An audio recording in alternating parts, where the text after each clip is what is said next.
are not at the level of being 1, 2, 3, 4, 5. So the discussion with our Saudi friends in the MEMC, in Rhodes, with Dr. Majid Salam and others, was that potentially put, that's what the role for Wasam and for Qatar, was to really have non-Lebanese come to Lebanon, and the Lebanese come to Saudi Arabia, and the Saudi, do this exchange where we have people voting and then deciding on the category of, on the credentialing of these categories. And I'm not talking about your commission accreditation, I'm talking about really categorization based on capacity of preparedness. So you bring us a very good opportunity. And I think it is time to look at how we can combine this beyond Qatar, via WhatsApp, with their help, and use these activities. Now, you mentioned the 2-month fellowship, that's my concern. Once we use the name fellowship, something, we have a law and unintended consequences. Have we defined what the fellowship means, and are we putting the name of WASM next to a 2-month fellowship? 2 years. 2 years, if I mentioned we have two different types of fellowships. Should we use the same name for the public, or could we do better for this time? You mentioned the licensing issue. I can tell you that the licensing issue, I know that we can send people from there to your fellowship. We have our board, we have eligible CUB, so I'm sure we can tell them in your fellowship.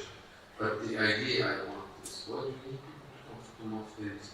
I mean, so I just would like more information, and perhaps, if it was a 2-3 year fellowship, I would understand. But the 2-month fellowship, what is your objective? Why would Hamad do that? Thank you. It's a called actually mini fellowship. It's not the reason for that is actually recruiting people who are qualified. It's not to enhance their training. It's only to actually go through the system. It's just, unfortunately, in our region, there's a fragmentation of the trauma system or emergency system.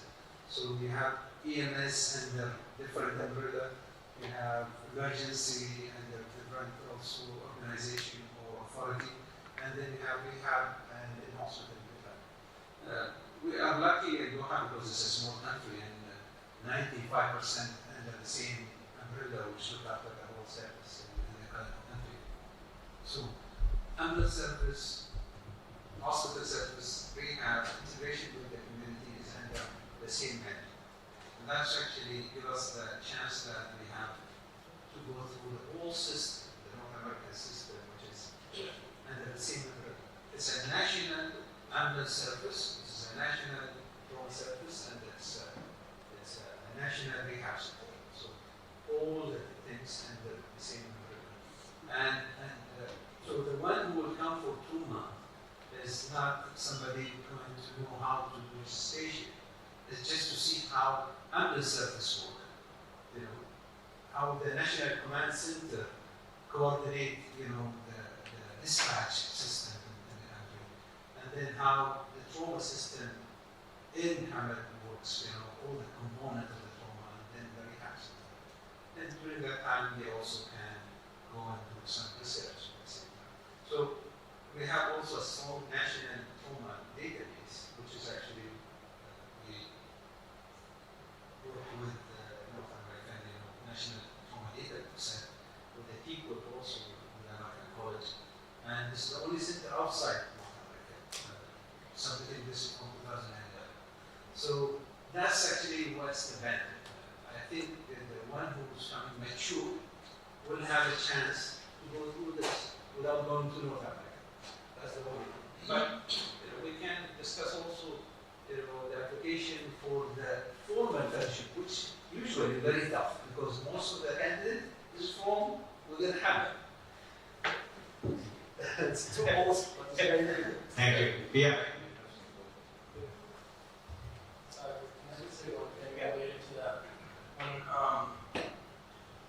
Before I went to Jefferson, I was at Penn, and they had an observership, and it was doctors from Sweden who came over, and I believe they stayed for 2 months, and they were trauma surgeons in Sweden. They were coming over to sort of to simultaneously learn about how our systems work, what our patient flow is, how our helicopter transport system, and then also to observe and do simulation in penetrating trauma, because they saw so little penetrating trauma in Sweden at least 10 years ago. I think that's changed a little bit. So it's just something to think about. And Bill Schwab or John Pryor, I'm sure would be willing to talk about just some logistics in their experience. Maybe PI speaking. So I'm the fellowship director for the Disaster Medicine Fellowship at SUNY Downstate Hospital in Brooklyn. And what we did is I adapted the fellowship as a one-year program, and initially really designed for emergency medicine physicians, but we've actually, the director of our PICU has done the fellowship, so we broadened it to other specialties. And we adapted it so it could be remote. So essentially the exact same curriculum that the fellows who come train with me in person, we adapted it so it could be done remotely. And to give you an example of how it's worked, we tested it out about 2 years ago. So I had a fellow who was a doctor in my facility, an ER graduate. And then I had Dr. Joe Rani, who was an ER attending in Ghana. And then I had a critical care doctor in India. And so the three of them were doing this fellowship at the same time, following the same curriculum. And so the beauty of doing it this way is that every sort of assignment they would do would be tailored towards their facility. So for instance, when we were on the block of chemical disasters, each of them would have to review the plans or policies for their facility, or if they didn't have one, they could create them. And then they would have to develop training, and they would have to train at least 50 people in their facility. And through that block, we would meet once a month, and each fellow would then present sort of what their institution was doing. So not only were the fellows learning the knowledge, but the institutions they worked for were benefiting, were getting a new plan, were getting staff trained, and they were learning from each other and seeing, okay, what's the difference between the policies in New York, in Ghana, and India. And then as part of the fellowship, it's always research, some sort of research either abstract, paper, and I gave them the option of actually if they wanted to do any collaboration. And so each of them did their own academic project, but then we started to look at creating databases that kind of included all three facilities, and sort of looking at doing joint IRBs between them. So it really, it's a one-year fellowship. The curriculum is credited by my academic institution, SUNY. It's the exact same curriculum that the U.S. doctors get when they rotate with me, but it is always directly applicable in real time to the facility of the participant. And so that's the model that I've done so far. A newish model that I'm developing with Dr. Ali that hopefully will be starting in January is that Dr. Ali would like to give me 15 fellows that are going to be doing it remotely. There's going to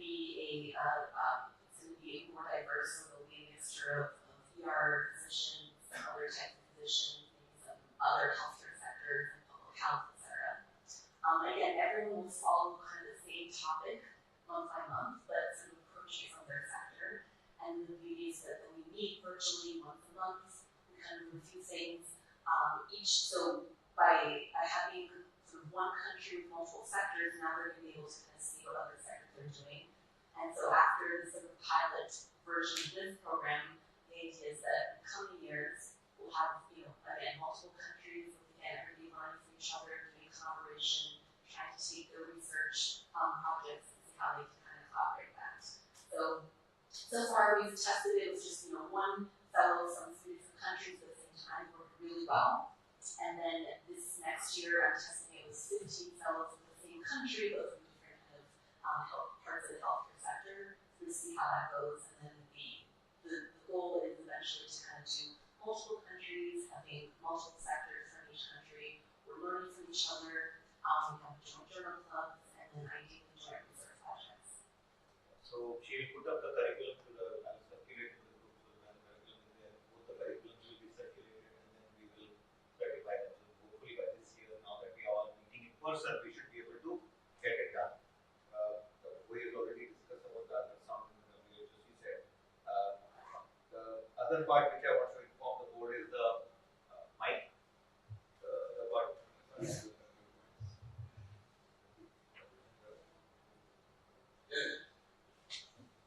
So for point of care ultrasound, so few things is we got first is networking of the focus leaders of each country. I think we need to identify from each country and we can make a network within the WhatsApp which can be strong.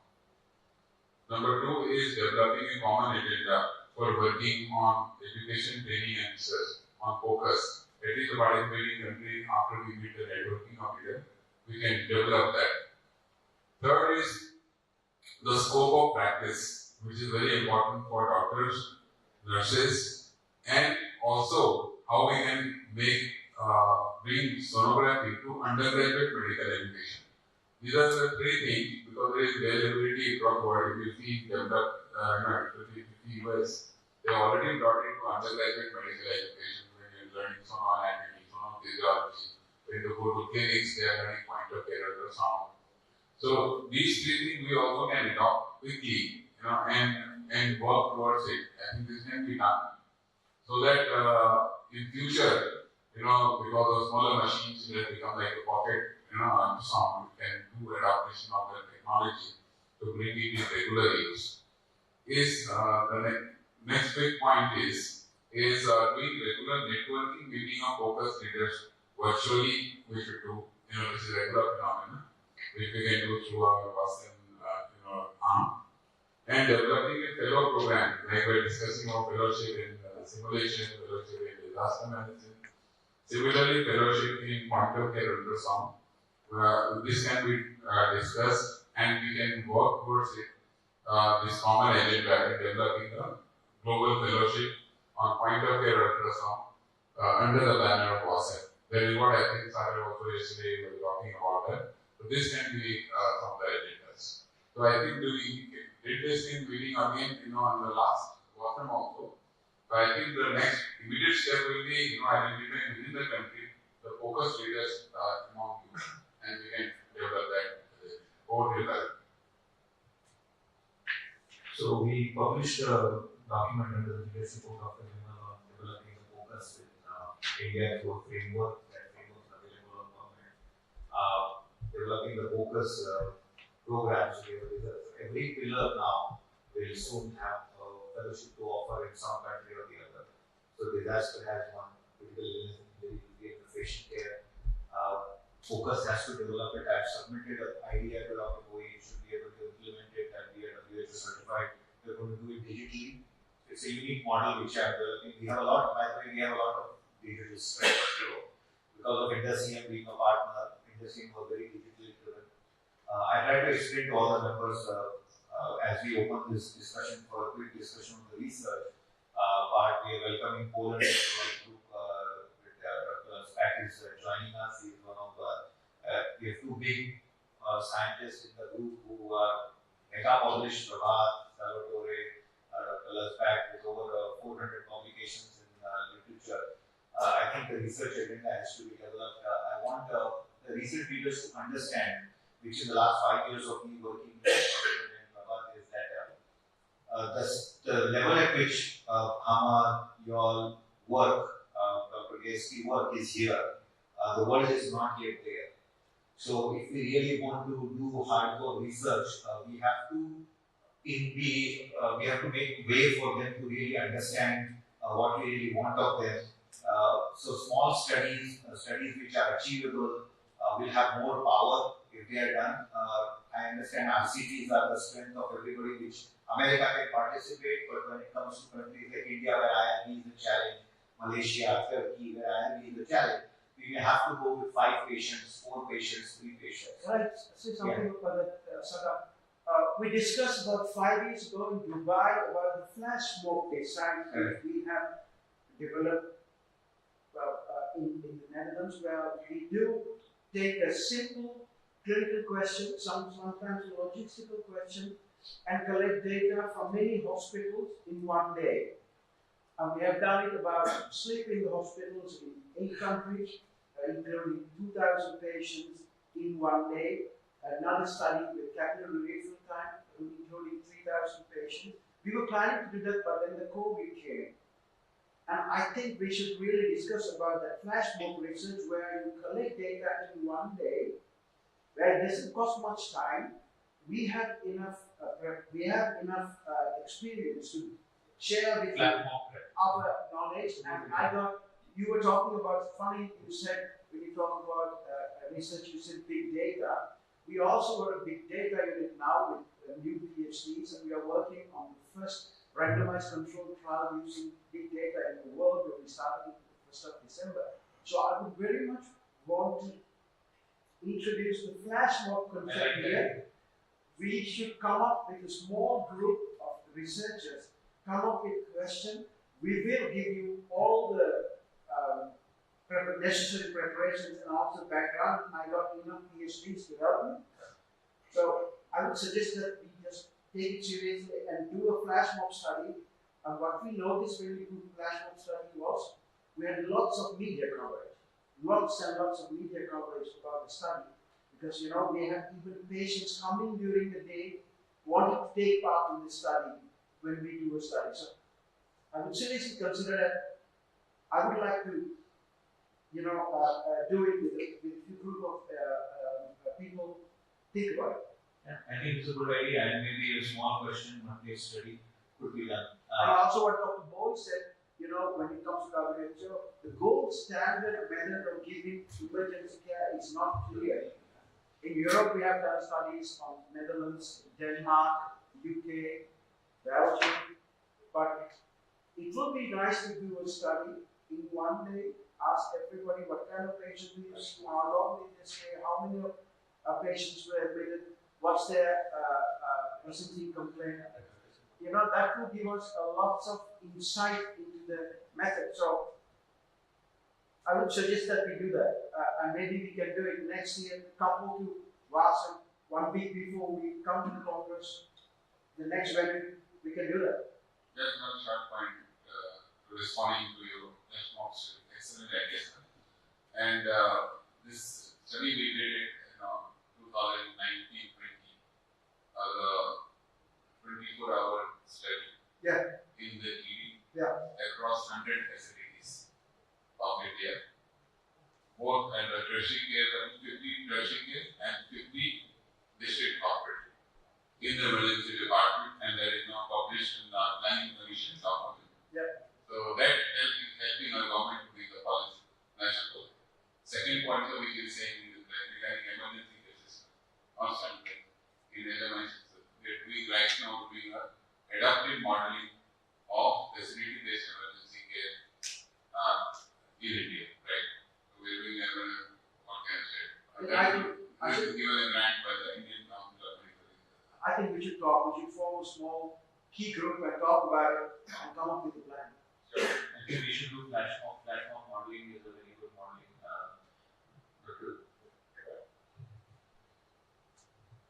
Sure. This is a great idea, and I think we can cooperate.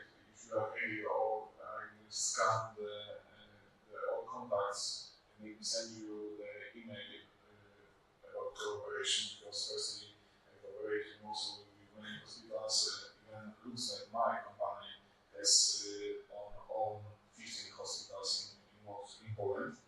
And besides, I think I'm good in meta-analysis, so if you in the future you will have some ideas for meta-analysis, I can contact it together with you, and then, for example, send to you to create some draft, and it will be also fast way to increase the number of publications. And I think, as we're sitting here, if we publish any articles, maybe we will agree that from today we will also sign the affiliation of Vasan with our names, and for example, after the full name of the list, we should put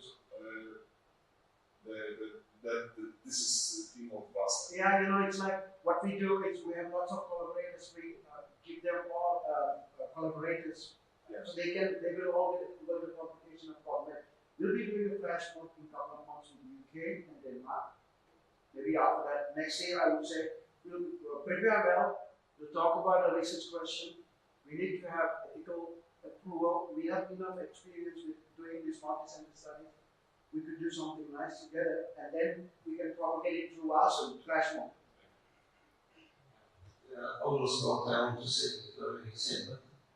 I think that the research effort will be very good if we have a dedicated research task group led by somebody and have a team with them to distribute the work, to organize the work. Nobody will work as a solo from inside the group. And also this will be dedicated to have at least every 6 months one paper published, and it will be, we are, the author will be on the Western reader and will be sealed by the whole Western task group. And this way open the gate for the future. We can have fellowship and data research will not need license, and it will be easy if this task group of research can read the fellowship and fellowship. It's a good idea. But first, we need to have a dedicated group to be connected to this. So I'll create an email group between the three. Anybody who wants to join can join, and then we'll distribute the work. And we can offer PhDs also. In our institute also, we can offer PhD to students who want to come and do research. So I will create a research group. So we create a filler is already there, so we can have a team of top people who are good at data analysis, good at processing, and maybe one meta-analysis a year and one real-time study a year could be, or once in 2 years. It doesn't matter. We have a meta-analysis team also. So I suppose one meta-analysis we will not cover nothing because I publish a lot with about 100 publications. yeah, but for the Vasan's sake, Yeah, but from this day, each publication will be also publication of Vasan. Yeah. If we increase and we cooperate together, the number of publications will increase diametrically. So, and we have a full portal where we list the publications. We could do that. We should send a research center around once in 2 months when we start something new. So if you want to collaborate, we can collaborate. Okay. And I think we should do that. And all of you have the email, so you are all on the group email, the leaders. So you can email back to the group. Just change the title so that the stacking of the email doesn't happen in the emails and doesn't get lost. We have a group email. Yeah, group email is there. So I'll re-put you in that. Yeah. So yes, Aruna, you have one. We have to move fast on the agenda. So we will get back. So yeah, please. I just want to say, actually, your golden words about process management. This which I have been doing in Sri Lanka, recently started, right? And the other thing is about this focus. Although we could not come there physically with our economic decision, but we have enough expertise and we can train many people from big people across the world, provided you allow you give them some scholarship and some other side. Because we don't have money to cheap now, right? So in that case, you can organize many training programs from throughout the people program and many institutions throughout the world. And the biggest thing is that new house administration as a doctor, which we will do it. And he knows administration to market use next to the large bureaucracy that you go. So in this we can have a very nice future. Thank you everyone for offering trauma and the other fellowships to Dr. Azani. Hope that we can collaborate in the future. Our organization will be over by 3 months time as picture. So after we can work together, and besides time, I am willing to gain as many people as possible from other countries, provided that we give them some kind of side. That's what I would say. And you are again I'm emphasizing the process management principle, which is a must. I'm actually on this business management as well as some of them also. And that must be incorporated into curriculum or emergency or trauma care or whatever the system or whatever. And my friend Dr. Balaneka's concept of national can be incorporated into any focus as well. Sri Lanka, I'm Thank you. Sri Lanka too, so Thanks. So we go back to the most important point is the global competition corridor. So this year we are going to work on introducing new competitions in Turkish, the simulation, the sonography, and the CPC was a blockbuster. So the gaming section will also start this year in Masam, where we are going to do global level games. The CPC was held over 9 time zones. It was the 19th CPC with 20 games, the highest ever. So basically, 39 presentations were done with Zoom and in person in this very room.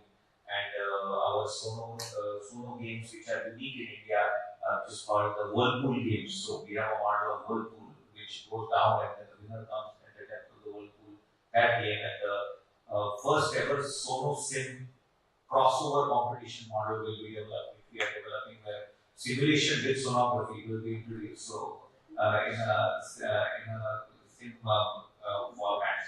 So we are working on these 3 games. We are going to work with Turkey to give a Turkish version to those games, which will be the first time we will be having a Turkish version of the gaming system, which will be a unique copyright, which will have mixed methods and a methodology of crossovers. So that will be one of the big things. Move on to Dr. Lisa Moreno.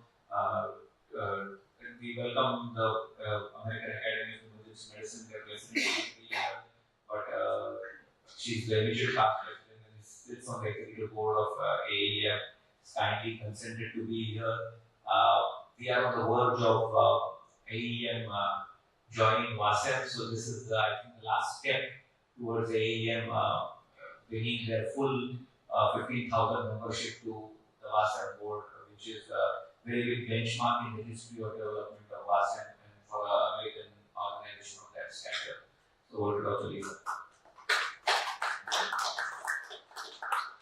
So thank you. It's an honor for me to be here. I am representing the American Academy of Emergency Medicine as the immediate past president, and we have had, I've had personally relationships with many people who are involved in WASEM, and this is something that is part of the mission statement of the American Academy of Emergency Medicine. We are committed to the development of emergency medicine globally.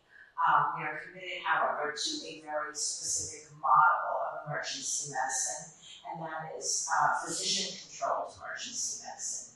So that we believe our first mission statement pillar is that every human being on the planet, it doesn't say on the planet, but every human being who has an emergency medical or surgical condition is entitled to the highest level of emergency care by a person who is board certified by the standards of their country. And so, because that is our vision, which of course is not going to be accomplished in our lifetimes, so every person on the planet will get that level of care, that is our goal, because all life is precious.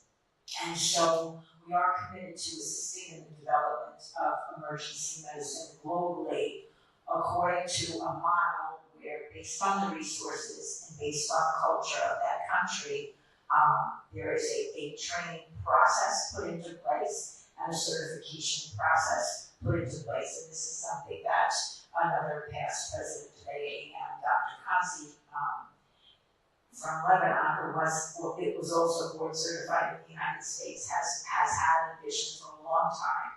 And this is something that we've also been talking with Dr. Summer about. We believe that WASEM has several advantages for us. Number one is the fact that WASEM believes in the dignity of all human life and the entitlement of all human beings to have the highest level of emergency care when they experience a medical or surgical emergency. We also know that WASEM is committed to scholarship. It is an academic council. And so WASEM is committed to training, to learning, and that's what's been going on at this meeting the whole time. We at AAM are vehemently opposed to the corporate model of emergency medicine. It's interesting that you mentioned earlier, Dr. Samar, that you all these years you didn't understand why the teaching that you were giving wasn't taking hold. And the reason it wasn't taking hold was because in many countries they do not understand the operations management portion of emergency medicine, which is a critical part of running an emergency department. The absence of that understanding creates a gap into which corporate medical groups predatorily enter. So it is the fact that there's an absence of understanding that there is an organization management piece that is critical. These predatory groups come in and say, we know how to do this. We're not physicians, but it doesn't matter. We have experience in medicine, in emergency medicine, and other hospital-based practices, and we can step in and do this for you. And what ends up happening then is that it becomes a for-profit model, which is completely opposed to the concept that every human being, it doesn't matter whether they can pay, it doesn't matter who they are, it doesn't matter what value society places on their life. Their life is valuable and they deserve the best care. And so AAM is extremely committed to these values and extremely committed to the fact that we do not want to see the predatory behavior of corporate medical groups that has happened in the United States to happen in other countries because of the gap that is present. Not every emergency medicine group in the United States feels the way we do, believes the way we do, and so it is critical for us in forming an alliance with WASAM that alliance would be unique. So that if we form an alliance where we support WASAM and WASAM's meetings, and WASAM supports AAM and AAM's meetings, and then we also go forward with other plans for global training, global board certification, that the relationship be exclusive with AAM so that we can ensure the absence of corporate, non-physician-led groups stepping in and having an influence in other countries. So I am actually flying from here to a board meeting of the American Academy of Emergency Medicine, and I would like to present a proposal to them for a formal memorandum of understanding, a formal collaboration with WASAM, where we share resources, we share training, we work together for the global development of emergency medicine in a physician-led model. And that's what I want to propose. And Lisa, as we have had discussions, I'll brief the board. We have been discussing the AEM partnership for a couple of years now. AEM has exclusively remained as an organization with accreditants, board certified residency trained emergency physicians. That is their local responsibility towards the United States. But AEM also was the pioneer of international emergency medicine in the world, embracing international emergency medicine and conversation in the world was pioneered by Dr. Ranjwan Kazi, after whom the Kazi Award, which is reality-wise the Nobel Prize of International EM, highest award named after his legacy. He wrote the first script of internationalizing emergency care through emergency medicine. So that is their international responsibility. The way AEM wants to propose their partnership in WASAM is AEM holds 15,000 members. It's a standard national organization, state-of-art, high-quality CNA credits. WASAM collaborate, AEM joining WASAM comes with exclusivity agreements that they will be the American representative of professional medicine in WASAM. So we would only exclusively be with them, which is quite agreeable because they are also experimenting with this collaboration, supporting this collaboration, which is unconventional collaboration where there are no societies, associations, individuals, and universities collaborating, which is a different kind of diplomatic arrangement internationally for AEM's presence to expand into the preview of emergency care. So from emergency medicine, collaborating with trauma, collaborating with emergency medicine, collaborating with critical care, anesthesia outside the United States. It's a new experiment for them. academic experiment, which they will be taking that experiment with us. They will be exposing all their resources. They will be allowing us to use all the resources. We will get representation at their congresses. Also, the membership will have an opportunity to enter, to attend master conferences and indulge in development of emergency trauma, critical care outside in the world, which is a big gain for American academic faculties to work with the world in different areas and not stick to chest pain, shortness of breath, UTI, that kind of model. So it's a huge global development model which is coming. But there are some non-negotiable clauses which have been put, which Dr. Lisa wanted me to highlight. One is that they will have exclusivity when it comes to AEM being a partner in the US, so we can't go with other organizations. We will only maintain our universities and all is fine, but when it comes to professional body, they will be the only professional body we will go with. That's agreeable because that's a huge benefit to ASEAN. But we maintain that exclusivity also maintains with us in this kind of model. The second, this is still subject to approval by the board in AEM. The second model is, which will come, but I want the board to know, is that they would like us to bring resources. So they do an annual Congress at NEMC in the Mediterranean, in the European regions, which is a big conference. So they do it in the odd years.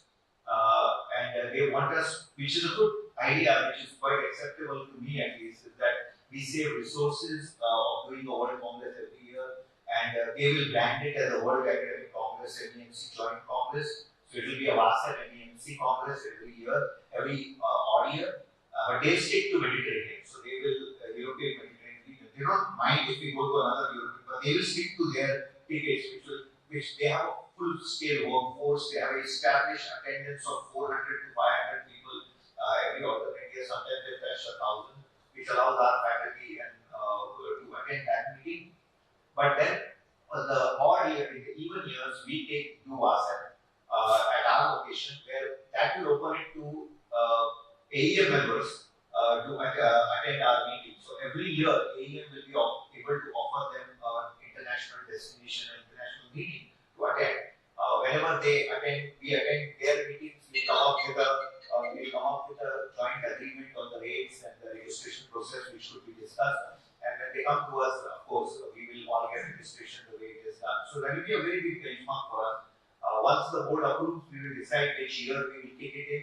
I don't think this model will kick in till 2025 or 2026. So 2024 will run according to the WASEM format. They will change presidency this year, so I think that will also come in the new president's agenda for next year. So the board meeting will come to know more. But I think till 2024 we are all fine. And 2025 also Prabhat knows that if this model comes, so the board is quite okay with that. But this year also we are going to start a backup site model. So there will be a first site and there will be a backup site, so that we all know that the WASEM will happen come what may.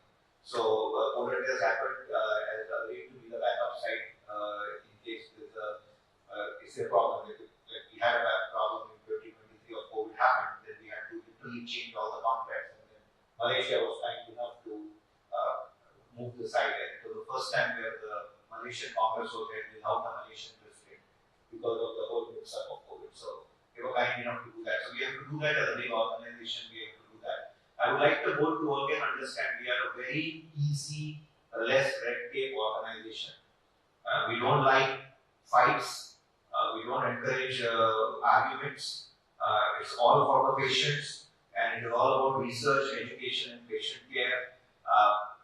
The reason why WASEM has grown is because it has ideologically maintained that to compete in a sector, we are not going to decrease anybody's length, we are just going to increase our strength.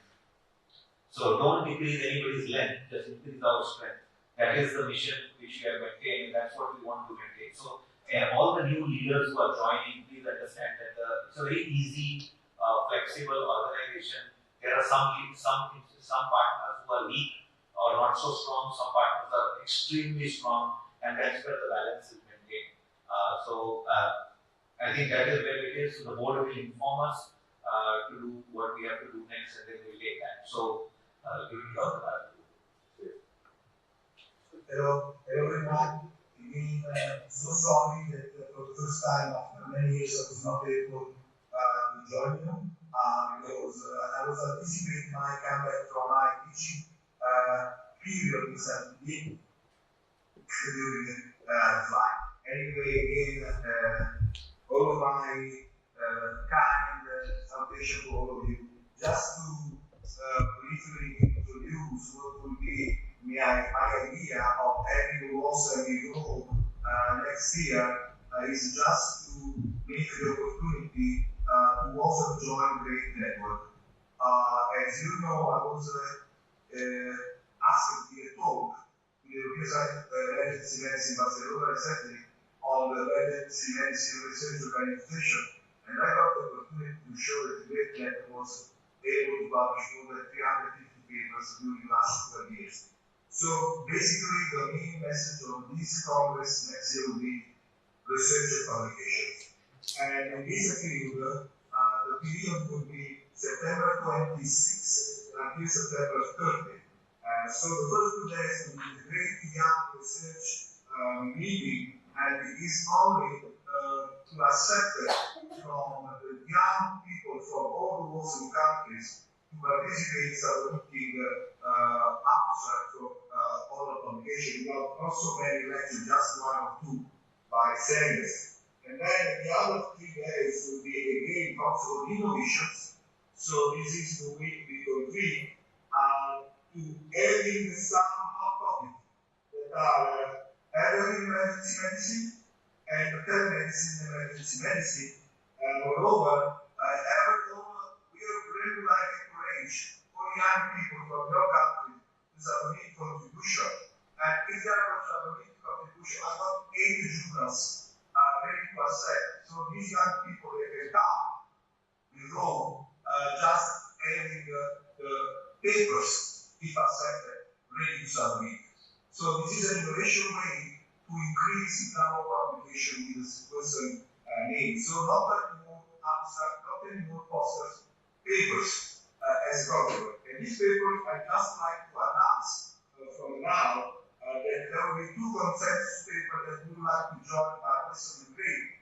One is artificial intelligence in emergency medicine, and the other one, laboratory medicine in emergency medicine. These are both topics that actually, based on my experience, we not covered enough, and we really something where also can make a difference in the future. Just to conclude my presentation, I would like to say that from now, I need Sagar to send me immediately the name of the speakers that I have to include from your side, from the date from 28 to 30. And also, I would like to ask you to provide a board group of also to join the board group for starting from tomorrow to having this preparation a big meeting. All the emergency medicine society from the world will come.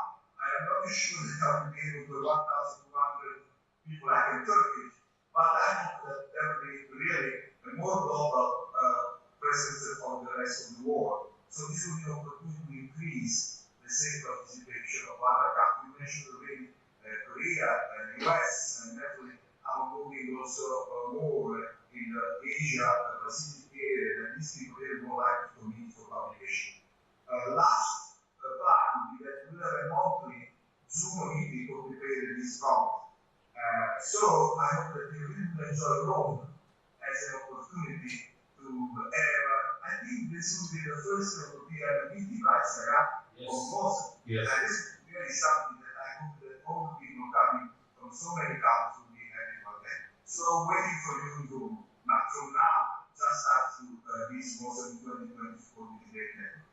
Thank you, Sarah, for the opportunity. So I want to put a word to the board. This has been on my mind for a long, long time. Dr. Salvatore has given a career to publications, the existence of BNP in our work that he has done in BNP, Procalcitonin, biomarker circuit, his legacy is there. I would like to propose to the board that he's God given great life, but I think time is soon coming that Sal is going to love sailing and enjoying his life from science. So the 2024 meeting should be dedicated as a legacy to the research of Dr. Salvatore as he hosts his last global meeting. He has told me that he is hosting this, and this will be his last global meeting before he leads the life after this. So I would ask the board to support me with the vote whether Masam approves that the 2024 will be a legacy meeting dedicated to Professor Salvatore. And I would request him that the first 2 days workshop should be on longevity, where he has started research on living beyond 100 years. And he has got funding. So we would like you to work with Dr. Fatima also, because she has launched the Wellness Alliance for longevity. If we can get the Global Alliance in your study, where you are collecting blood on all the people who are 100 years old and who have no disease, to find out how they are living at 100. So we would like you to please include that, and we will share. So we have a research committee. Dr. Zampek is there from Poland. I think you know each other through publications. He has joined WhatsApp now. Dr. Prabhat is there, and Dr. Ayama, you know very well. So I think the whole team should be there, but a unique design of everybody should bring some study they have done to be a presenter. I think will be a phenomenal benchmark. And if the AEM comes through, then I think that opens up the doors to all their members to be presenters. So I think that will also be a rep. So the invited faculty will have a different path, and open access faculty who can apply will go through the registration process. So I think that will be great. Sal, I hope you get well soon. And I was a little shocked that you got COVID. So yeah, it was great because I think I took my flight from San Diego to London and to Rome 4 days ago, and then I got fever and throat pain. But anyway, I'm really that I'm recovery soon. And as you say, you're waiting for a new life, but not without science. So I can some other science, longevity, that's your new science to live a life. So I know what you're doing, so that's good. And we would like to taste your Mediterranean diet also, which you propose a lot, right? So Dr. Qazi, please. Thank you. I just actually want to take a moment to raise some comments and observations. I see the dynamics that have gone on in meeting Malaysia here. I've seen the conferences and successes of the conferences. I'm compared the experience we've had in the organizing international meetings to across the world. We've done in Argentina, we've done in the Caribbean, some of the MEMC, the American Academy has done a lot of international activities, and we've gained experience the last 20 years. Plus, you mentioned the Nobel Prize, please, that's a bit too much. So, what I can tell you is a word that carries my name, tells me that perhaps 8 years long to be dead to join Giorgio Salvatore is very diet. The point is, when you usually give a diet, the name of the word after someone is telling them they shouldn't be alive anymore. Anyway, so I don't know why they tell you did that, but I actually know why they did that because we're the very really rich. I read that in Rome 9 years ago, and Salvatore was there. We did a very good coup over there, with its own impact and damages. So anyway, since I don't have a lot of experience in international business, looking at this very distinct body of individuals over here today, in Malaysia before, I'm going to give you a remark that is important at this junction. We've been at least 10 years now out. So, and I see the caliber of individuals over here. I can tell you from the outside, I'm inside now, and from the outside, what I see is a potpourri, a conglomeration of institutions, nations, societies, and institutions, and individuals. You're all coming together without rank, without any, but you're all committed to scholarly activity and to what's right for your institution, your nation, and sometimes more. I think it is time for WASA to start redefining itself in the sense of trying to understand you can always be a potpourri of institutions, national societies, and individuals. And that's what you want to do. That's your choice. But that limits you in a sense, but empowers you in another. So the internal dynamics at some point will be important. Choosing one of the big successes, the reason for your successes in the meetings, in our meetings, is I remember now, is because you always do your conferences in the nations that have already a strong national society and or institution that allows you in Malaysia to succeed, that allows you in Turkey to succeed, that allows you in Qatar to succeed, and etc. It will allow you to succeed also at Rome, where Salvatore is there with the great network.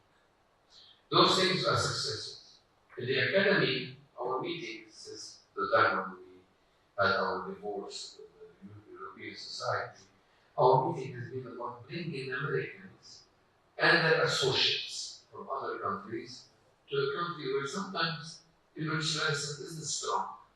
Greece, etc. I don't want to criticize, but you know, when you go to Germany, what do you expect? There isn't a lot of strong emergency medicine there. If you came to Lebanon, emergency medicine at that moment is, there are 30 of us left out of 90 who are registered as specialists. There are 30 there left. So, you know, how can you bring masses of people? So those are things that if we measure the success of meetings by the number of attendees, you are forcing yourselves to go every 2 years to a country where you have a strong national society and to attend yourselves to the national meeting. And that is the reason of your success. You bring industry, you bring support, and you mobilize. Let's face it, you're mobilizing the people who come to the meeting to come to you. We are moving a meeting that is other than our national meeting. This is the next meeting. And defining the schedule of meetings is critical. In the sense of, at the end of the day, when AAEM is having the AMC, it is a WASM meeting. We are going to be hopefully a member of WASM. Vice versa, when WASM is going to the MEMC, it's going to an WASM meeting. And when we promote the WASM meeting, we're promoting to our members the meeting to a federation, to an agglomeration that we are members of. In the past, there was something known as international federation that occurred, and they ended up with one of the biggest challenges now is the $7 million loss that they had actually in Argentina due to COVID. I understand it's because they didn't have insurance for the meeting. We actually have always had insurance, fortunately. So it's all about it. Nevertheless, but we have lost one in Argentina. So I can tell you, we know where and what not to do in international meetings. And when we do money now in the meeting, it's affordable for us because we choose to do it. And we think of the bigger issue, and we have no sponsorship. The industry is not willing to go fund meetings that are outside the nation where they're based. So they don't want to fund Americans in Europe, but they want to. I think it's obvious. People want to fund people who are from their own countries, coming to their own meetings. So industry support is a bigger issue. We may change this ultimately together if we work together. Now, so I'm saying that it is time perhaps for WASM to decide to define itself or to build the bylaws that require us to better understand who is joining what. In fact, some of the problems I mentioned earlier, the unintended consequence of going to the 2-month thing, fellowship. Community fellowship is not the word, sectorship, other things. These definitions, we need to do them together. I don't say that I have the alternative. I know the value of what you're doing, and I would like to send you at least half a dozen from my own country to really benefit from what you have to do. I will use it together. We actually need it. So I'm not being critical, I'm just advising that we should really start reorganizing and organizing and taking the opportunity, because if we don't take the opportunity will go somewhere else. There is an opportunity for the creation of an international organization that brings emergency medicine together. It is time, and we're in an equalitarian way, where we're all doing it together. And I can take it a step further. It's time also to think not only of emergency medicine, but of acute care. You know, when I'm the chief editor for journal, I started for the academy called the Mediterranean Journal of Emergency Medicine and acute care. 50% of the editorial board must be non-emergency medicine specialists. Why are we doing that? So it's because we need to remember that this fermentation is critical for the development of acute care medicine. So these are things that I've learned from Salvatore. I've learned them from my colleagues. I've learned them from Dr. Alfano, the surgeon who could do this. No, he chose to do it with us, to help us. So how to retain and bank on this to make us stronger is an element that really requires some retreat time, some 5-year, 10-year, 20-year strategy. I know we will not be there, probably, unless we eat the diet of Salvatore. But the point is, we need to start recreating ourselves and thinking where we're going. What's awesome? You really need to think, where will it be? And where will you be? What if you are in a Malaysian society, Dr. Ali, and someday somebody in the Malaysian society will replace you? What happens to you? One of the things we need in the academy to retain valuable people like me. I'm a class president from 20 years ago for the academy. I'm called that the president council. We created an actual council which we tapped on missions. You may want to create the same model because you need more at some point to create value for new blood. Yet retaining the value, the respect, and the courtesy for your older blood. It's time to create awards. It's time to create, more products within WASM than just conferences. These networks are not very obvious sometimes. So you talk about the journals you have. I can tell you, they're not very obvious to many of us. So how can we promote ourselves? That is also important. Part of what I recommend to be more than just an hour meeting or 2-hour meeting every year or two. I think we need to have Zoom meetings. I think we have to have task forces that are dedicated for to do a retreat. Maybe we go to Qatar, or we will go somewhere down and think, what can we do for the global development of acute care under the leadership of WASM? I think those are fantastic points, and as the relationship evolves, we will progress in that direction. I think, the awards, we have the WASM Leader of the Year awards as we grow. As you know, the system by which WASM was developed was a very different system, and it will evolve as we move along, as more and more members come, more and more hands come, more and more brains come. We will develop that further. I think developing a relationship with AEM is a very big step for our evolution. It is a very big step for AEM's evolution because I am myself an AEM member, and I am also a recipient of the Canlı Award. So I value what AEM has done for the world, but I think their understanding of extending the conversation to include emergency trauma, critical care, anesthesia in the international market is a huge out-of-the-box thinking for American medical model, which is more like a focus model, segregated model. So breaking the silo is what AEM is doing now. I think this will open the doors for AEM to have a better understanding of the world. They will be doing things which they have not done. So I think that is a very big thing for us. I would like Dr. Zalbek to say quickly a few words about his society before we change the call sign from Turkey to Italy. Sal would have been there, he would have had the handover ceremony, but we will replace the chairman's seat with the Italian flag. And the flags are already here after your brief comments. Okay.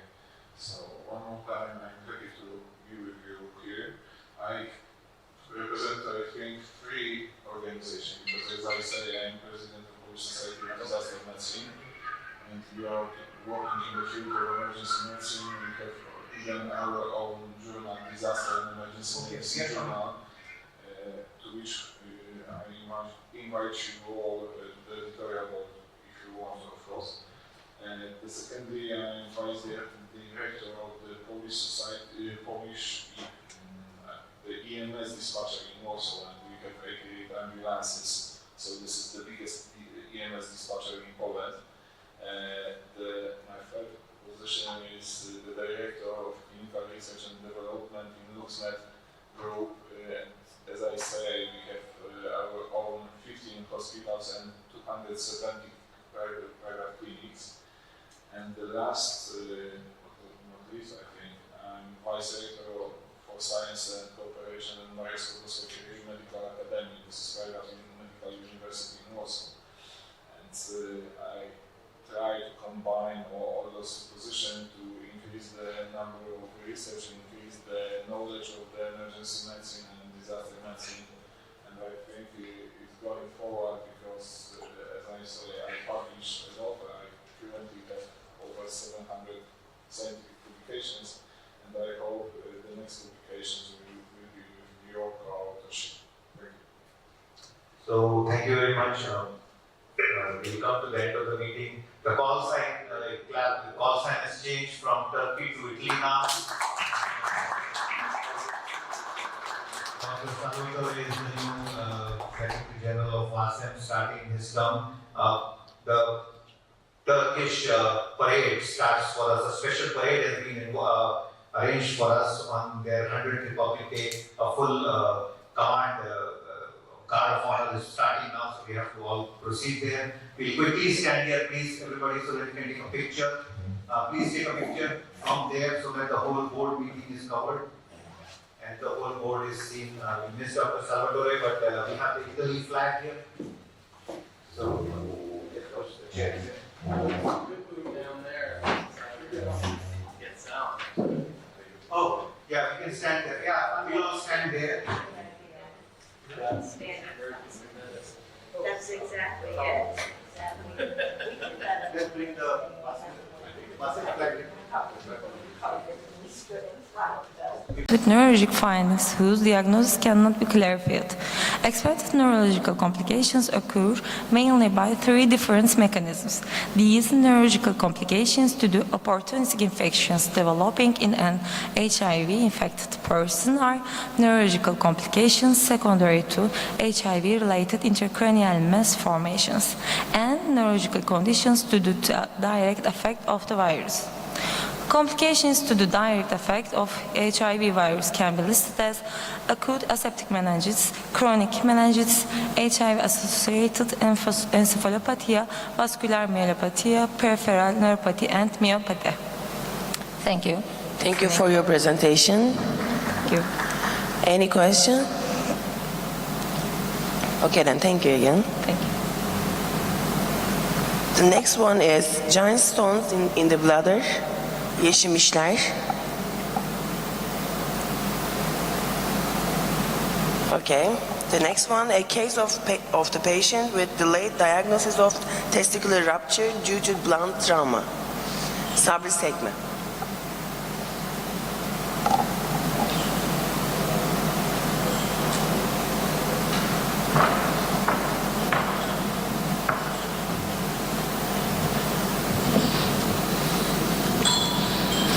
Good morning. Welcome to my presentation. I will talk about a case of the patient with delayed diagnosis of the testicular rupture due to blunt trauma. Testicular rupture is negative affect fertility and the patient's social life. It's an important urological emergency. It's mostly seen in young adults and adolescents. Blunt or penetration scrotal trauma can cause testicular rupture and testicle be painful, ecchymotic and ödematosis like the other acute testicular pathologies.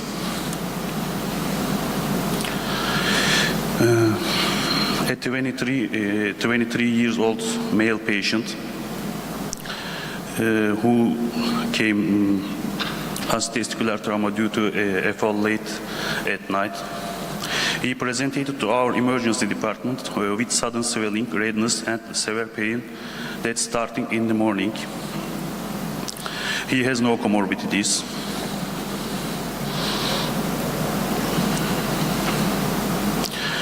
His right testicle was ödematous, painful and ecchymotic. The cremaster reflex of the patient, whose testicular pain was not revealed by elevation, was normal.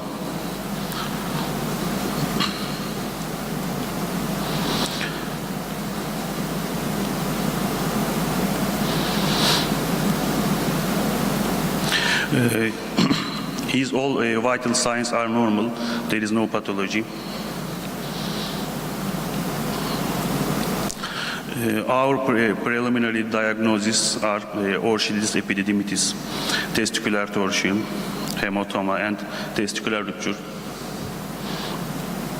There was no pathological condition was detected in the whole blood biochemistry and the urine test.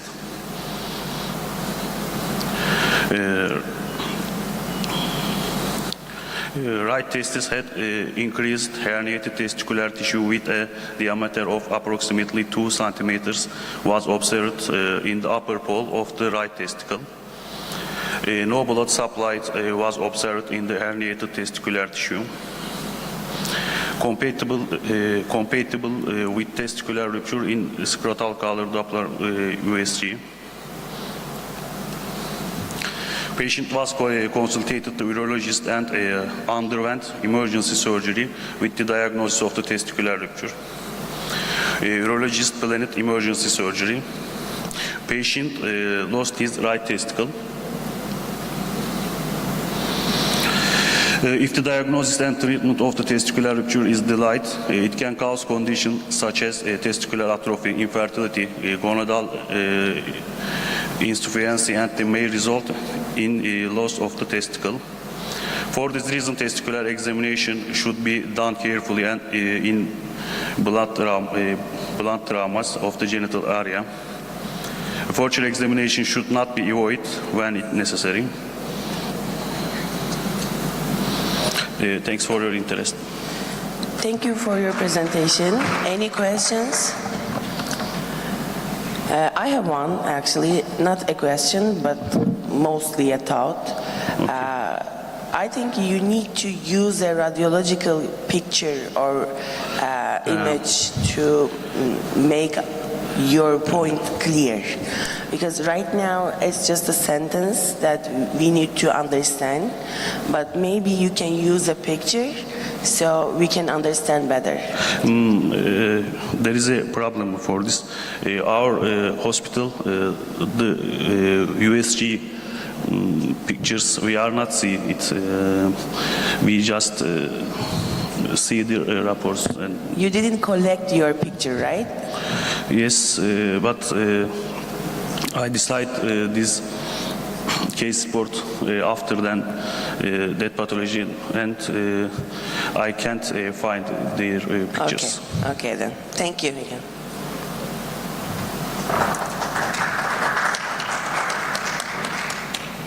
The next one is bilateral testicular dislocation after traffic accident. Sümeyye Tuğba Sarkıcander.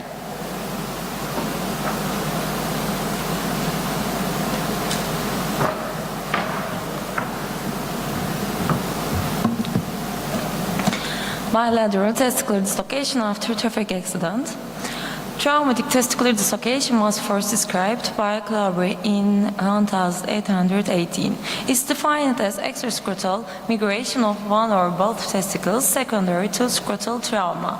Traumatic testicular dislocation is a rare complication of blunt scrotal injury and can easily be overlooked due to the presence of other serious concomitant injuries. In most cases, an operation is needed to prevent malignant change or infertility. Traumatic testicular dislocation is a rare consequence of blunt scrotal trauma. Case: a 21-year-old male patient presented with complaint of inguinal pain after a motorcycle accident. Physical examination revealed that both testicles were not in a well-formed scrotal sac and he had bilateral inguinal swelling. Glasgow Coma Scale score 15, conscious neurological examination is normal. There was swelling in both inguinal regions in the abdomen and 2 cm abrasion on the left superior of the gland in the penis. There was tenderness in the left hip, no midline tenderness. Tetanus vaccine given, antibiotic was provided, and PAN-CT requested. In this, there is displaced fracture in the iliac wing in the pelvis and bilateral testicular dislocation. The testicles were reduced by urology. Urological emergency was not considered in the patient with normal urine output to the Foley catheter. Orthopedics, urology, and general surgery were consulted. Intensive care follow-up was recommended by orthopedics. The patient was admitted to the intensive care units. Traumatic testicular dislocation is rare and can be difficult to recognize. Passengers of the groin area should be suspected in motorcycles and high-energy accidents and depend on a careful physical examination. Prognosis is expected with appropriate management to all trauma patients, especially those who have had a secretal examination, if pelvic injuries are suspected or if there is a high risk of motor shock, to avoid missing the diagnosis and avoid serious behavior. With proper management, the prognosis is excellent. To avoid missing the diagnosis and serious complications, we recommended that all trauma patients undergo a secretal examination, especially if a pelvic injury is suspected or if there is a high risk of being struck by a motorcycle. Thank you for your presentation. Any question? Okay then. The next one, complications of dorsal split circumcision as one of the reasons for admission to the emergency clinic. A retrospective cross-sectional study. Tugay Aksakal. Okay then.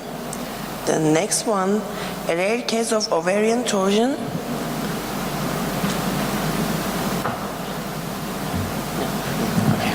The next one, ovarian torsion of a rare case of ovarian torsion in a pregnant patient. Ekrem Tahasert. Dilek Atik. Comparison of maternal inflammation scores, NLR, PLR, SII, and Syria in abortion imminence cases admitted to emergency department. Good morning, everyone. Abortion imminence is one of the most common reasons for applying to the emergency department with the complaint of vaginal bleeding in the first trimester of pregnancy. Following the diagnosis of intrauterine pregnancy with ultrasonography, cases with vaginal bleeding with closed cervix are diagnosed as abortion imminence. The cause of bleeding is often associated with the decidual vessels on the maternal-fetal surface. It has been reported that the pathogenesis is related to multifactorial factors such as genetic disorders, chromosomal anomalies, endocrine and immunological causes.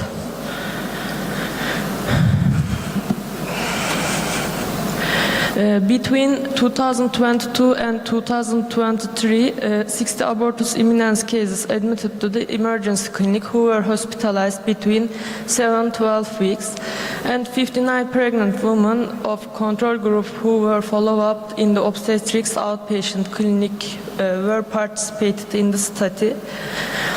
Cases that presented with infections and inflammatory diseases with multiple gestations, mother under age 18, were excluded from the study to avoid confounding factors.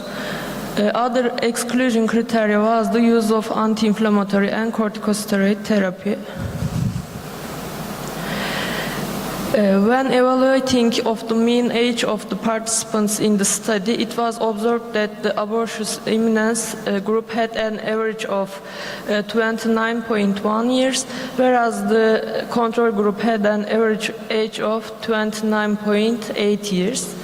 There was also no statistically significant difference between the groups in terms of parity, body mass index, and elective curettage numbers, as shown in Table 1. But when the previous abortion histories were compared, a significant difference was observed. This is the table of the demographic and obstetric variables of the pregnancy. In addition, leukocyte and neutrophil counts were found to be significantly higher in abortus imminence cases, but no significant difference was observed in lymphocyte and platelet counts, as demonstrated in table 2, when we compared the neutrophil lymphocyte ratio and platelet lymphocyte ratio values, we didn't see any difference. This is the table 2. ROC curve and AUC cutoff sensitivity and specificity were analyzed to differentiate the leukocyte, neutrophil, and systemic immune inflammation index parameters of abortion imminence patient to guide the clinician about the patient's condition in patient follow-up. And this is the ROC curve. This study aimed to compare pregnant women who presented to emergency department during the first trimester of pregnancy with complaints of vaginal bleeding and were diagnosed with abortion imminence with those who didn't receive this diagnosis. In another study, 121 abortus imminence cases were follow-up and 60% of them ended with abortion and 39 of them continued until the 24th gestational week. In a study conducted an evaluation of the impacts of systemic immune inflammation index and systemic immune response index on the maternal-fetal outcomes of cervical circulage in a cohort of 374 pregnant women. The study examined the duration between the placement of the circulage and the subsequent birth in the group of 2,068 pregnant women who had successful circulage.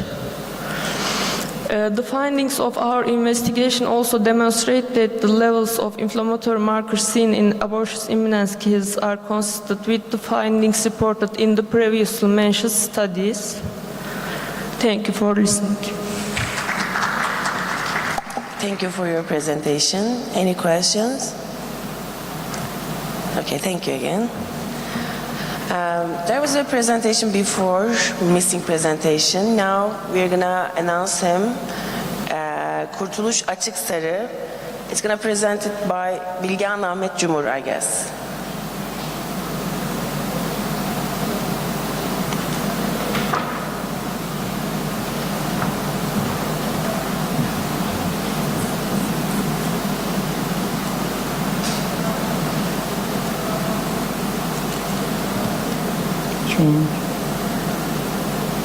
Sonrakisine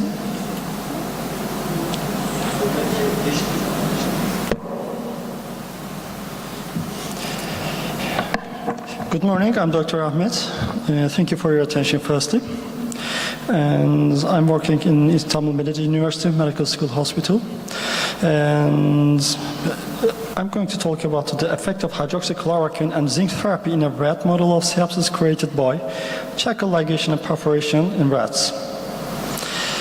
First, I want to introduce that sepsis is defined as life-threatening organ dysfunction caused by a dysregulated host response to infection, which is a big deal for most of the countries and also developed countries. Approximately 40% of the septic shock patients cause with a mortality. And also zinc.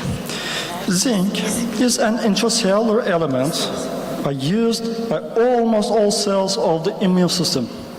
I'm talking about 99.6% of the immune cells use zinc to function.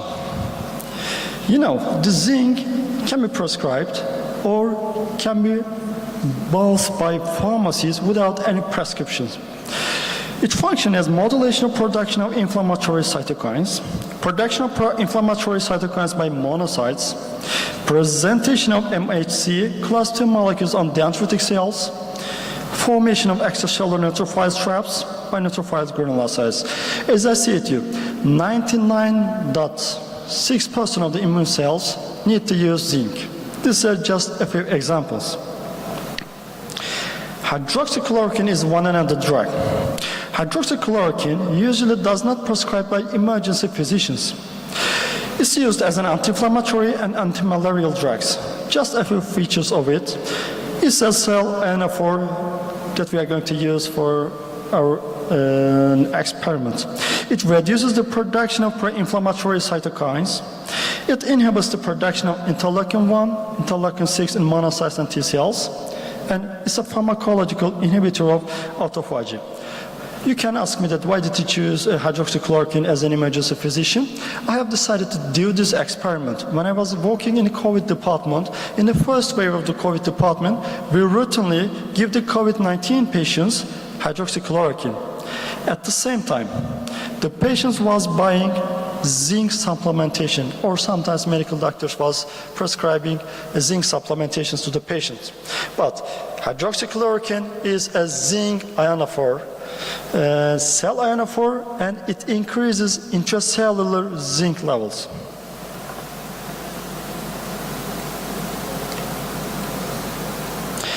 Aim of this study: hydroxychloroquine is a cell ionophore. In the previous studies, has been shown that hydroxychloroquine increases intracellular zinc levels. Zinc functions intracellularly. If intracellular zinc level is normal for a patient, if we supply zinc extracellularly, orally, with oral intake, and the immune system does not need such a zinc, so we can't see so much effect on the immune cells. But if there is intracellular zinc deficiency, when we supply zinc, we are going much more better benefit during sepsis, during functioning of immune cells. But we don't know that if we increase intracellular zinc level more than normal, is it a good thing for a patient or a bad thing? Now, we are going to give the patients hydroxychloroquine, and we are going to perforate the cells. The intracellular zinc level is going to increase, and after that, we aim at what's going to happen. Because, as I said, during the first wave of the COVID-19, hydroxychloroquine has been prescribed routinely, and most of the patients start to take zinc supplementation with a prescription or without prescriptions. We have used a sepsis model. We have used spectrally male rats. For all procedures, we have given analgesics and sedatives. We opened the cecum, tied it 1 cm distally, and perforated with a needle. And after that, we brought the cecum previous anatomical position and produced sepsis model. And we have 5 groups. The first group was sepsis group, and sepsis introduced in 6th day, and rats sacrificed in 8 days. Second group, we again sepsis induced in the 6th day, but with 12 hours interval, we supplied zinc for 7 days.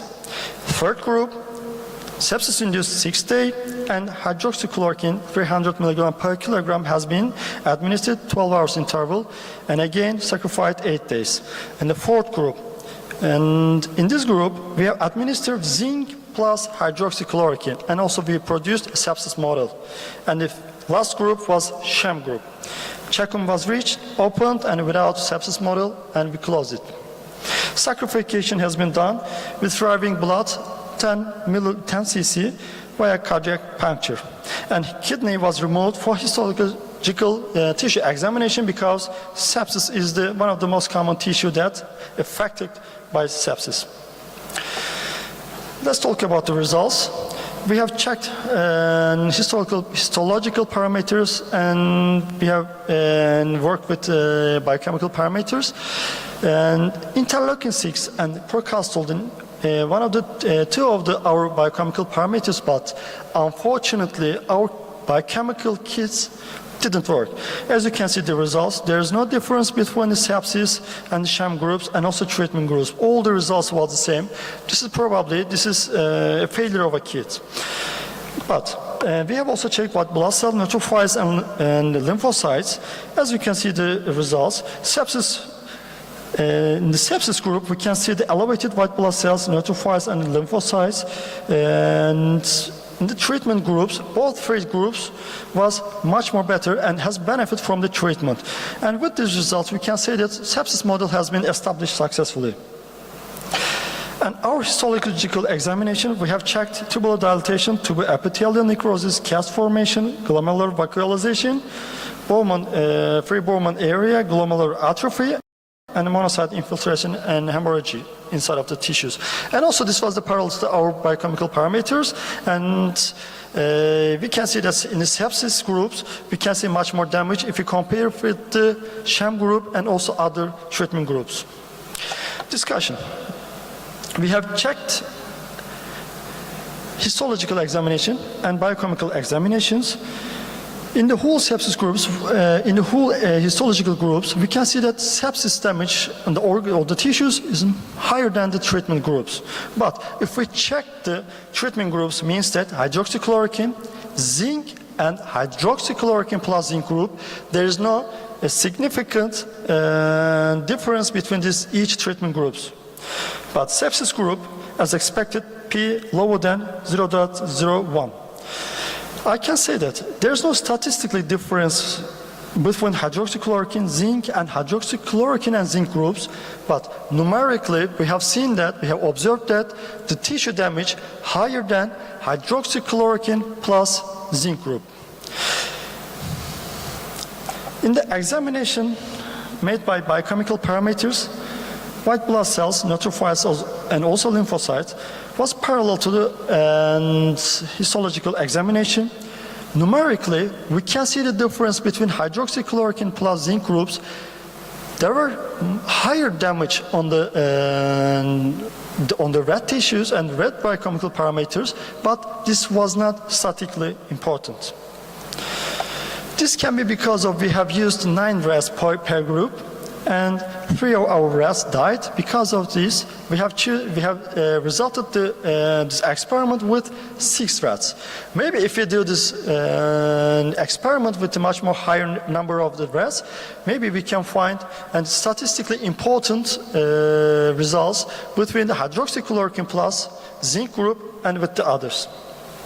Although it was not statistically significant in histological and biochemical examination, inflammation and organ damage were higher group in the group in which zinc and hydroxychloroquine given together, in the group which hydroxychloroquine or zinc were given alone. If the amount of zinc inside of the cell increases, tissue damage is higher in both histological and biochemical examination results, and it's not significantly statistically important. And it is parallel to the older groups, older experiments. Zinc level increases inside of the cells, inflammation increases, and hydroxychloroquine also suppressed our inflammation and with the treatment groups. Thank you. Thank you for your presentation. Any question? I have a recommendation actually. Your presentation is a bit longer than normal time, so maybe next time you should. Thank you so much. Okay, the next one, results of a 12 years old clinical experience in cases with Fournier gangrene. Tunç Ozan. Okay, there's another presentation. It's going to be presented by Beliz Öztokten. We don't know the name, so thank you.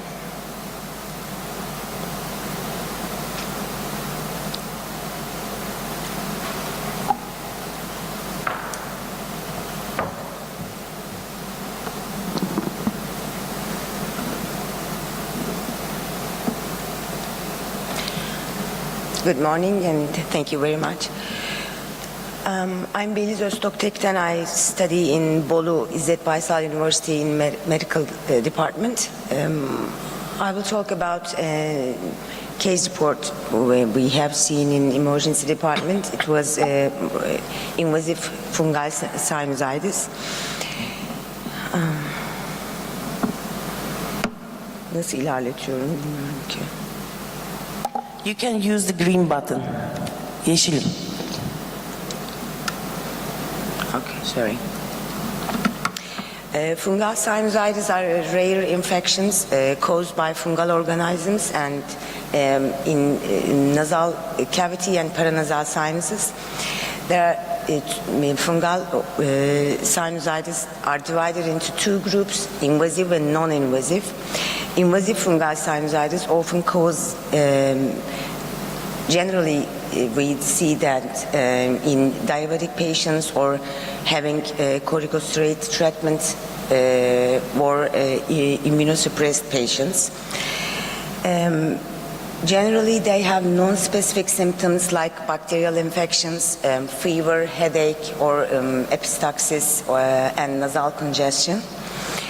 And fungal, especially invasive fungal sinusitis, have a high mortality rate, 85.100%. For early diagnosis in emergency department, we can use only 3 ways: endoscopic examination, computer tomography, and magnetic resonance imaging. And we can see the sinus cavities, opacity, the thickening of the sinus walls, and bone construction and destruction in the computer tomography especially.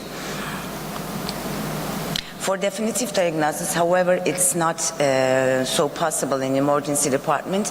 We can use both histopathologic examination and microbiologic examination.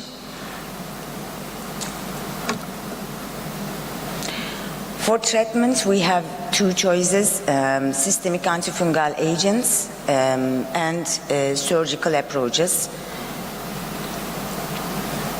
Our aim in this presentation, we have to talk about a case report who had recurrent admissions to the emergency department with complaints of epistaxis, and he have finally diagnosed with invasive fungal sinusitis.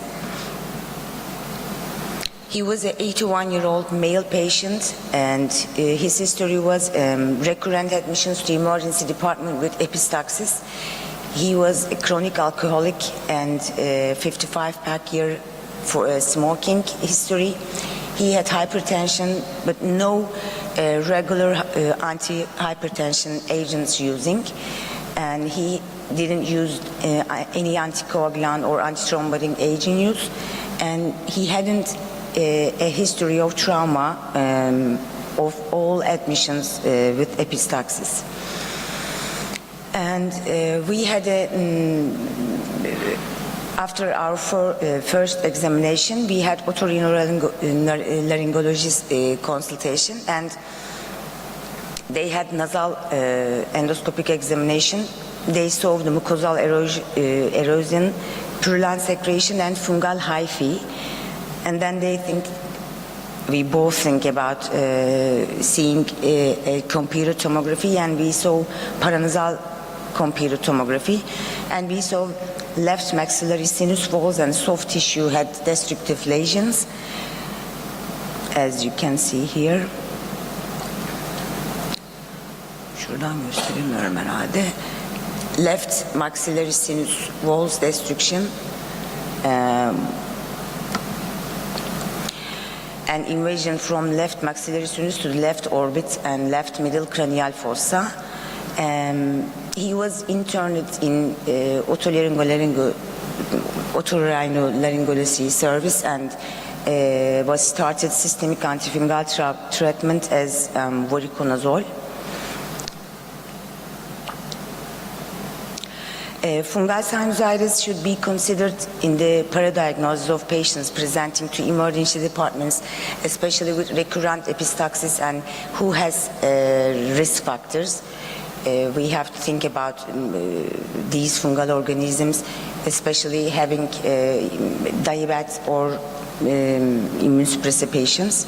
Early diagnosis and treatment of life-threatening invasive fungal sinusitis are vital, and these patients should be evaluated by otorhinolaryngologists.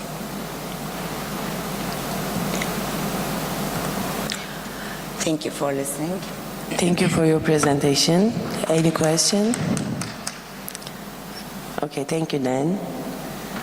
And the last one, I guess, by Fatih Cemal Tekin.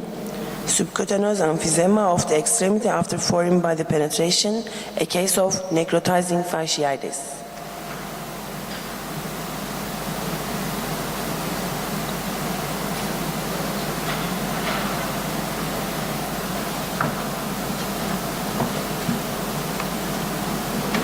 Good morning. Thank you for your attention. Foreign body penetration is a prevalent cause for individuals seeking medical attention at the emergency department. Superficial traumas, particle case of nail penetration, are commonly found within this context. In these circumstances, dressing, tetanus vaccine, analgesic, and antibiotic therapy are typically considered adequate treatments, unless the patient has comorbidities. The purpose of the presentation is to highlight the potential development of severe complications in patients who present to the emergency department with nail penetration, and to underscore the significance of doing a comprehensive physical examination. 22-year-old male patient was admitted to the emergency department with swelling and redness in his leg and was informed that he had a nail had lodged in his leg. On examination, diffuse heat increase in the right leg and redness around the area where the nail was inserted were noticed. In addition, crepitation was felt under the skin from above the knee. The tetanus vaccine was administered 3 months ago, and antibiotic therapy and analgesic treatment was started in the emergency department. In the image examination, diffuse foci were observed around fascia and vascular structure of the muscle in thigh, extending the right iliopsoas muscles, and were evaluated as necrotizing fasciitis.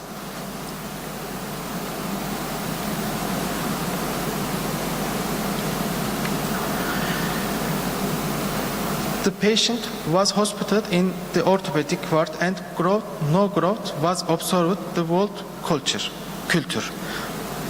Fasciotomy was performed in the medial and lateral region. Meropenem, vancomycin, and tigecycline were started with the recombinant in infection disease. After 20 days, the patients developed granulation tissue and no drainage at the wound site, and skin closure was planned. Nail penetration cause presentation on the emergency department should not be considered as sample case. As seen in your case, complications such as necrotizing fasciitis should be kept in mind. For this reason, the initial examination of the case should be done careful, and treatment to prevent this complication should not be forgotten. Thank you for your presentation. Any question? Okay, thank you. Is there anyone behind left? Okay, thank you then. Have a nice day.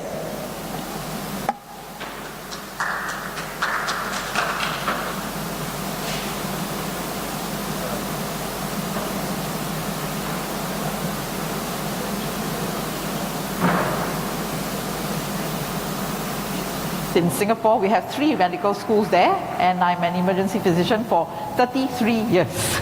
So I've trained many residents and doctors, many generations of doctors.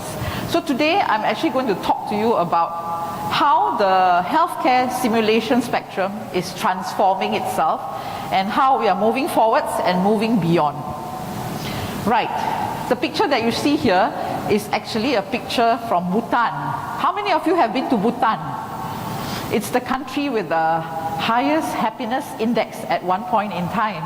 And this is the Hanging Tiger Nest Monastery up in the mountains. And it was quite an effort to actually climb the steps and trek upwards to this monastery. But then, you know, it's just like our path in life. We all have to transcend and move on, and there will be challenges and barriers as we move along. The path to becoming a high-functioning professional emergency physician is not easy. There will be many challenges during the course, but however, hopefully the results will be good and it will be satisfying to you as well. And we'll see what happens. Now, technology is driving all of us. Everything we do is technology driven. So therefore, anything from our children, the younger generation, the teenagers, even into the older generation, you know, in Singapore, we are actually teaching our seniors how to be technology savvy, how to use their handphones to negotiate a lot of things and a lot of programs as well. So therefore, it is actually very, very technology driven. However, we must not forget the human touch and the elements of humanism as we move along in this era where technology is driving everything that we do, including in the practice of medicine and emergency medicine as well. So we have to make sure that we adapt. Let's look at this video for a while. Can I have the volume up? The sound? Okay, so this is what happens when you go shopping these days. You don't even have to put the clothes on. You can just look at the mirror and AI will show you what you're going to look like. Oops. Okay, that's a technology glitch. So let's just wait for that. So nowadays you can just look into the mirror and then you don't have to try the clothes on and it will just show you what you're going to look like with those clothes. Okay, just give them a minute.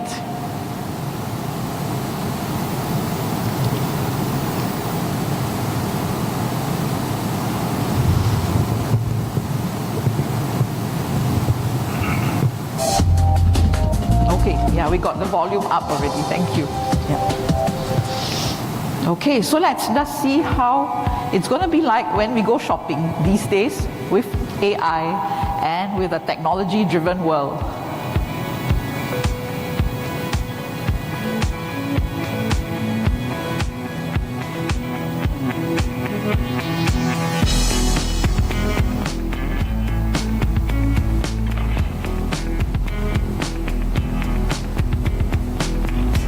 Show me skirts. Okay, so all the skirts will come up. And that's how you're going to look like without even having to try the clothes on. You can actually see what you're going to look like, how color coordinated you can be. And this is really not the future anymore, it's already here. So therefore, technology is indeed driving us in all aspects of our lives.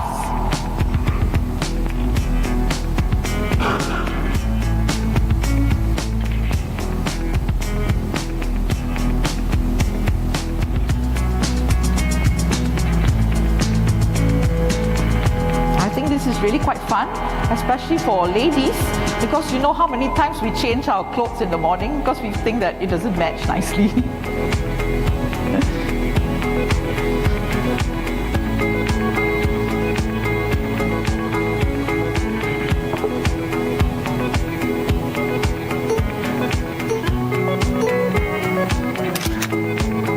And it can also take a photograph for you. Yes.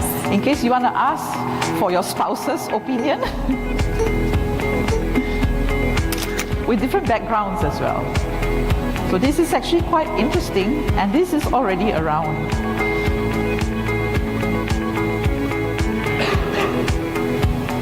And you scan the QR code and you can do your payment online. It's cashless. So this is the world we live in today. So, in the midst of all that, we must not forget that humanism must still prevail. It is at the center of everything that we do, including when we use technology as well. So, humans must be at the core of everything, whether it's related to our patients, our learners, their family members, and the community around us. And don't forget the healthcare staff, all of you as well. Because oftentimes we care about others, but we forget to care and think about ourselves, which is really very important. Because we are not there, then there's no healthcare provider really. So the characteristics of humanism in anything that you're going to approach to do really comprise of the human values, the human emotions, which is very unique because when you use technology, those things are not there really. And humanistic approach. Always think about how a person is going to react to you. And of course, all the other considerations like values, personality, your style, and all that. Okay?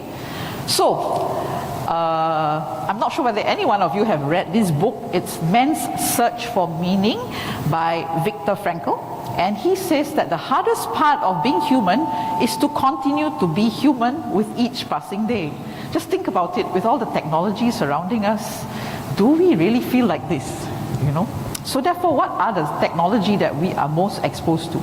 In medicine and in education or medical education? Well, we have a lot of technology, enhanced learning, everything. This afternoon I'll be talking about my simulation technology at 4:30. So you can see all the kinds of technology and toys that we are involved in these days.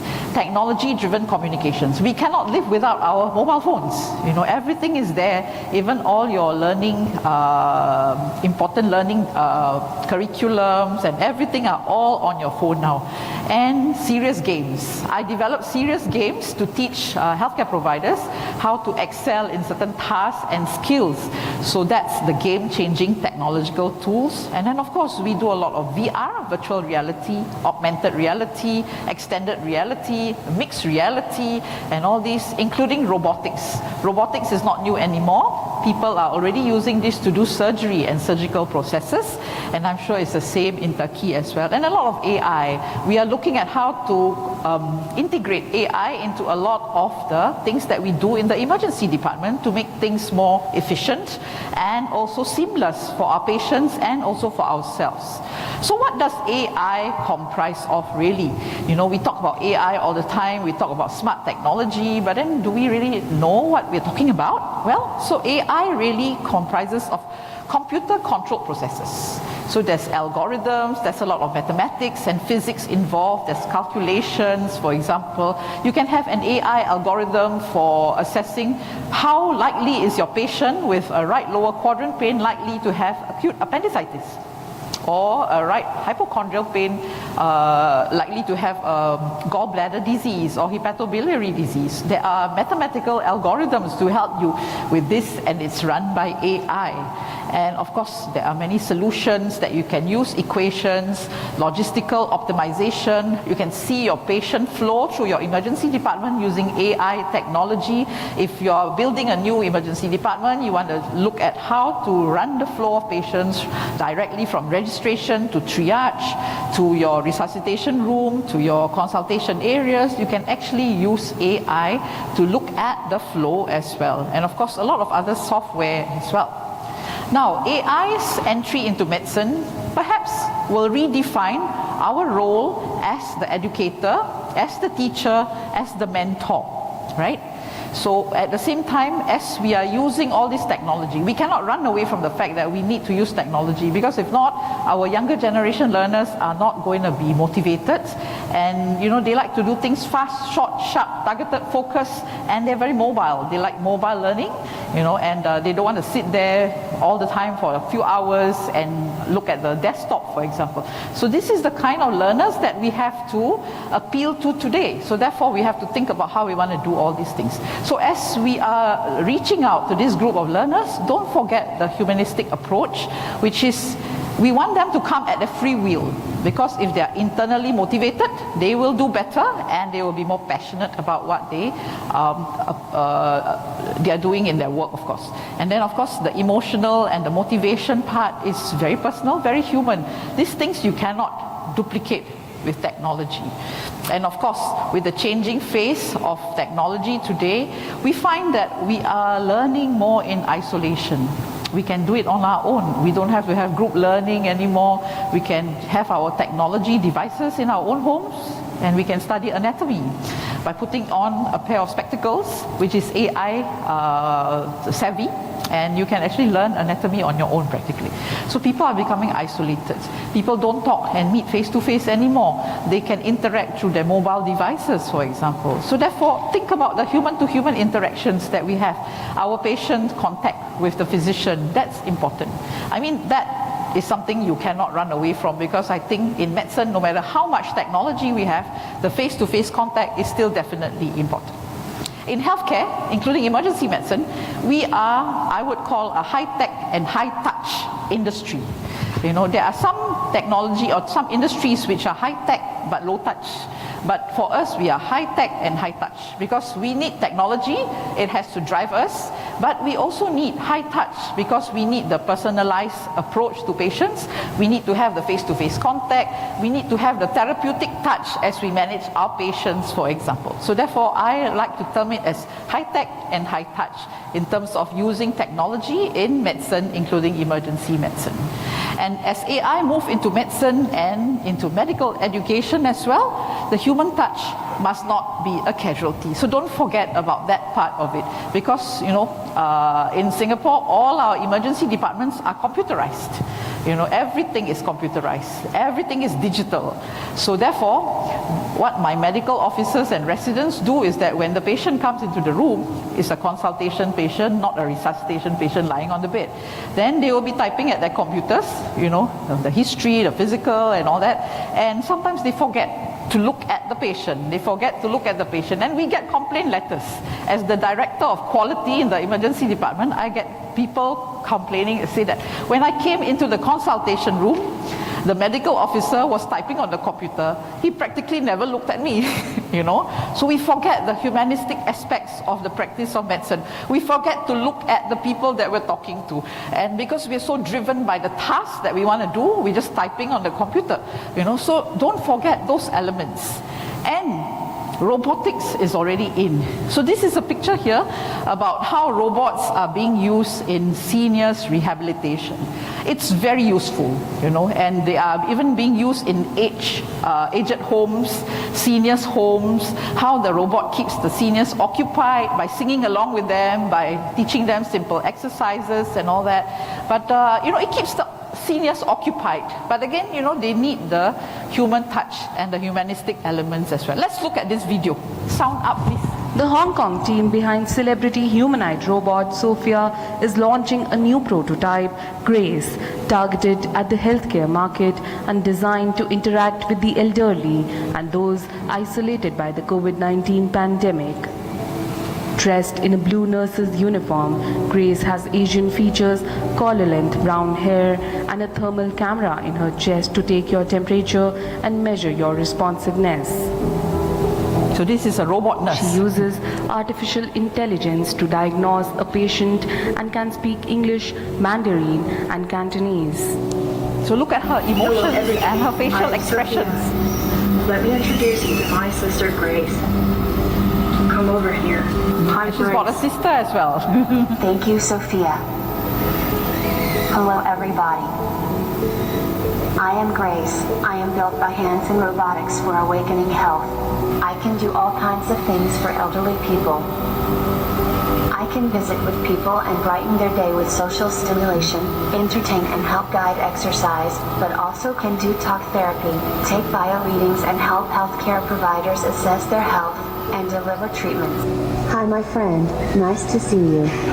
Okay, great. So while we talk, I will take your temperature reading and pulse with this little thermal camera on my chest. See? You are 36.6 degrees Celsius, by the way. No risk of COVID. Also, I note that you are responsive and so this aware, robot can be taught to speak different languages. So in Hong Kong, they've actually taught them how to speak Cantonese because that's a Chinese dialect that is very commonly used in Hong Kong, for example. So you can customize your robot, personalize it as well. Overwhelmed during the pandemic, said founder David Hansen. So we designed Grace to look professional in a healthcare setting. So that would mean so that she would resemble the sort of human-like appearance of healthcare staff. And so then this would facilitate more natural interactions. A human-like appearance facilitates trust and facilitates natural engagement because we're wired for human face-to-face interactions. That's just the way human beings are.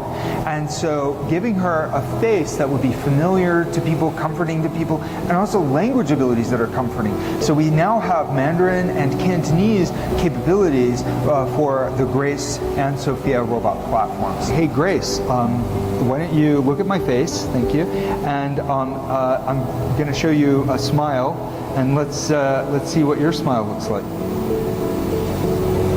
Okay, yeah, look, or sad. Oh yes, reacting a little sad if I feel pain. And then maybe like imagine a big loud noise happens, bam! So, with the Grace robot, we are simulating over 48 major muscles in the face. So we have 36 motors in the face. They're reversible, which means that each motor can simulate 2 muscles, because human muscles require 2 for the actions. Like my eyebrow is going up and down, kind of. So that's actually 2 motor groups, but in her it's just 1 motor. So Grace is designed for Asian markets, also markets all around the world. But we did make her look a bit more Asian than Sophia. But her face is actually a bit more cartoon-like, a bit more like anime. And the anime design references are often anime is the Japanese cartoon, right? Yeah, if you're Asian familiar styles and Western. And they have big eyes and they look very approachable. Awakening Health intends to mass produce a beta version of Grace by so August. that's what technology is leading us to these days. Okay, so for the seniors and the elderly who is sick in bed, they might just recognize this nurse as a real nurse. So every touch point with a healthcare provider will provide an impact. So therefore, make sure that we use that possible touch point that we have, but perhaps it could be a machine touch point. But really, it's up to us. Whatever technology we're going to use these days, how do we integrate the humanistic aspects and the humanism aspects into what we're doing? We cannot run away from having technology because I think it's already here to stay. And technology can offer us a lot of things. For example, during the pandemic, that has given us a booster with the adoption of technology in healthcare. Healthcare was lagging behind in terms of technology adoption compared to other industries. But I would say COVID-19 has given us a booster, and really I think it is going all out, and the trajectory is a correct one. And of course, technology can provide us more time. We're always busy. It makes us do things faster. We can create more free time for ourselves. It's environmentally friendly. You don't have to have so many papers and to carry all those heavy load and files that you have. It will also allow for repetitive practice. So if you have simulation, for example, you can practice again and again and again without hurting any patients, and you can do it until you reach a proficiency level or a mastery level that you would like to attain. Of course, it will save on storage space. You can do it on your own free time as well. So people are very mobile nowadays, especially the younger generation. In Singapore, we have a smart nation move, which is to make everything more IT driven. So therefore, these are all on the agenda for different institutions, different industries and all that.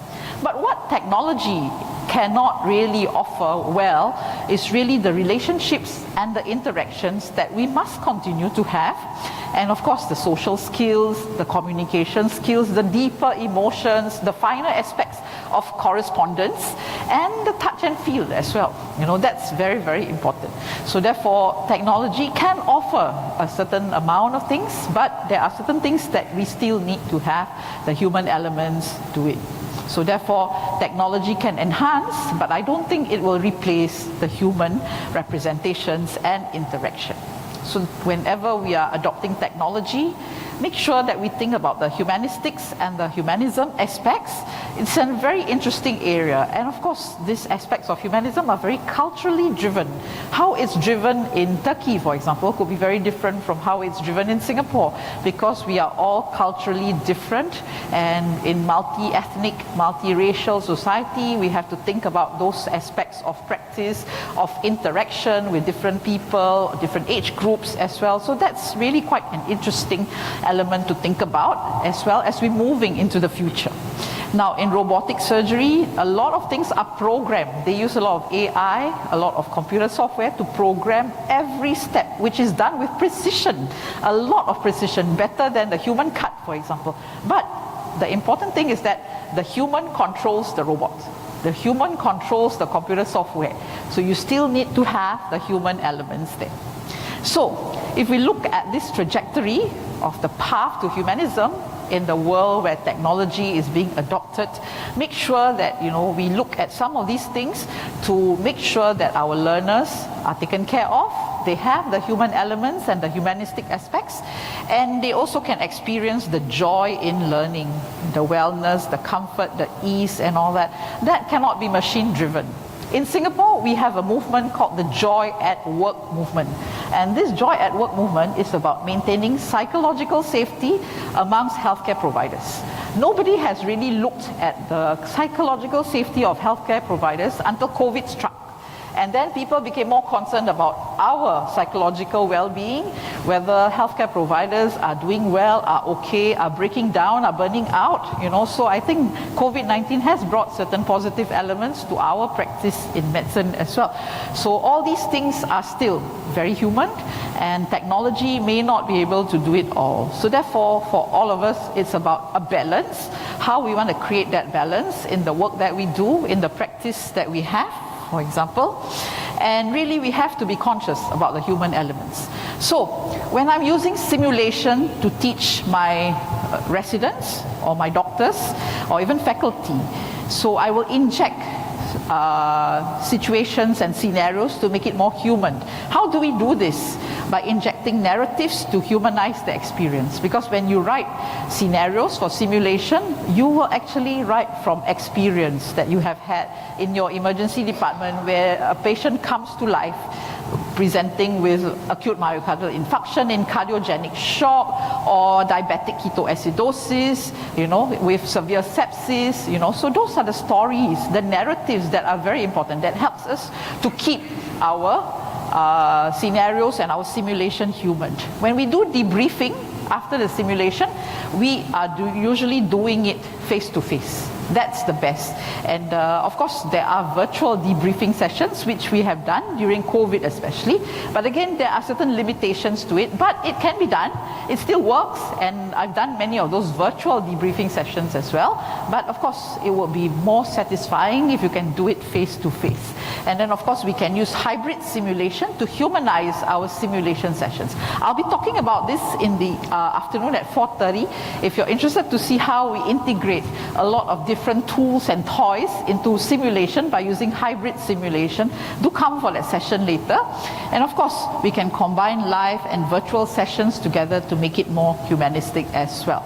So, the way to go forwards is to balance the technology adoption together with the human elements, and then of course maybe to even have smaller group for bigger interactivity, and let humans be humans and let machines be machines. But when they work together, the outcome of the integration can really uplift the level of intelligence. And this is another interesting book for those of you who are interested.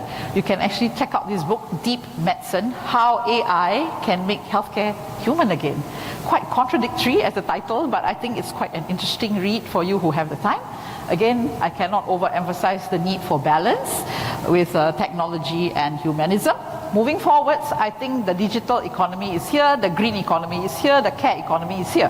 But in all the things that we do, make sure we consider the human elements. So the 3 S's to remember will be safe, smart, and sustainable, because we definitely want to save the earth and make sure we are green. So back to that hanging tiger nest monastery in Bhutan, the country with the highest happiness index at one point in time. So I mentioned earlier that I actually climbed all the way up using your own 2 feet. You climb. Of course, it's a lot of effort to climb, but then at the end of it, you actually get to see a beautiful sight, and you get to go into the serene, calm monastery, and perhaps technology will now be able to get you up there sooner. Perhaps there'll be a conveyor belt, perhaps there'll be a cable car, a technology-driven vehicle that can bring you up there easier. But just ask yourself, will you be more satisfied when you get up there? Will your inner satisfaction and motivation be as good as if you had climbed it yourself? So that's a question for all of us to answer. So our future is a race between growing power of our technology and this wisdom which we're going to use it.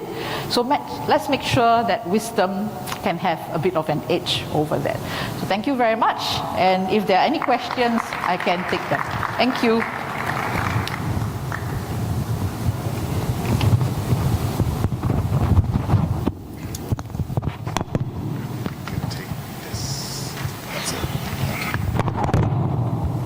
Our next speaker is Dr. David Carr. You guys know him already. So he's going to have a long tutorial session with you on dermatology, because I think we only have the two of us this morning at this session. So if you have any questions, just ask him. So David, over to you. Good morning. Thank you for coming. It's early, and it's amazing to see, I don't need, no, I'm okay. It's amazing to see so many faces I met in the last 3 days here this morning, because that inspires me to do better, to see my friends here. And it's been amazing to be part of this conference for the first time, to be part of your country, and to be welcomed so warmly.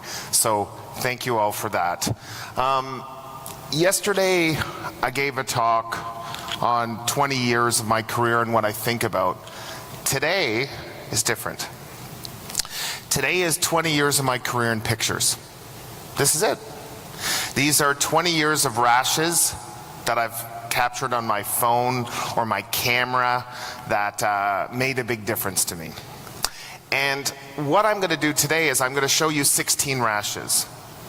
In front of you is a piece of paper and a pencil. You are going to take this as a quiz, and you're going to write the answer to all 16. My hope is you get 0. If you get 0, I've taught you 16 things. The wonderful thing about dermatology is once you see it once, you don't forget it. So the lower your score, the better my talk. So don't feel threatened. And what I'm not going to do today is talk about treatment, because I believe this kind of treats almost everything. You know, I once, when I was a medical student, I did a rotation in dermatology for 2 weeks. And I went to see a patient, and the dermatologist said, "What do you want to give the patient?" I said, "Some hydrocortisone cream."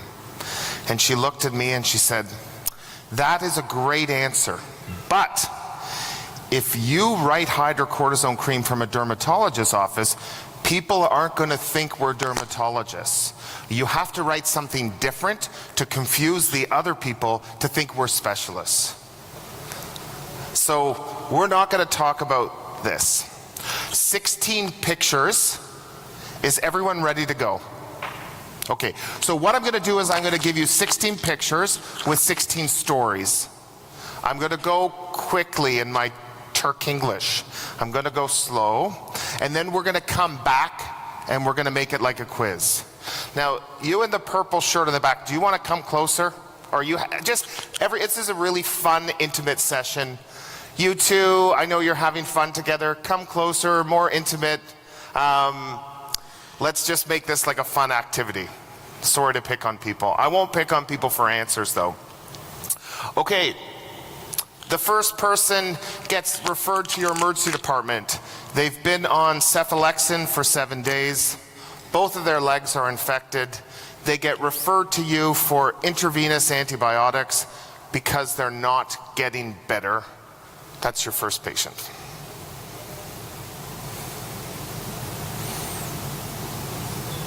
So jot these all down. Your second patient, the nurse asks you to sign an EKG. In Canada, we have to sign every EKG the nurse does within 10 minutes. Do you guys have to do that in Turkey? Yeah. So I get shown the ECG, the heart rate is 170, and I said, what's the story with this kid? He's 20 years old. Oh, he has a rash. He was tachycardic. So I did an EKG, and can we give him something for pain? His heart rate is 160, 170. His blood pressure is about 90/60, and he would just like something for pain. Do you think I could give him some Toradol or morphine before you see him? He's just got a rash on his leg.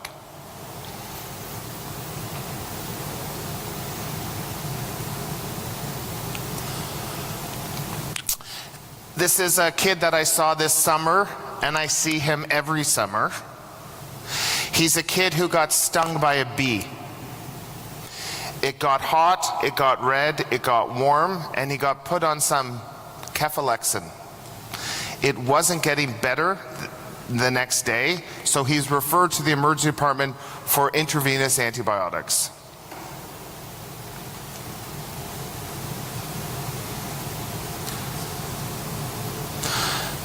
This is my daughter Dylan's foot. Dylan and I were at the basketball game. We're big Toronto Raptors fans, and Dylan said, "Daddy, my foot is so itchy." You know, I'm watching basketball. I don't really care about her foot, to be honest. And she kept, "My foot's itchy, my foot's itchy." I'm like, okay, the game's on. We're not talking about your foot.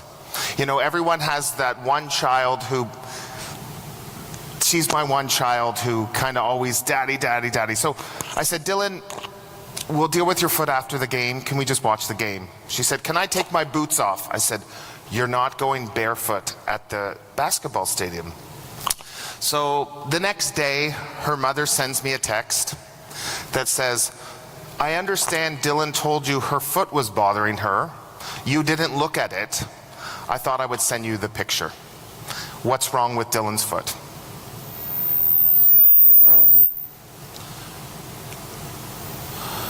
This is a 55-year-old male, has a rash on his chest, both his hands, kind of feeling not great, and you're asked to see him for this rash on his palms and on his chest.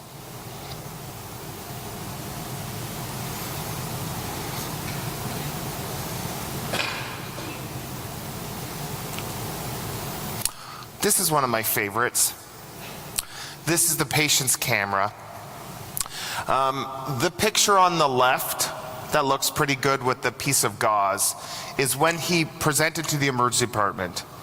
He got bit by a dog, his dog, and he came in, he was given some antibiotics, some amoxiclav, clavulanic acid, and told to keep it clean, to put a dressing on it, some bacitracin, some stuff, just keep it clean, and if it gets red or painful or anything, to come back to the emergency department.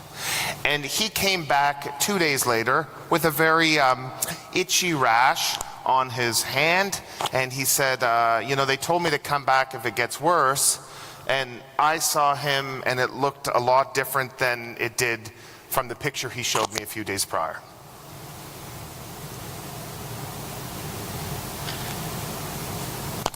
So this is a 50-year-old male who comes in with the chief complaint of, "My wife told me to come to the emergency department."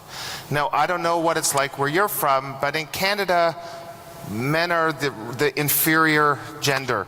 And if they say stupid things like this, trying to blame their wife, it's a sign of insecurity. But nonetheless, he comes to see me under the auspice of "my wife sent me here." Already I thought he was pretty meager. And he said, "I've had this rash on my legs for about 2 weeks and I thought I should get this checked out."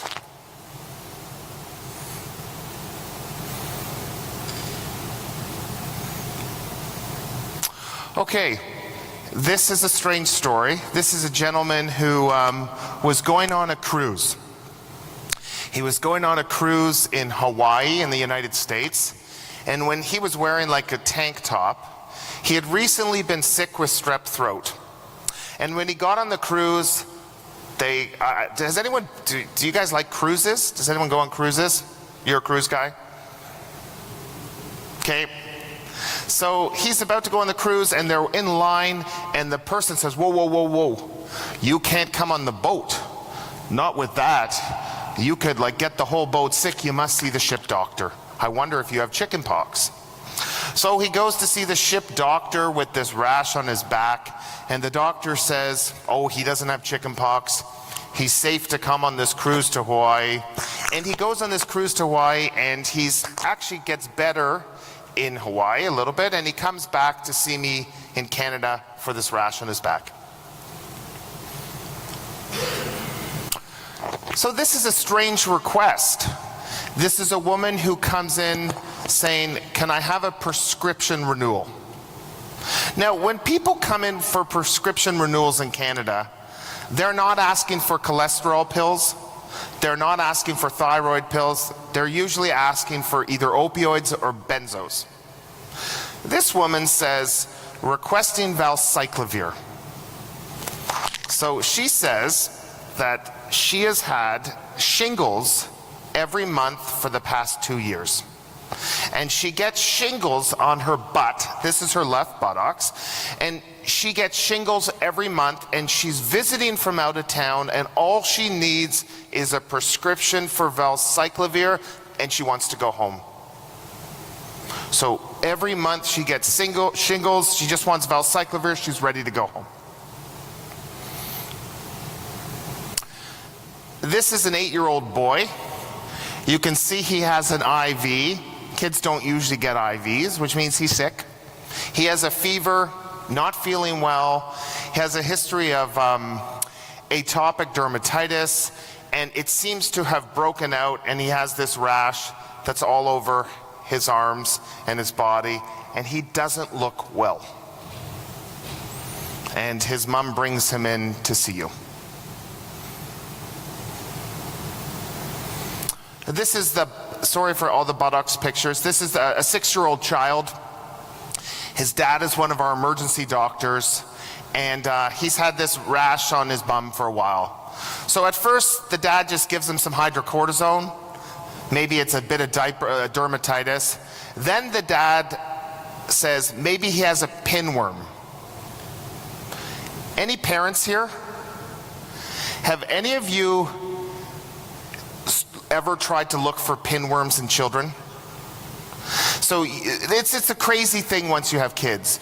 You go to your kid's bedroom in the middle of the night and you put some tape on their bum and a flashlight, and you hope to see worms coming out of their kids' bums. It's actually the most disgusting thing in the world. So this dad keeps checking for pinworms every night, and he can't find pinworms. He treats the kid with pinworms, he treats the kids for dermatitis, and then he says, Dave, crap, like, can you just take a look at my kid's bum? My wife's gonna kill me because she says I need to see a doctor, not a dad. And he comes to see me. Okay, this is a bizarre story. 2 pictures here. This is the referral letter I get, and I want you to think about what you would think when you read this letter before you see the patient. The letter says, I have seen this young 25-year-old Filipino male twice in my practice. He came to me 1 year ago with an abscess on his neck. I performed an incision and drainage. That's the one on his right side. Today he comes back with another abscess on his left side, and I think he's going to need a skin graft. I'm reading this note, and I go in to see this patient, and I take off put him in a gown, I take off his shirt, and he's like Frankenstein. He's like, he can't even move. So I say to him like, whoa, what the hell is wrong with you? And how long have you looked like this? He said, I've had this for a year. I said, what? Have you seen a doctor? No. You've looked like this for a year and you haven't seen a doctor? No. Can you fix my neck? So I feel his neck and swollen and a bit cold, and I said, hold on a second, I'm not cutting into this. That's him. Next one is a 25-year-old female. She comes to me with sore wrists, sore ankles, and this hemorrhagic pustular rash on her fingers and her body that's been going on for about a week, and she doesn't feel great.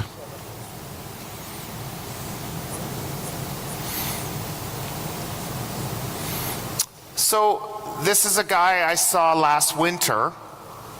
He's a marginalized individual who lives, he's homeless. We have a large homeless population in Toronto. And he came in with some bleeding gums and this rash on his legs. I kind of looked at it. I figured, you know what? He's a drinker. Maybe he has some bone marrow problem. I order some blood work. I get the CBC thinking this is going to be a slam dunk. His platelets are 350. They're completely normal.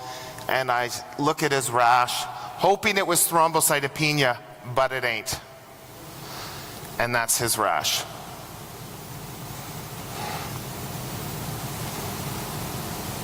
This is a person referred to me. They just came back from South Africa. And they went there to do safari. And when they came back, they got a fever. And they were told, if you get a fever, they've been all over Africa, you must get a test to rule out malaria. So he comes into our emergency department. My resident goes to see him. We have a rapid falciparum screen, which is negative. I say, okay, he doesn't have malaria. He can go home. He's fine. And the patient says, hold on, can I just show you something in my arm? So he takes off his sleeve and he says, on my right shoulder, I have this black spot. Oh, how come you didn't tell the resident this? He has this black spot here. And he says, on my other shoulder, I have these spots here. And those spots are what the black thing used to look like a few days ago. That black thing used to look like those spots. I thought they might be a bite or a reaction, but now it's got this black thing here. What is it, doc? And the last, number 16, is a woman with a history of hypertension. She's on Ramipril. She has a history of seizures. She's on phenytoin. She has a history of high cholesterol. She's on a statin. And she comes in with a fever. She's not feeling well. And she has these big swollen lips.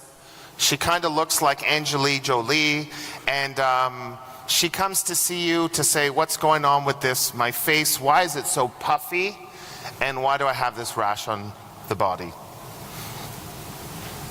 16 pictures, 20 years. Who got 16 rashes correct? Do we have 8? Do we have 4? Good. Perfect. This is what I want. That means that if we're mean average of 4, I've taught you 12 things. Okay? If I can teach you one thing this morning, if you take one thing away and nothing more, you take away this. This is the most important thing you will learn by me this whole conference.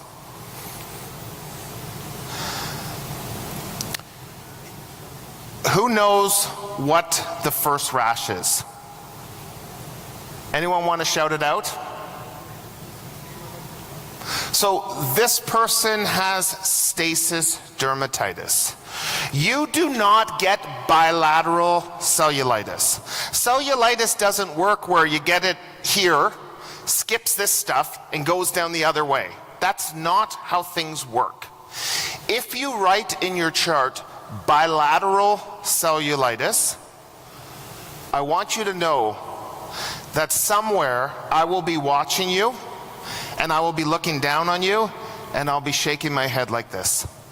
Don't ever call something bilateral cellulitis.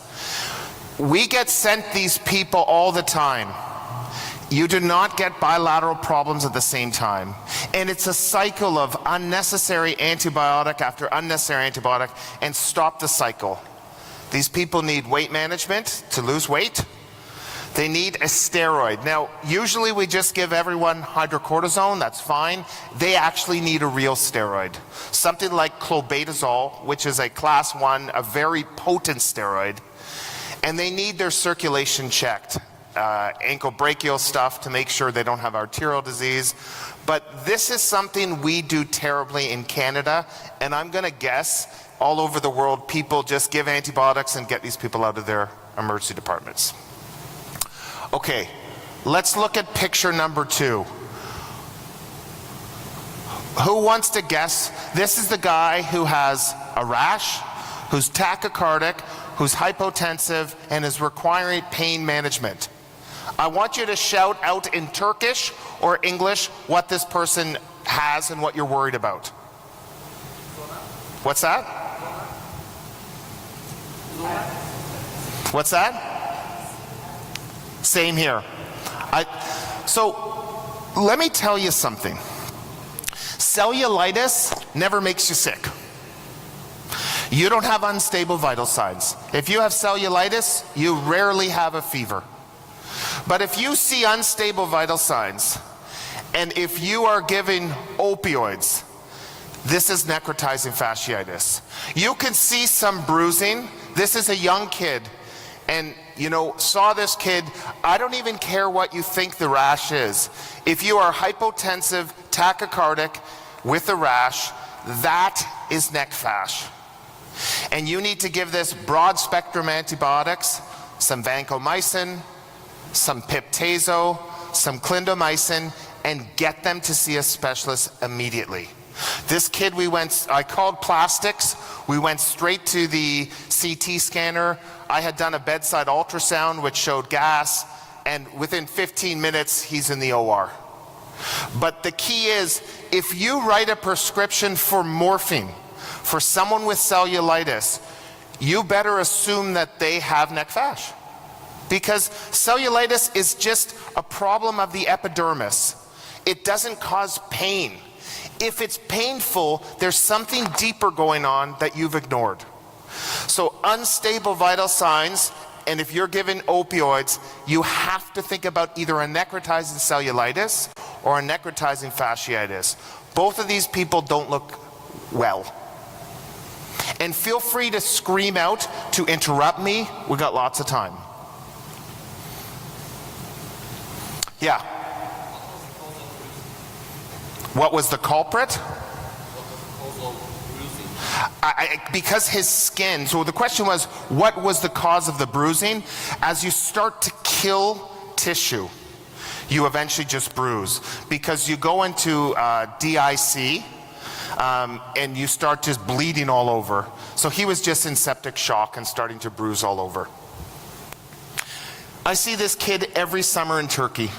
I wish I was here every summer in Turkey, in Canada. And the key here, who wants to give this kid a prescription for intravenous antibiotics? No.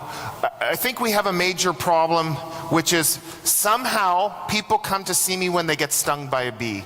Does this ever happen in Turkey? I don't even know why these people are here. And I think the key is that the reason insect bites get infected is because you're dirty. It's because you scratch them. The bee sting, the mosquito bite, they don't cause cellulitis. Humans cause cellulitis. So if someone comes in after a bite or sting, this kid needs an antihistamine, an anti-inflammatory, and ice. No antibiotics. And I say to the parents, it's gonna look worse tomorrow. And if you put a circle around it in pen, tomorrow it's gonna look worse. That's okay. If the story is, I got stung by a bee a week ago, it was totally fine, and now I look like this, that's cellulitis. Cellulitis doesn't happen in 4 hours. That's an allergic reaction. It's another inappropriate use of antibiotics. Apart from being a neglectful father, what rash does my daughter Dylan have? Does anyone know? So Dylan has cutaneous larva migrans. And when you look at her foot, it's like an S shape. It's serpiginous. It's like a thing burrowing her skin. And essentially what had happened is we were in Florida on a holiday and we were playing in the sand. And a dog, typically it's dogs, they pee in the sand, and in that urine there are the larva of this worm, and this gets under your skin. And the hardest part about managing her was how I had to tell her and her two siblings that Dylan has a worm crawling through her skin. that's going all around. That part was more delicate to manage, but she was treated with something like albendazole or ivermectin, and literally in 2 days the rash was gone. But if you look at pictures of CLM and you don't treat it, that worm will just keep burrowing in your skin. We see CLM in Florida and the Caribbean quite a bit. This is a very important rash. Who knows what this rash is? What's that?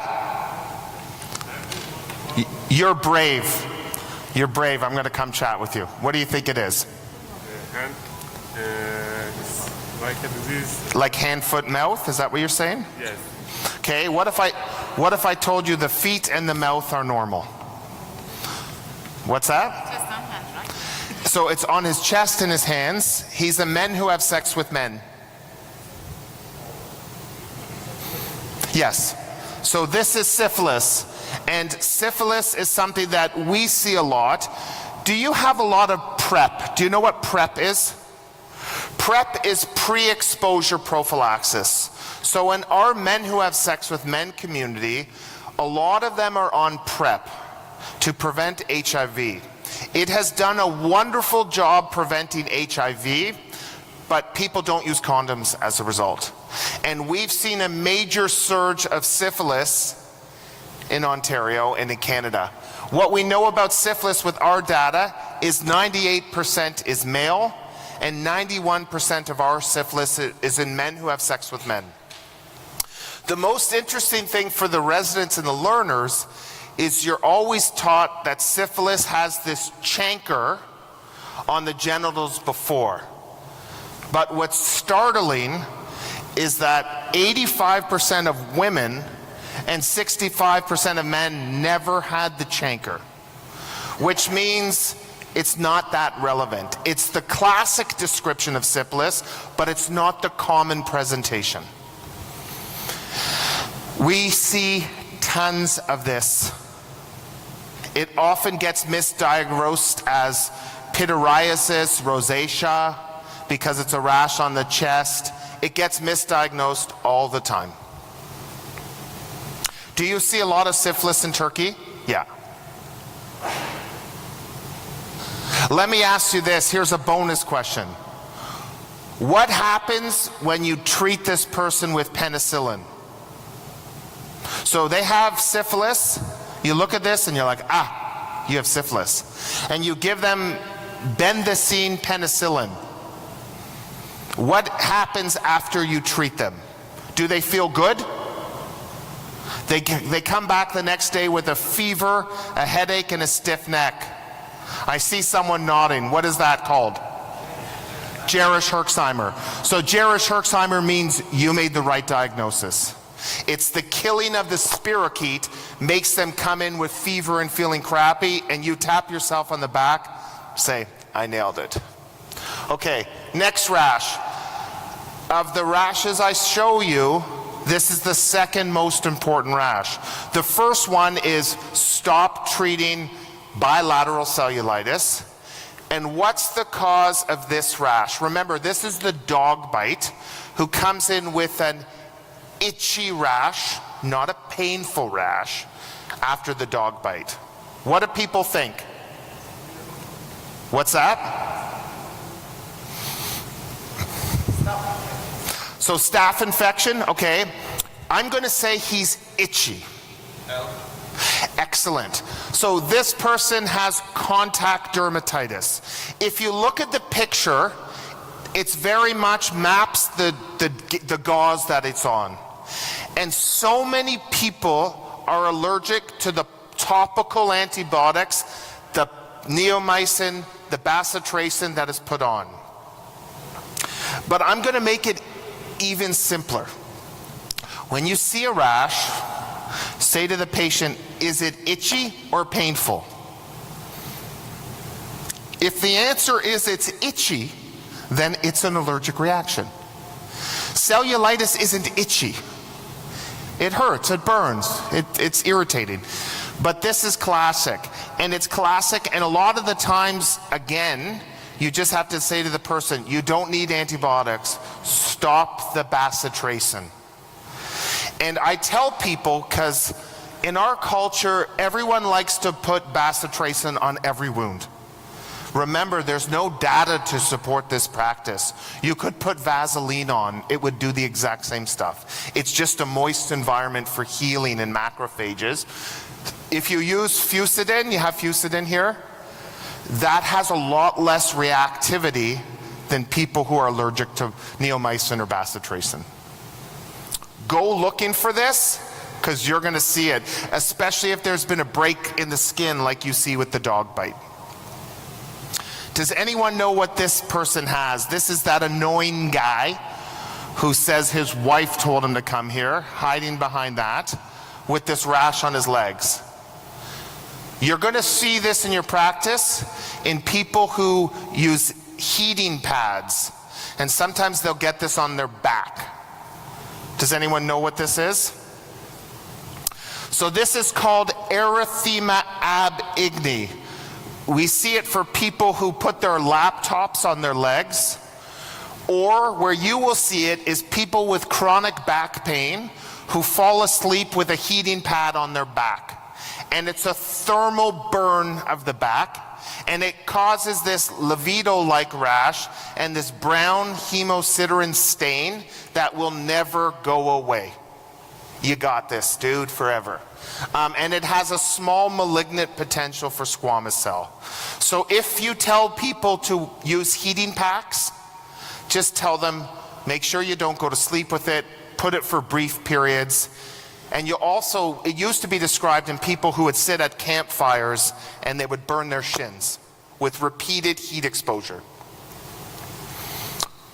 This is a post-streptococcal rash. Anyone get this one? Okay, so this is guttate psoriasis. And guttate psoriasis, guttate is Latin for drops, and it's 2% of all psoriasis, and it's often the initial presentation.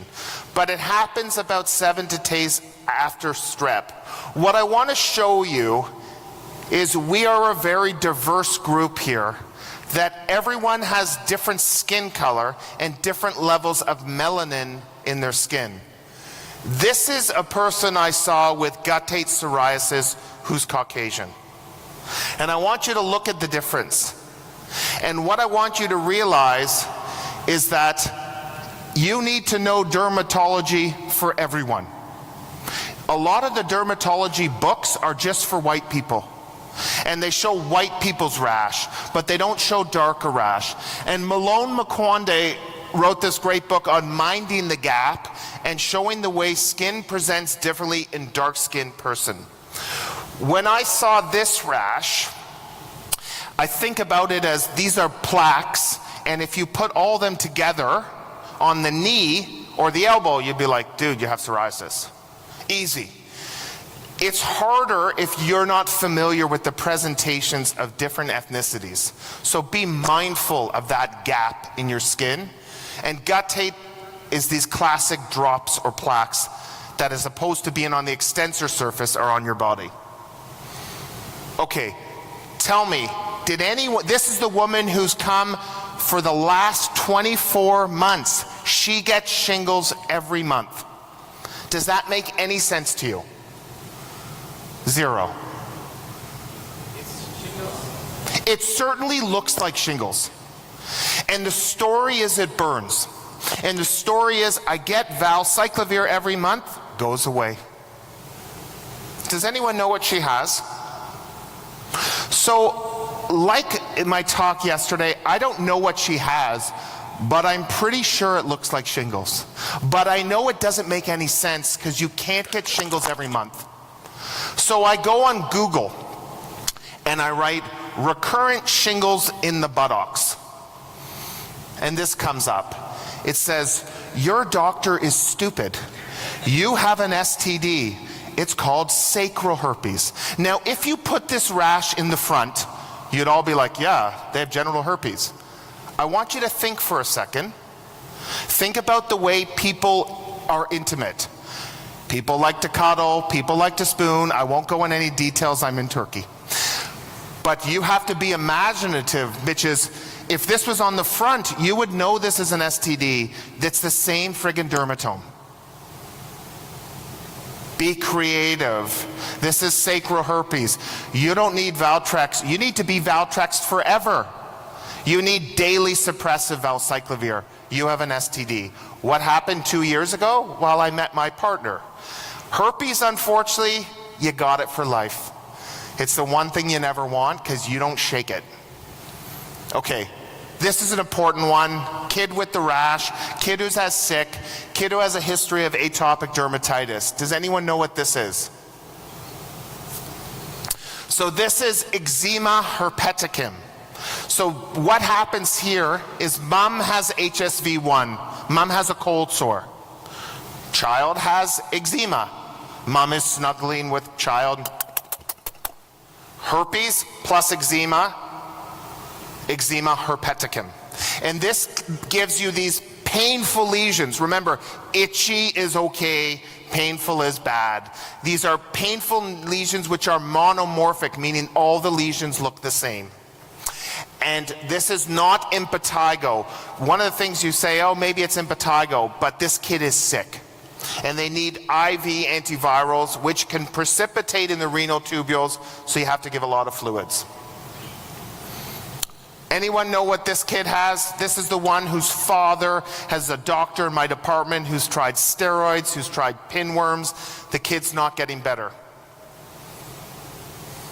So this is perianal strep. This is after a strep throat infection. About 6% of children will be positive if you swab their anal region. This is very red, it's very painful. One of the things is we don't like to look at things, oh, a kid has a rash, just try this medication. We don't look. But unlike, this is a very red, painful rash, and in the kid who's not getting better with a diaper dermatitis, swab the bum for strep. And you have to think about treating household contacts.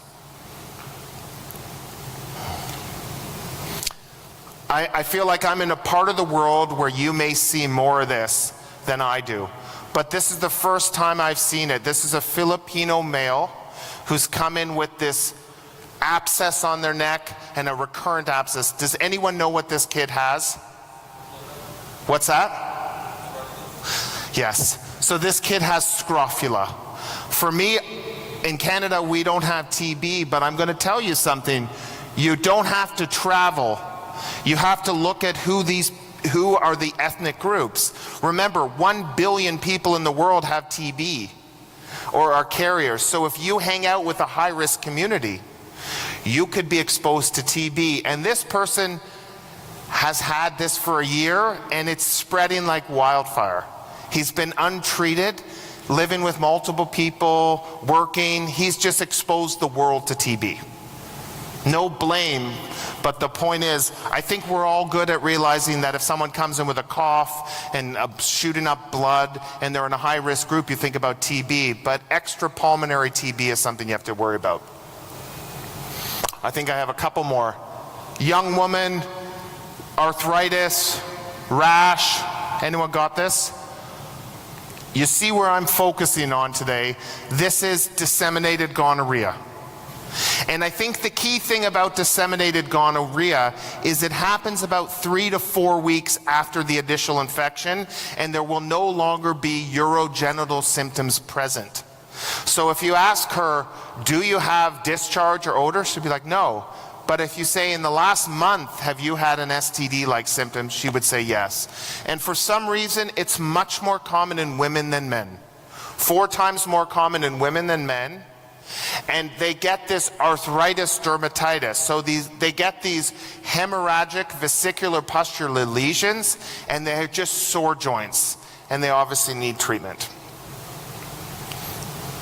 I think we have 2 more. Has anyone seen this, or did anyone get this? This is a homeless guy who came in with bleeding gums and this rash. What's that? Okay. Yes, vitamin C. So this is scurvy. And I thought scurvy was something you read about of people who were sailors that's 300 years ago got. I actually saw my first scurvy this year. You will see this in people with precarious social circumstances, and they get these S-shaped hairs. If you zoom in on this photo, you will see that the hairs of the leg are like the letter S. And in between them, they get these perifollicular hemorrhages, and they will often have bleeding gums. And you will see this in your marginalized population. It's not just on sailors who haven't had sunlight and fruit.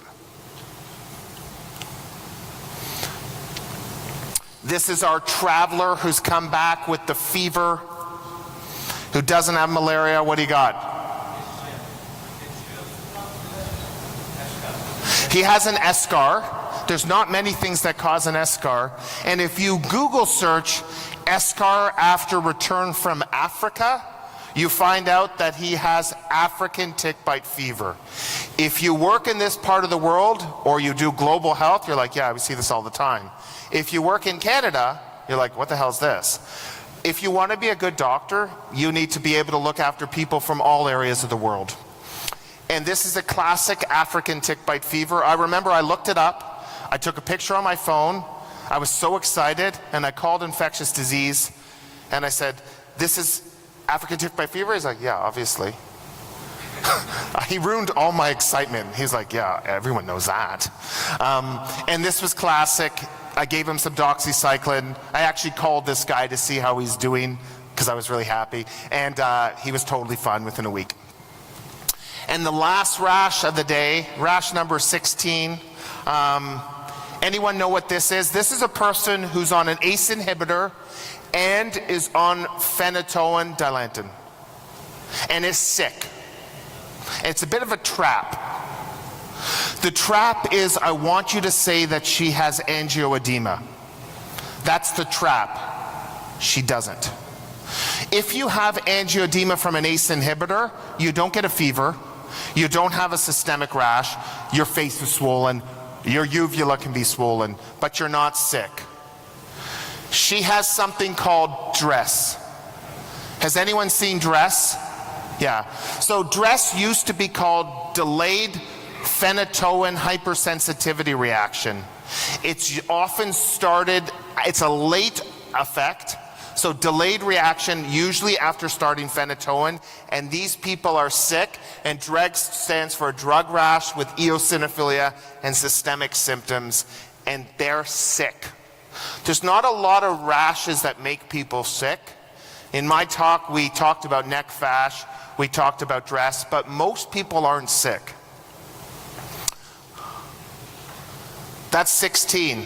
If you got 0, I'm delighted. If you got 16, you're crazy. If you got 8, 4, it doesn't matter. I want to just say thank you so much for having me, for learning with me, and for listening to me in Turkey. I hope to see you all soon. Thank you so much.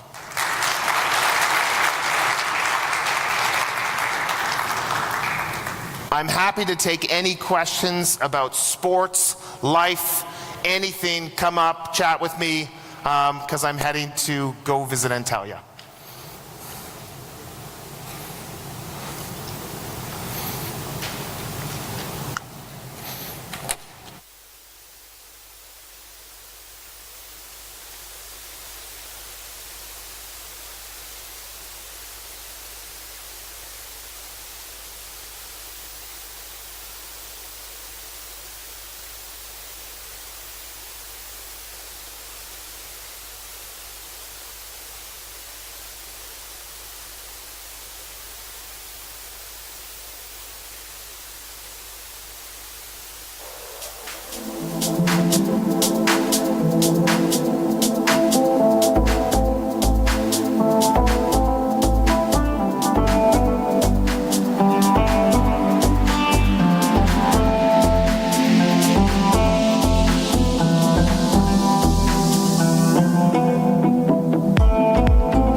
to present to the stage to start his topic. Thank you so much.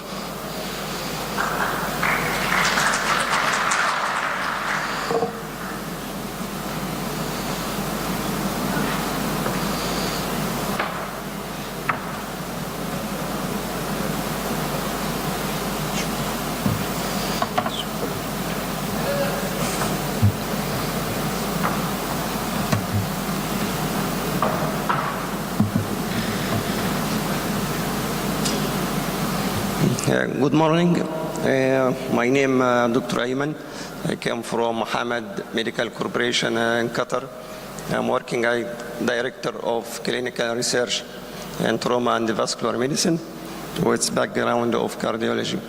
So I would like to thank the organizing committee and the panel, and I will talk today about the utilization of artificial intelligence and the machine learning in trauma. So how to utilize the machine learning in the diagnosis and the prognosis of traumatic injury. So artificial intelligence, it's like the intelligence or behavior pattern of human. It is a program that can sense, reason, act, and adapt. So this is to summarize how the machine learning is working. So machine learning is a technique by which the computer can learn from data with using a set of different rules. The performance of models improve as they are exposed for more data. The problem of our analysis, the conventional analysis we are using, that when we deal with a big data, we have a problem.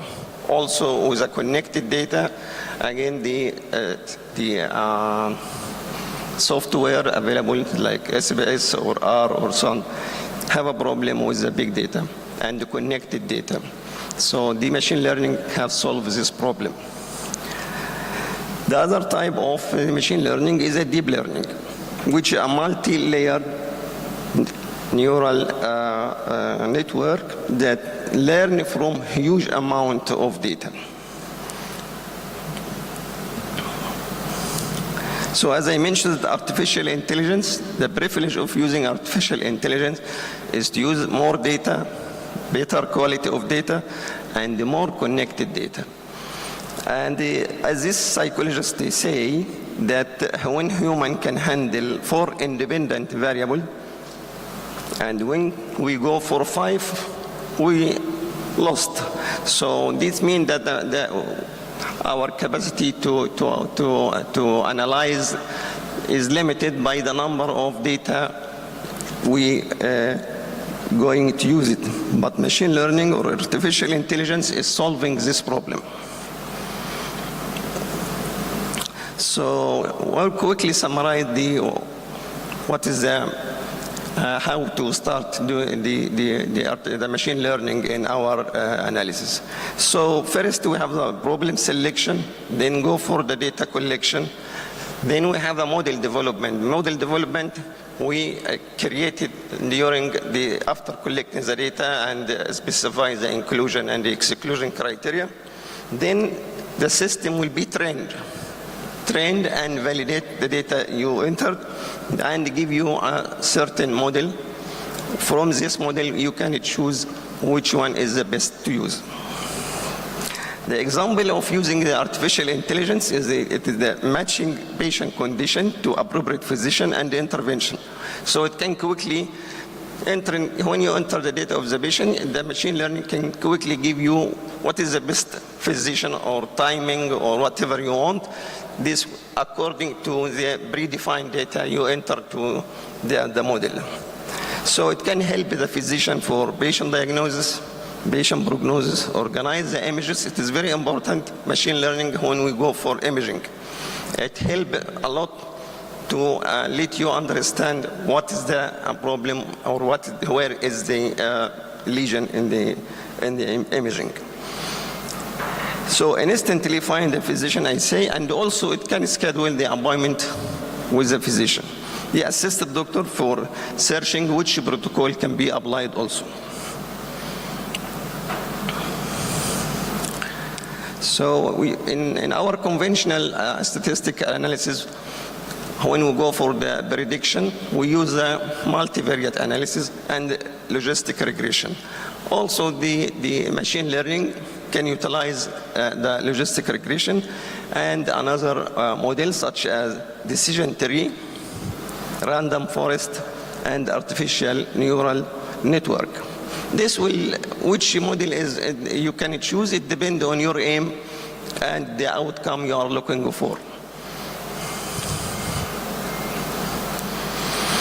So artificial intelligence in trauma surgery has a plenty of application and it proves to be efficient. It helps to shift away from the old screening method to start to take utilizing a new decision tool. The artificial intelligence application in trauma can start even before the trauma happens. So you can use it in the pre-hospital event. You can start applying the artificial intelligence or machine learning from before the starting of the injury or before arriving to the hospital. Then when the patient arrives to the hospital, it can help you to triage the patient. It will guide you when to send the patient until the rehab, until the post-injury stage. So artificial intelligence can predict the severity of the injury from 0 to 96. So there is a big variation between this 0 to 96, and it is mainly depend on the input, the data you enter, the aim you are looking for, the quality of data. So the accuracy depends on what the quality of your data.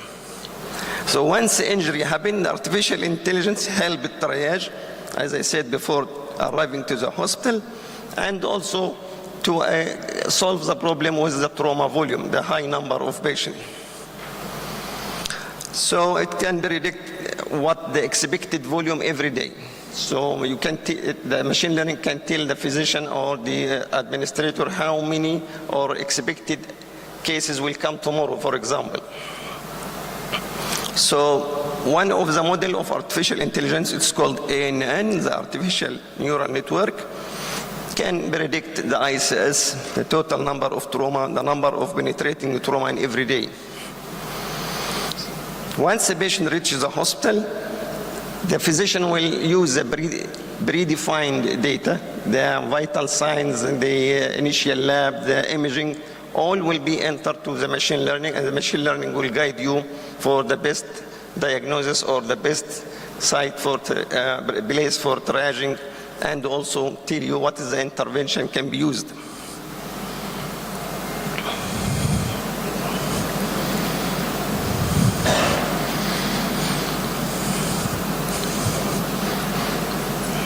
So this is a good example of how the artificial intelligence can be used before the accident. For example, in Sweden, they are using artificial intelligence to predict when the collision or accident happen on the road. So it can predict tomorrow or next week what expected accident and where and what is the volume of the injury. So again, it assists the ability to perform risk prediction, post-injury as well, and this can be achieved by using easily data. No need to go for complicated data when the patient arrives to the hospital. Just enter the vital signs, as I mentioned this, the imaging, X-ray, CT scan finding, laboratory finding.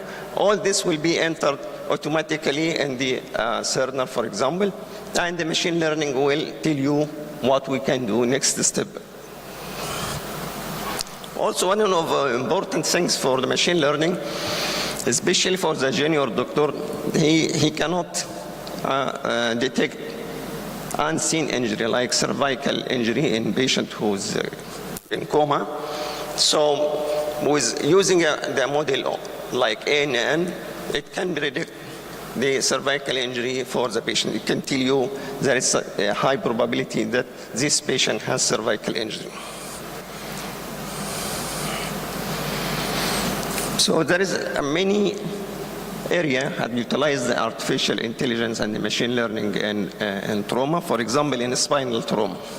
But until today, it is still in the infancy stage, so it's still a long time to say that machine learning is so safe and so well validated in detecting the spinal injury. This is another example of using the deep learning model to predict a new scoring system.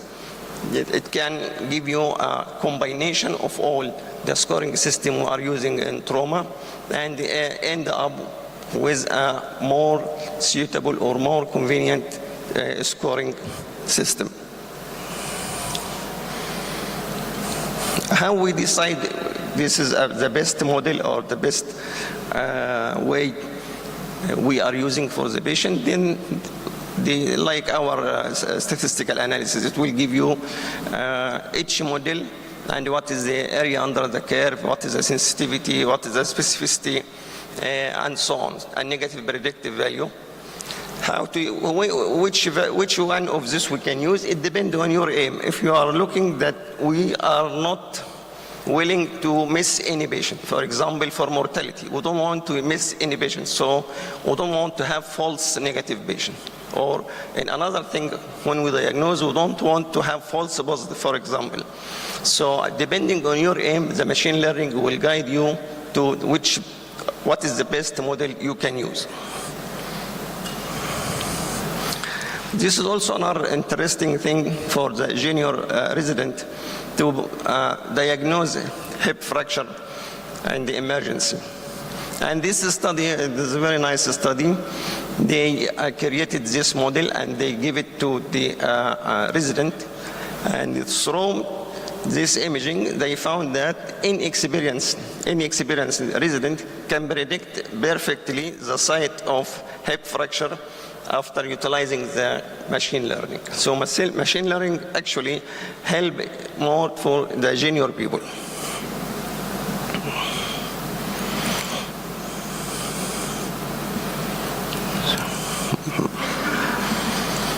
One of the also important utilization of machine learning is the musculoskeletal trauma for ligament injury, for muscle injury.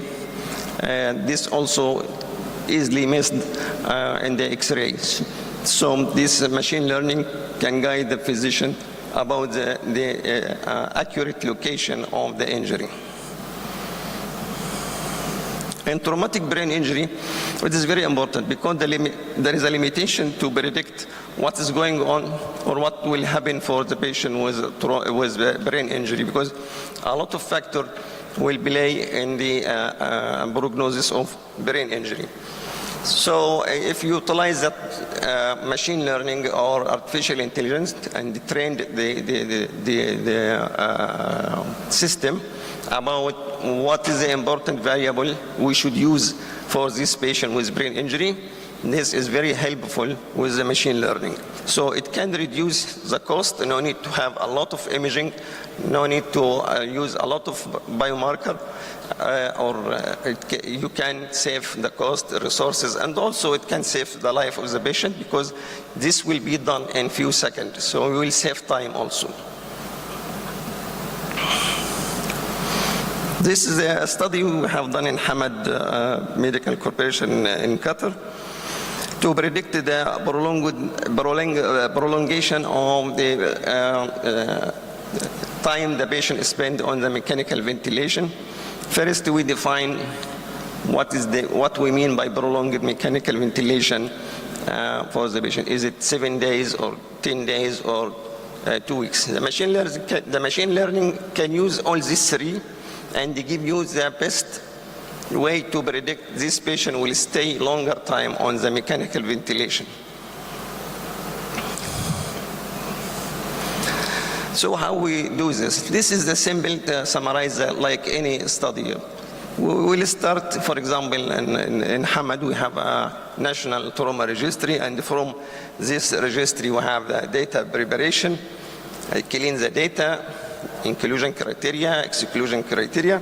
Then we'll go for the modeling, which, as I said, there is many type of modeling: logistic regression, ANN, SVM, random forest, and the CS. So you will not bother yourself by knowing all this. The machine learning will automatically give you what is the best model to predict the prognosis or predict the mechanical ventilation state, but you should enter or feed the computer with the data, which you gather it immediately when the patient arrives to the hospital, or even from the ambulance or AMS, they give you some hint like what is expected, is there any cardiac arrest happen during the resuscitation, and so on. All this information automatically on Cerner, connected with the machine learning software, that will end up with very accurate or nearly perfect accuracy of the prediction. Also, it is important thing in machine learning, they give you this as a figure. So you will not be bothered by numbers and so on. I will show you this. This is another example of how we can apply the machine learning. So if you have 1,000 patients, for example, the machine learning will do what is called a training. Use, for example, 30% and 70% versus 30%. This tested and the training. So this information, we should make it easy for any physician or healthcare provider to understand what is the data and what we mean by training and what we mean by testing data and so on.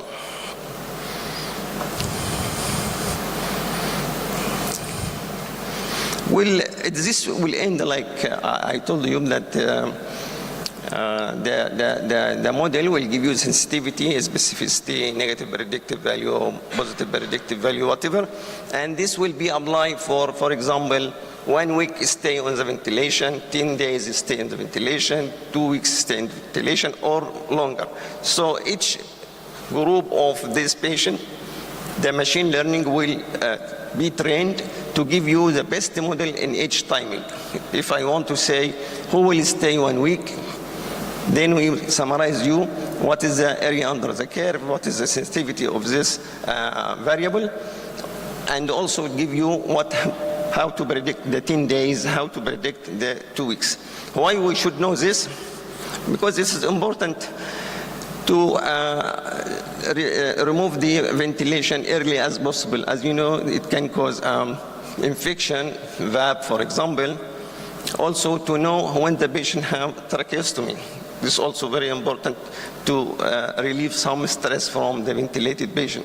So it will guide you not to know this is stay 1 week or 10 days or 2 weeks, no. This will help you to decide what you should do. For example, if the model tell you that this patient will stay more than 2 weeks, then I will plan early tracheostomy because I know this patient will stay longer, so it's better to do something for him. It's not to wait just saying this is 2 weeks or 10 days. I have to do something. And this, what I say, it will give you a figure. For example, the one predicting the 7 days on ventilator, it will give you a figure showing you what is the important variable in these 7 days. We found that the blood transfusion and the ICS is the most important variable that can predict the patient will stay 1 week. If we look for more than 10 days, we found that if the patient develop VAB, this means the patient will stay more than 7 days. An artificial neural network model we used for prediction of more than 2 weeks, we found that ICS and blood transfusion and what is the lesion in the brain can predict the patient will stay more than 2 weeks on the ventilator. So predicting patient at risk of prolonged mechanical ventilation can help you to personalize the care. What we should do for this specific patient. For example, tracheostomy, to plan a tracheostomy early. And this will improve the quality of life for the patient.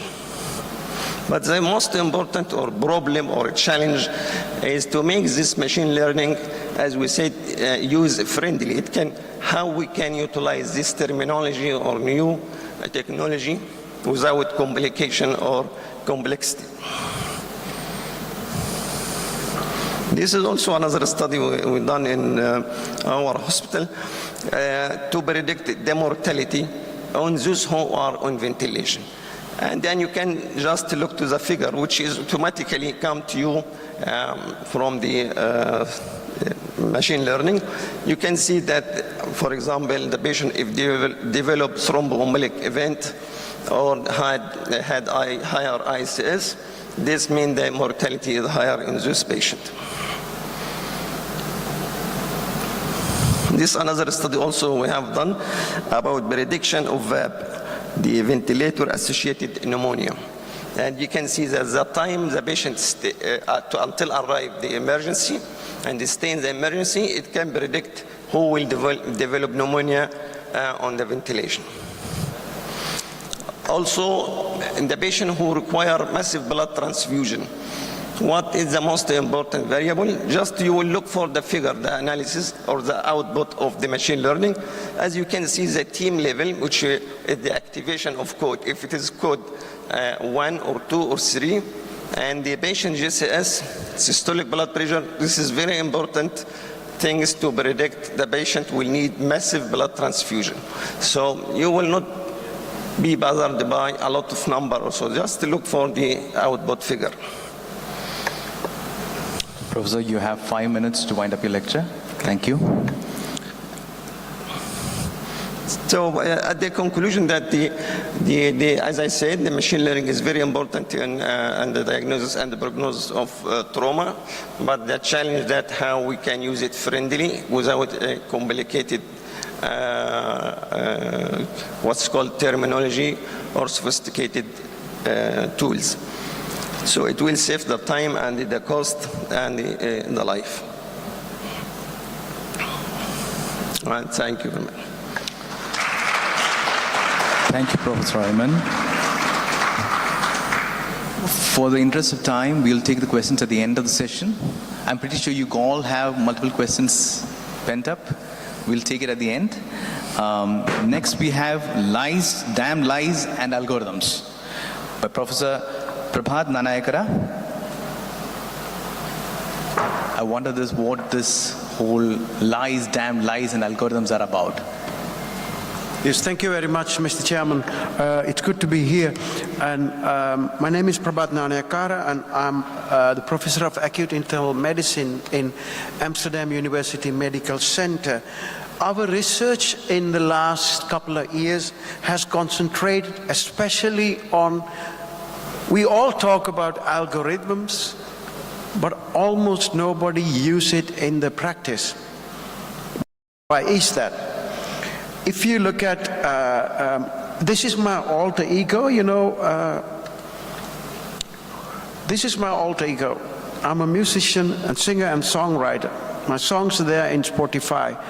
I get mails all the time from American companies. We have run through your songs through an algorithm. They have potential, so can we help you promote them? Everybody's used artificial intelligence, except in medicine.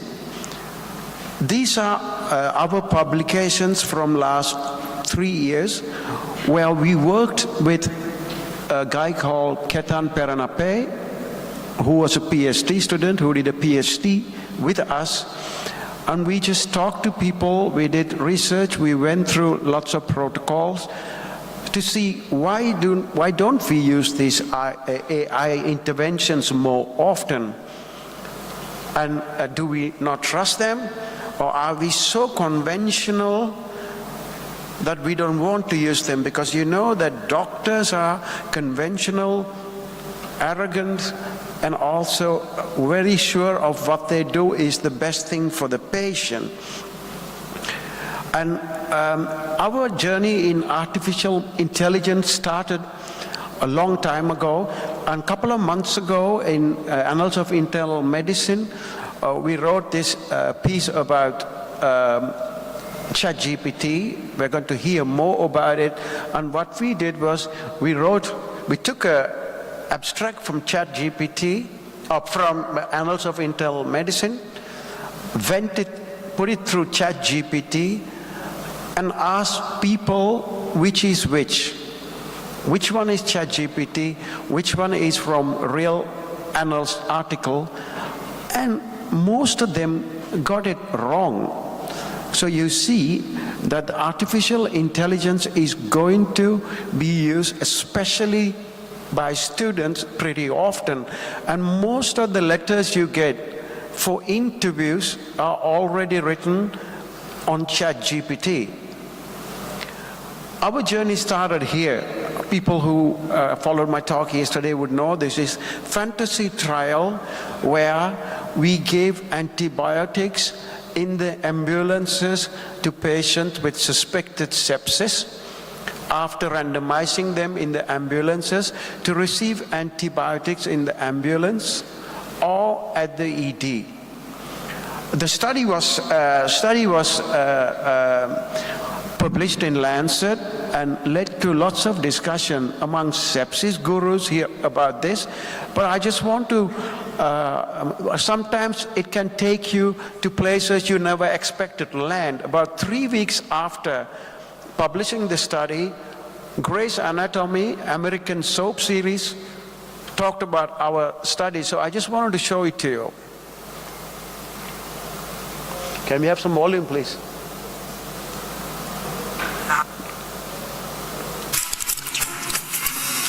Stockbroker.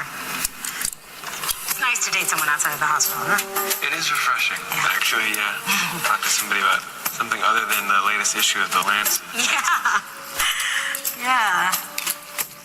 Did you read that article about pre-hospital antibiotics? That was amazing. You read that? Yes. Groundbreaking.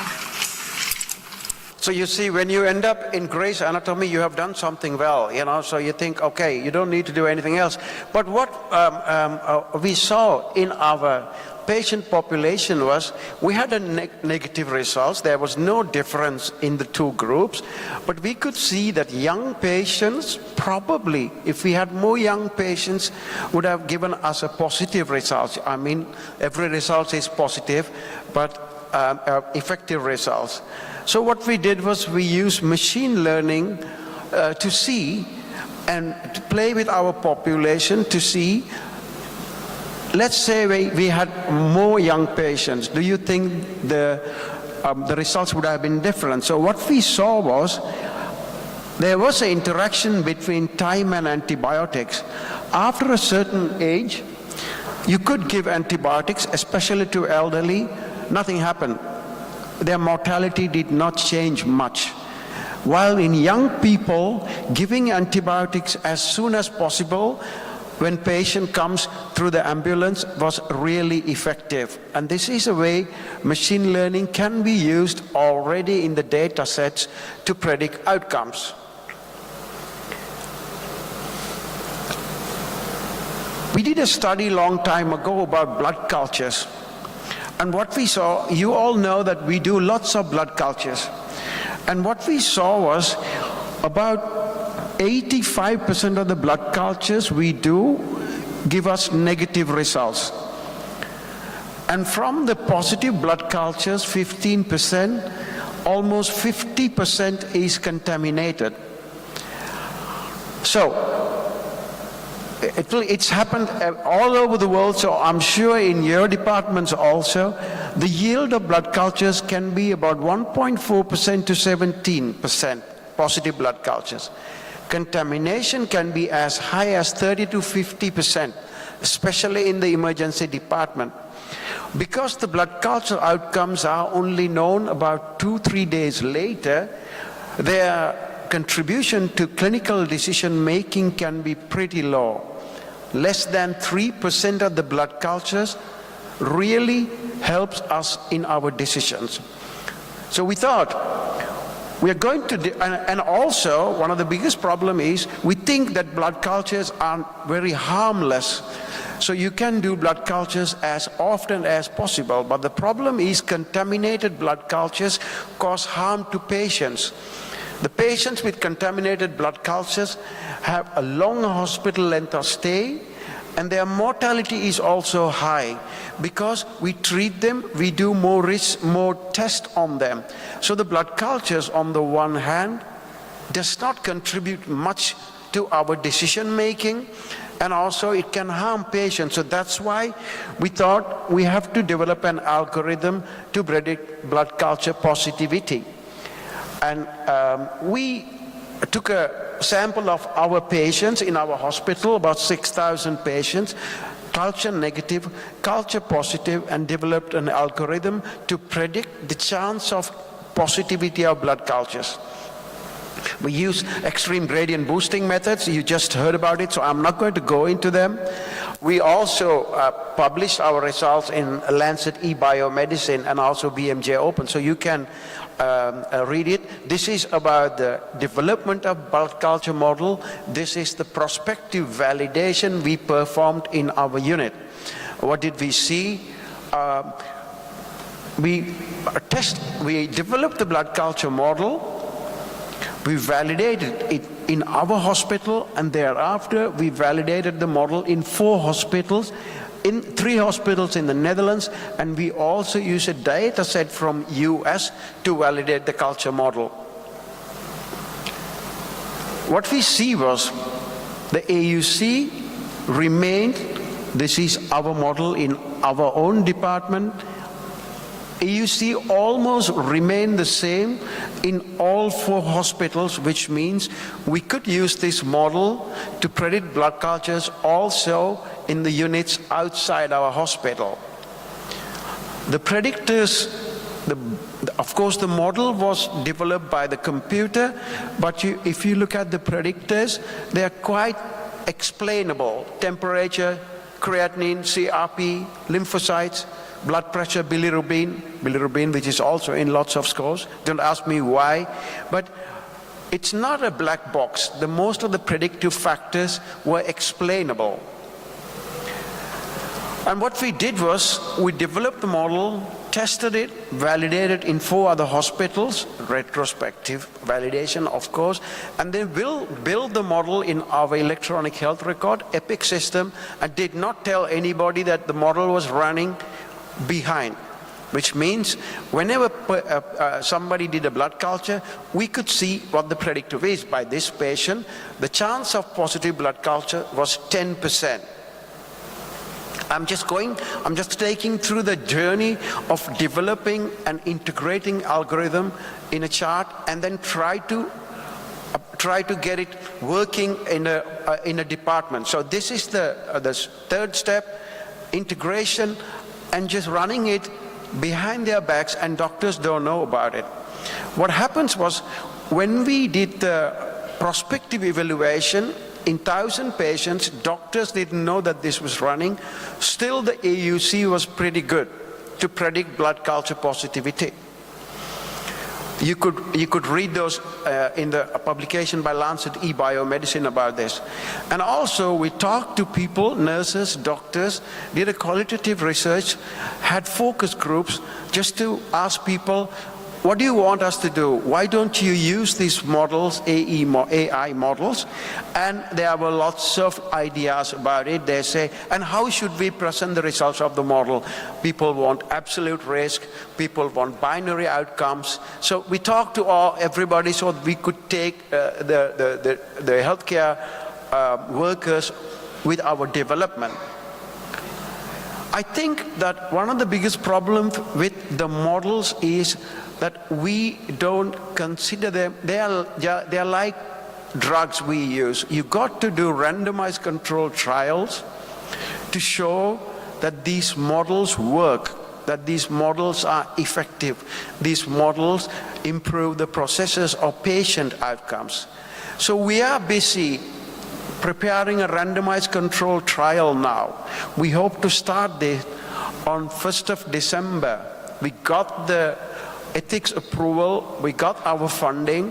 There are 2 PhDs already working on the process, where what we are going to do is If somebody decides to do a blood culture in a patient, we have some exclusion criteria because you cannot use people with immune-compromised patients and also patients having catheters to predict blood cultures because they can give sometimes false positive results. We have exclusion criteria. We're going to ask patients for their permission and we're going to randomize the patients and we will run the blood culture algorithm in half of the patient in the treatment group, and if the chance of getting a positive blood culture less than 5% is, we are not going to do the blood culture in these patients. And the control group would have the usual care. So this is what we are going to do, and we have also tested our model continuously almost every month to see whether our model loses performance. And if you want to read more about what we think about artificial intelligence, you can also read these publications.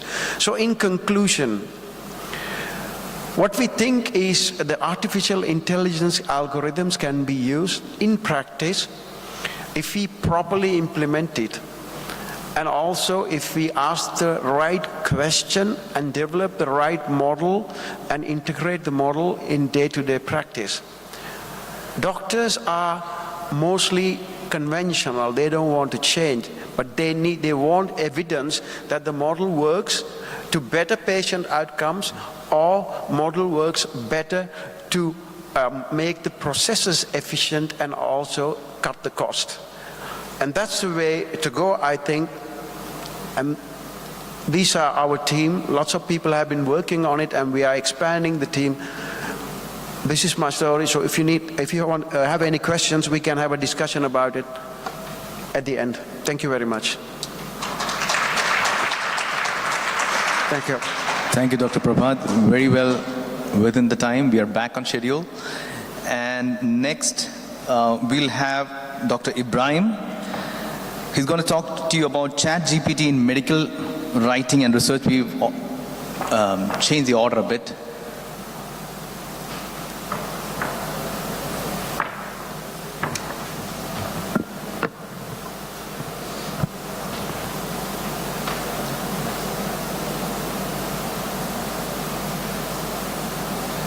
Next stop.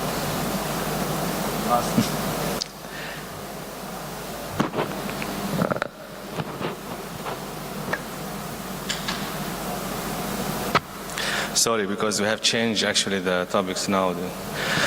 I don't know, it's good morning or we're such afternoon now. What's the time? I'm not sure.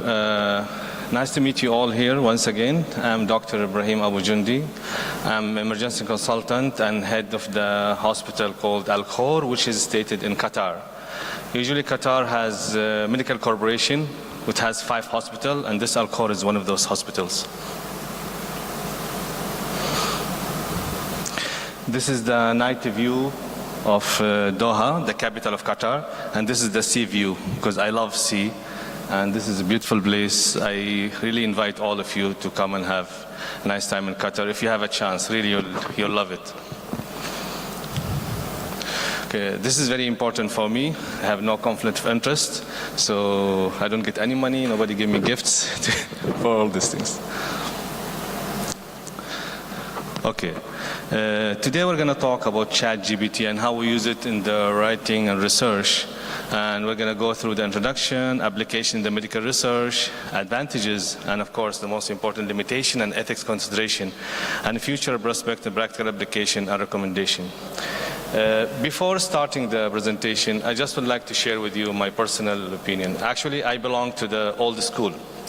I'm not sure how many in my batch is here, but during my days, that's we can talk 20, 30 years back, the way we used to get our information, the access to the knowledge or something like that, I used to go, during medical school, I used to go to the library, open my books, search what topics I want with my notes, write down, and then if I get another doubt, I'll open another book, and another book, another book. Within 3-4 hours, I'll end up with 3-4 books in the table, and that is all days. I'm not sure how many of you guys experienced this. And I'll have my notes, I'll summarize it in 4 or 5 pages, and that's done.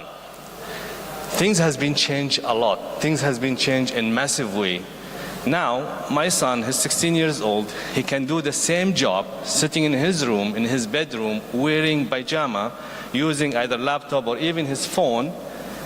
Within 10 minutes, he's done. I remember just a couple of weeks back, my daughter, she's 13 years old. She has some project in the school, and she asked my son in the lunchtime. They're discussing something. I said, what's wrong with you? I think she's late to submit that project. So I told her, don't worry, it will be done. I really realized that she's helping her to do the project. So he went to his room, as was I said. After 10 minutes, she finished a bath, and then she went to him. Did you do this? I said, it's in your email. Then I thought, hold on, come here. What's in her email? No, the project. When I saw the project, I was shocked. Now, I am head of the Department of Emergency and have been experienced more than 20 years. I cannot do this in 10 minutes, what he did my son in 10 minutes. That's really scary. But let us go to the lectures. We'll go back to that. So, we're talking about this called generative pre-trained transformer. It is language model developed by the Open Artificial Intelligence. And I think it has been launched somewhere in November 2022, recently. And they use this natural language processing system that uses algorithms to understand and generate a human-like conversation. And that words scare me, actually. And this, you cannot imagine what it can do. It can produce highly coherent, natural sounding text and allow computer to understand the human writing and spoken language, and uses reinforcement learning from human feedback. This is actually, can do anything to you. It can write lyrics or songs. It can write abstract about anything come to your mind. And even it can answer exams. I'm sure if my son uses it in his exams, he can answer his exams while he's sitting home. That much can do. And it has a lot of application, lot of things to be done. They can do it, which is really scary sometimes. And what happens sometimes, if you ask for a certain article or certain topics, he'll give it to you, and you think this has been given by the most expert, the way they write it, the way present it to you, and then at the end they'll ask you for feedback. Once you give your feedback, it has been programmed in such a way, use your feedback to improve their product. So next time, for example, I want to do an omelet for my wife. So I'll just go how to make an omelet, he'll give me the information, he'll give me everything, then he'll ask me my feedback. So I'll just write my feedback, and then my wife, when she eats the omelet, this is less salt, this is more vegetables. That feedback will improve my performance next time when she asks me to do the omelet. So these guys can make omelet better, like evolving. After 10, 15 times, they'll do the best omelet has been ever done. And this is what actually called reinforcement learning. Every time they have processed some data or some project, they'll improve it. And they're doing it in so fast and so scary point. And they're evolving. The present, which are available publicly, it uses 175 billion parameters. It trained on 570 gigabytes, and ability to learn more novel tasks, which has been mentioned earlier. The previous version, which was like 1.5 billion and trained in 40 gigabytes. And there is a newer version. I don't know, there's more newer now because I finished this presentation 2 days back. I'm not sure what's going on now. So it has I'm sure more advanced than what is going on in GPT-3. This is GPT-4 now. They said it is 82% less likely to respond to requests for disallowed content. And this is very important, actually, disallowed content. And 40% more likely to produce factional responses. We'll go through a little bit of the uses, which has been mentioned earlier here. Language is editing scientific articles and can write literatures and review the health-related topics. It can generate summaries or provide abstracts for articles, and can synthesize ideas. It can give you an idea which topic you want to research about, which topic you want to present. Can give you lots of ideas around. And do proofreading and grammar checking, and analyze data for scientific purpose. It can be done by this platform. And some of the advantage, it can summarize papers, sometimes can generate plagiarism-free text, which is very important, and has consistency and accuracy in the language, and simplify complex medical information and help in learning unfamiliar topics. And also it can be used in as a research engine. I remember like when you start doing researches, so you have to go to the certain site, and this site will redirect you to the other site to go to the citation and to go to those papers. But in ChatGPT, it's one way. It just give you everything what you want. And it can identify potential research topics. The main issue actually to start research is to find the topic itself, and those guys are just providing you with different ideas to choose which topic you want to start, and can produce text that's similar to the human author and expert in that field. When you see the product of the ChatGPT, you can imagine this has, or you can think this has been done by the most expert person in that field, but actually this is done by the program which has been downloaded. The other part of the ChatGPT which we have to care of, which is the limitation and ethical consideration. So it is really a tool. It is really, like you can say, way of gaining information. But we have to be very careful in using it, and it has lots of limitation. It actually is not made for only medical field. It's not made for us. We think about it, we are talking about it now because we are in medical field, we are physicians. Those type of access to information and different platforms affect, I'm sure, 100% directly on us as a physician, on our juniors who's learning, the resident, even our patient, our customer who's their patient, their concept of the medical field, their concept of a physician, what the physician can do to them, how they can treat them, what type of medication he can receive. I remember this little bit story out of this topic. 1 week back, I got one patient, he's almost 35 years old, he's hypertensive. He came with me with headache, mild headache and dizziness. His blood pressure was 200 by 120. So I told him, like I took history, are you hypertensive? He said, yes. How long? Couple of years. So what happened to your medication? I said, yeah, I'm using medication. Who did describe it to you? Who's your primary physician? He told me he did not see his physician for 1 year. Why? He's not happy with the physician medication, so he started Googling or searching those platforms. He changed his medication 3 times within 1 year. He was not happy with one medication, he changed it to the other medication, and now he's inserting 2 double medication. He Googled it from certain platform, I don't know, ChatGPT or somewhere else, that they advise him this is the best thing for your condition. And doesn't work. His blood pressure is 200 by 120. Then I told him, those things you cannot Google it in the online. The online doesn't know that, for example, you are diabetic hypertensive, your family has high risk of cardiac workup, you are fat, you are obese, you are thin. It doesn't know what's your, your blood works, and also, you just cannot Google your medication. He said, doctor, it's not only me, everybody's doing the same. And don't think, you'll not lose your job. But I said, it's not a question of losing my job, you're going to lose your life with this one. You cannot just Google medication over the line. And this is what actually, those information has been put in the platform from different sources. Some of them are not even medical, putting the information. Some, I have even seen some papers, some people talking about medical aspect. He's not even have medical background. And this is really scary. The other is it can spread disinformation that based on extraction from available online content. Now, anyone can upload any information belong to his belief, his ethics, his background, and this will be uploaded. And those type of platform, or like ChatGPT or other one, they'll just collect this information, and if you ask for it, they'll just give it to you. They'll just feed you whatever they know. You don't know what type of things are feeding you, but this is what's available to the public. And this information can generate and spread non-medical person in online platform. That's what I said. Like, even non-medical person can put some information related to medicine, and people who have no medical background can use this as really this medical advice, or this is from the expert medical advice, which is actually done by not even experienced person in medical field. And this another issue is the privacy and security.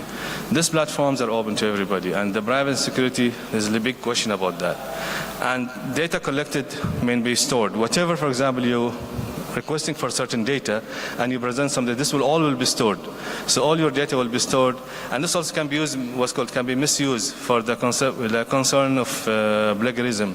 I did some job, I did some research, I uploaded, then someone else come, take this one, just reframe it and present it as his own. This can be done on those platforms. And the main issue, which I said earlier, scared me, especially with my child. If you depend on this, even our resident, medical resident, will depend on this. The other day I was discussing with one of my colleagues.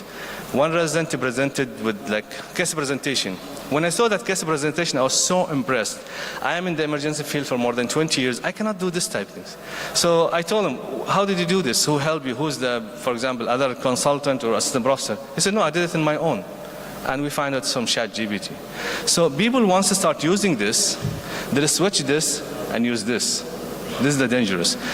The institution, the what's called critical thinking skills, the communication skills, all will be lost. The humanity, this is my personal, I'm not sure, but please don't misunderstand me. The humanity will be lost. When I sit with you, I discuss with you, I talk to you, we can share information, we can learn. But if you are just sitting over the computer or whatever, getting this information from those platforms, I'm sure 100% has a lot of advantage and has saved a lot of work, a lot of research. But we have to be very, very careful in this. It has other side, which people has to think about it. We are very happy if what can give us, but we have to be worried what can take from us. This is what I think myself. And also, sorry, I went back. The other limitation, lack of accountability. It is just information, it's on the platform, it's your responsibility to take and do whatever you want with it.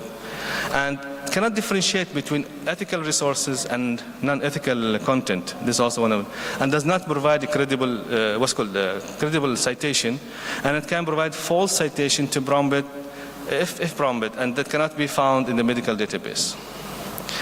And of course, risk of bias. It depends about who uploaded this information, from where this information came, racial, gender, religious, and also systematic inaccuracies and stereotypes in this language, in the language, influenced by trained data and reflects social and cultural prejudice and the existence of data. This can lead to misunderstanding and spread of harmful and false information. Other than medical field, in general, this can lead to spread of lot of ideas, lot of ideation, lot of stereotype, you can say. It depends about who uploaded those information. And also that artificial intelligence uses a human annotators to identify and remove offensive content. We said like this one, and this is actually one of the important points, hallucination phenomena. So when using ChatGPT, it will make you convinced that this, for example, product, it is very good, it's the best product you can buy, because they depend their data on the statistics, but not about really the quality. So I can say, okay, I want to buy this car is very nice, nice color, nice engine, nice, but actually, the share, and I want to buy share in that company, but actually the market price of that share is very low. But because the data or lot of feedback that this car is nice, the color is nice, variable color, nice, comfortable, that will give you the false information that this car is good. You have to gain, for example, share in that companies and those type of examples. This is one of the big questions now is asking, since we're using ChatGPT in the research and in writing, can we use it as co-author?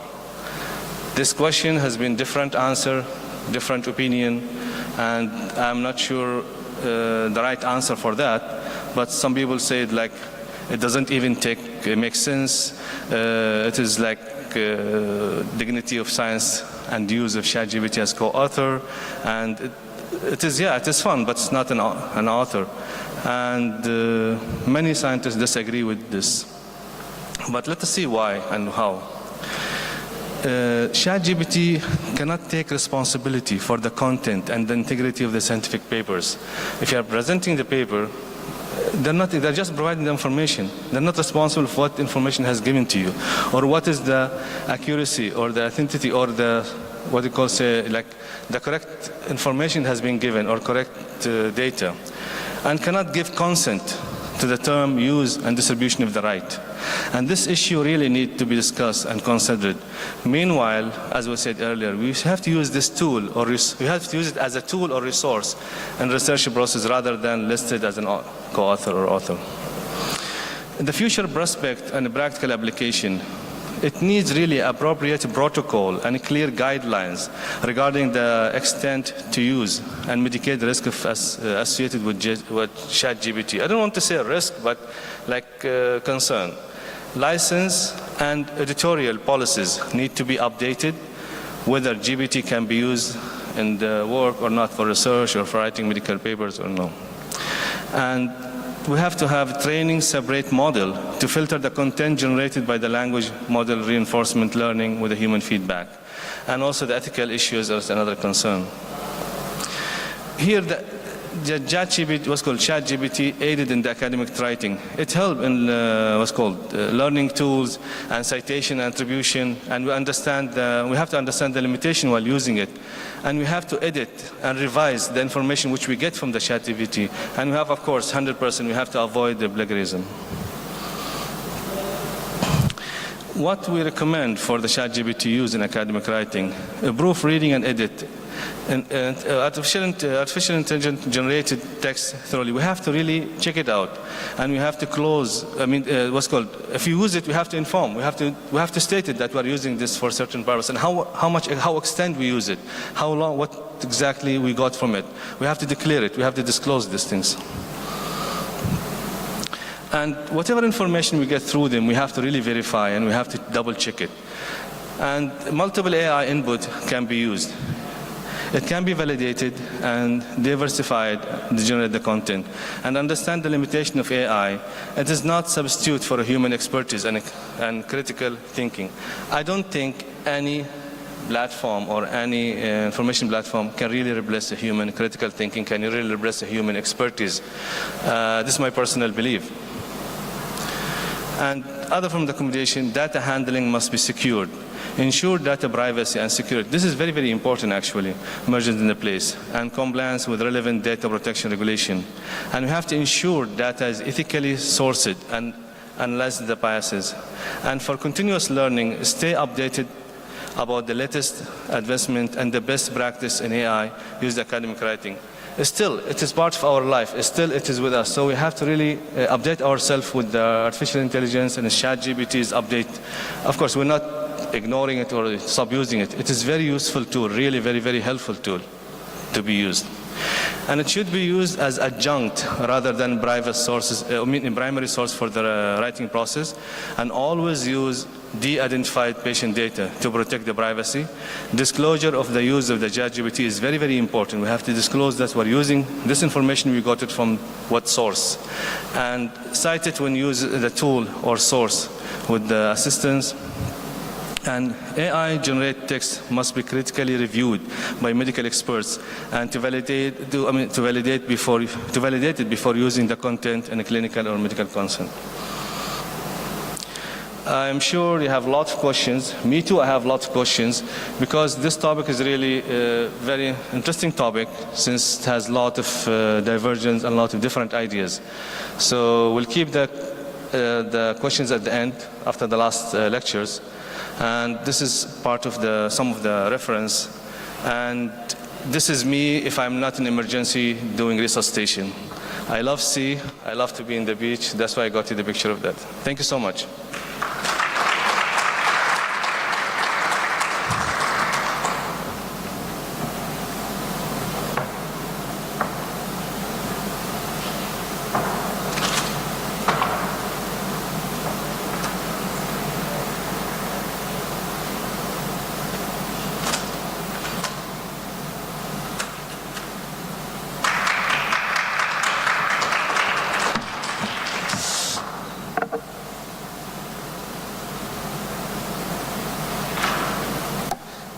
I think I did not, no need for me to introduce Dr. Seju. I think he has so many fans here and someone clapping for him. So please welcome Dr. Saju. He's associate professor in the Department of Emergency. And once he's ready, I think all those technical issues, but we'll put it in a few seconds. Thank you so much.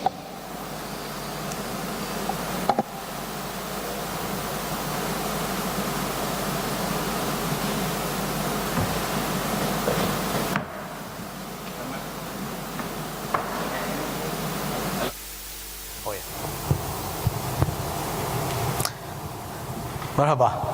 Hi everyone. I'm Siju. Without much ado, let me just go straight to my topic. Now, how many students in here? Residents?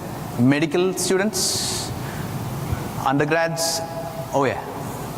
Quite a fair number. I'm going to actually see, when the topic was initially allotted, I was under the impression I was going to talk more about ChatGPT. But the moment I gave this lecture as a topic, I knew I was in trouble, because The moment I gave this, that was maybe a couple of months back, 3 months back, everything has drastically changed. And now I'm actually modifying it every day, including yesterday evening. So without much further ado, let me just go straight to my topic. And I'm going to start by actually telling you what I'm going to talk to you about. I'm going to talk to you about the current landscape of artificial intelligence in scientific writing. I'm going to talk to you about the good, bad, and ugly of scientific writing using artificial intelligence. We'll go and maybe have some idea about the ethics behind the whole stuff. And Dr. Ibrahim actually made my life much more easier by actually handling all the nuances with regards to the biases. So these are my references, and I would want you to actually take a look at it, because you have the UNESCO, you have the WHO actually coming up with guidelines. In the Indian Council for Medical Research has come up with ethics of AI. So you can make use of these, and these has been my references for this session. And the last one is actually an inspirational talk, which I would like you all to hear, the AI dilemma. Now, I'll propose one question to you, everyone who's sitting here, and I want you to think about it to yourself. What do you think artificial intelligence means? What is AI to you? What is AI? See, when you've been hearing about machine learning, you've been hearing about deep learning. See, we've been hearing lots of stuff. It all just boils down to artificial intelligence, machines, computers designed to make a system much more efficient in a way humans are thinking about, so many things. But what I want you to understand is, when someone says AI now, the car is still the same, but the engine has changed drastically. It's changed so drastically over the last couple of years that it's something which I want you to actually embrace or maybe have a look at, because whether you like it or not, it's going to be around you, it's going to be across the board, and you're going to be part of it. So when I say AI, and let me just put just one thing up there, I'm just going to put large language models. You're talking about ChatGPT, I'm going to put large language models. When I say large language models, you're thinking more about text inputs, right? Your text inputs, you put your ChatGPT. But that's not exactly what it is. Every single thing up there is a language. You have text inputs, you have audiovisual inputs, you have sensor data, your GPS data. These are all languages. Now these languages are learning how to talk to each other. Keep that in mind.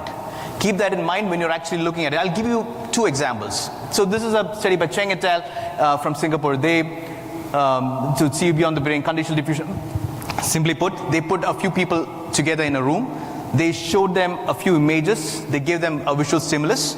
They did their functional MRIs. And the functional MRI was given to an artificial intelligence model, and the artificial intelligence models reconstructed what the functional MRI was looking at. Can you see that? It's quite similar to what they were looking at. If you match it out, I'll give you another example. So this was in 2023 published in Nature Neurosciences. I couldn't get the video from their abstract, but look at the video. So they showed this video to a few people sitting in a room. They did their functional MRIs. They asked the artificial intelligence platform to look at the functional MRI and respond. So it said, I see a girl that looks just like me get hit on her back and get knocked off. So the mind reading machines are here now. So whether you like it or not, the mind reading machines are here. Now, is it a good thing or is it a bad thing? Now that's what we are here to discuss mostly. Is it all bad? How many of you say it's bad? How many of you say it's good? Oh yeah, nice. So let me put it this way. So you're all right. I mean, it's not necessarily bad. You've got all those problems coming up. And Dr. Ibrahim actually went through most of it. It's good in drafting editions. It's good in explaining to you with regards to what you do not know. It takes off the language barrier in most of the non-English speaking countries from where I am from. I can't afford the Elsevier to actually do the drafting for me, but I can actually get ChatGPT to do it for me. I can correct my grammar. It helps me drastically with the way I can actually present my data. Now, I'm going to actually show some extra stuff for the students sitting here. You see, this is one platform which I keep using most of the times. It helps me visualize data. Now, this is orange, and by the way, no conflict of interest, no financial commitments. Just something which I use. So it's simple. You put your data in. You load up your data. You decide to actually. So this is me. I work mostly in snakebite and stroke. And this is snakebite data. So I put it, I want to see what my data looks like. I put a scatter plot. So I have all these options, and I do not know what to actually generate. Maybe, which gives me more informative projections. The AI does that for me. It actually gives me different options to actually scroll through to see what efficiently shows or depicts my data to the general audience. Now that's just one. Earlier when we used to do qualitative studies, we had to sit with the recordings, get the whole recording done and, scribe it down. You have a scribe scribing it down. You go through the data parameters, see what is, and you have the newer analytics softwares which you can use. Yeah, of course, yes. But here I'm just putting it in corps, and, I have my whole data set ready up for me. That's what they were talking about mostly, about anti-venom development, about Hypnale. The word cloud is built for me. Now, it took me just that many minutes to actually get it done. Now, I'm doing a PhD in coagulation disorders, so and doing a literature map to see where my research stands right now. That's me there. How many of you has cited me? Whom did I cite? Earlier, like he was saying, I had to take all these literature, sit down, timeline map them, and then see what happened where. Now I can do it in a GIF, in a press of a button. And for the students sitting here, I'm pretty sure you guys are already doing this. I mean, you have all these, this is Tommy up there.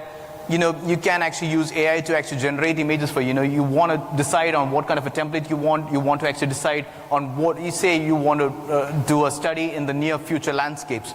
You put it up. You could get the AI to actually edit your slides for you, get your text materials for you. You can actually rewrite the text materials. Maybe if you want to actually have a change in the image, say a brutalistic concrete architectural structure in the Icelandic countryside, it generates it for you. You have a slide made, voila, done. It took me, less than a minute? So, yes, not necessarily. It's going to make, it's going to do this. But is it all good? So that's what I want you to actually, think about. Is it all good? So Dr. Ibrahim was actually putting it up in a very nice way. You have the complexity of the review, which this algorithm right now doesn't understand. Probably it will start understanding in the future. I put in something called GIGO out there. Anyone know what GIGO means? Yeah, garbage in, garbage out. You put in garbage, you're going to get garbage. So whatever, it's all pre-trained, right? So your input matters. So whatever you put in, if you don't know what it is, and if you have no clue, and you're going to get garbage out. Now, and with regards to the bias, there's so much biases with regards to confirmation bias, contextual bias. These are there. Now, I'll put a picture up there for you. Can you tell me which one is AI generated? Who says it's, let's say, that's A and that's B. Which is AI generated? Why? So this was me actually putting up a image of saying a very relaxing man on a chair looking at the sunset with a fishing rod in hand. The reason why I put this image up is because it might give you this belief that you're going to make this AI is going to make your life easier. How many of you feel so? Your life is going to be easier with AI around. Okay, I'm going to put it this way. See, now when, say, we both were students, and he did the particular topic in last 3 minutes using AI. I've been working on it for the past 1 week, and he's giving out a better result. Like it or not, I'm not going to be the guy sitting with a fishing rod. Those days are gone. As technology is going to advance, I'll have to run in his pace. Keep that in your mind. You're going to have this problem where you will have to catch up with the technology around you. It's a choice. You can choose whether or not. You can be the Hemingway. You can be the guy sitting with the road. Relax, take it on your own pace. It's up to you, but this is a choice which you'll end up making. So, how do you use AI responsibly? Let me put that as the last question. See, this is one thing which I loved, with all new tech around you, all new tech which is coming around you, there's going to be new responsibilities. When the best example which I heard was, the camera phones, data privacy issues, all this came across when you started having small microchipped camera phones around you. So these things are going to change drastically around you. And with all new tech, a new class of responsibility comes, and if the tech is not regulated properly, it's going to end up in a rat race, and the rat race is going to end up bad. Now, I'll put one thing here. This is the interesting paper, Theory of Mind. Theory of Mind. This is by Kosinski. It's in the preprint format. So, if you look at it, you can see. What theory of mind is? Theory of mind is what you and I have. The human way of thinking, and able to put, say, unobservable mental states in, spontaneously emerge, but it has seemed to have spontaneously emerged in these large language models. If you put, so ChatGPT was given, ChatGPT performed the best of the lot, and you can see that particular theory of mind has changed over the last, and the time frame, just take a look at the time frame. 2018, 20, nothing happened. 22, 22, 22, 23, March, it was a 3-year-old child, and June of 23, it's a 7-year-old child. So keep that in mind, and it's your responsibility, and you need to know how to use it responsibly. Critical oversight, human oversight. I've just broken it down to 4 different things. 1, critical oversight. 2, transparent reporting. Now, 3, ethical data usage and to be aware about what's happening. Now, I'll tell you why I put it into 4 different things. The critical oversight is quite important in the sense human oversight over this media. I'm thinking about Terminator right now, but I'm pretty sure you need that critical oversight. The second part about ethical, transparent reporting, everyone's talking about it right now, so I'm pretty sure it's going to come, and it's already there. Elsevier has its own guidelines, Springer has one, so right now you have to actually, people are thinking about it, so it's going to come up in a more robust way, and we are learning as we go. Now, the third one, be aware of the biases involved. I want you to be aware of the biases involved in this particular using of AI. Keep that in mind, because if you do not know what you want to, and yesterday in David Carr's lecture, he was actually mentioning, unless you know it, you will not see it. Unless you know it, you will not see it. So if you do not know it, you will not be able to actually see these biases. So you need to know what all biases are involved. I'm not going to go into the details of the same, but still, I want you to actually keep that in mind. And the bottom line is going to be that with all great power, so use it responsibly. Now, keeping that in mind, I want you to actually have an overview with regards to the ethics involved in AI, and the UNESCO WHO guidelines and, say, the Indian Council of Medical Research guidelines are excellent. And since we are already talking about it in lots and different medias, I think we are in the right direction. I'm going to leave the question about whether we are in the right direction to you. And when you're writing, see, the LCB has got, it's got its AI-assisted technologies in scientific writing. They got Springer's actually having their own policies now. So I'm going to leave that question to you, whether we are in the right direction, because the responsibility resides in you, in using this technology responsibly. With that, that's the last image which I want to show you. This was actually created using DALL-E, race of man against robot to the finish line as an oil painting with an exploding nebula. Thank you so much for listening. We will have time for questions. Do we have time for Thank you so much. Yeah, I think we can have some couple. Thank you.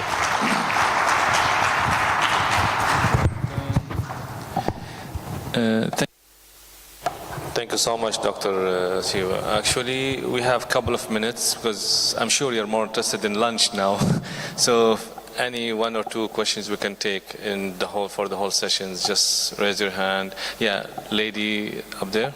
So if you have mic, someone. Yeah.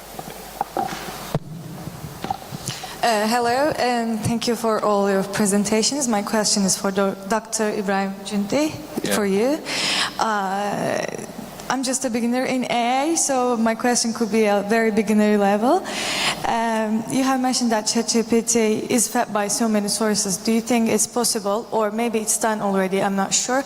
Do you think it's possible to develop an app that we can use as doctors to upload all the medical papers that are written by us and use it to reply our questions in that regard? Thank you. Yeah. Just to confirm, your question is if there is any platform or app can be developed to... Actually, I don't know if it's developed already, or do you think ChatGPT is good for that use?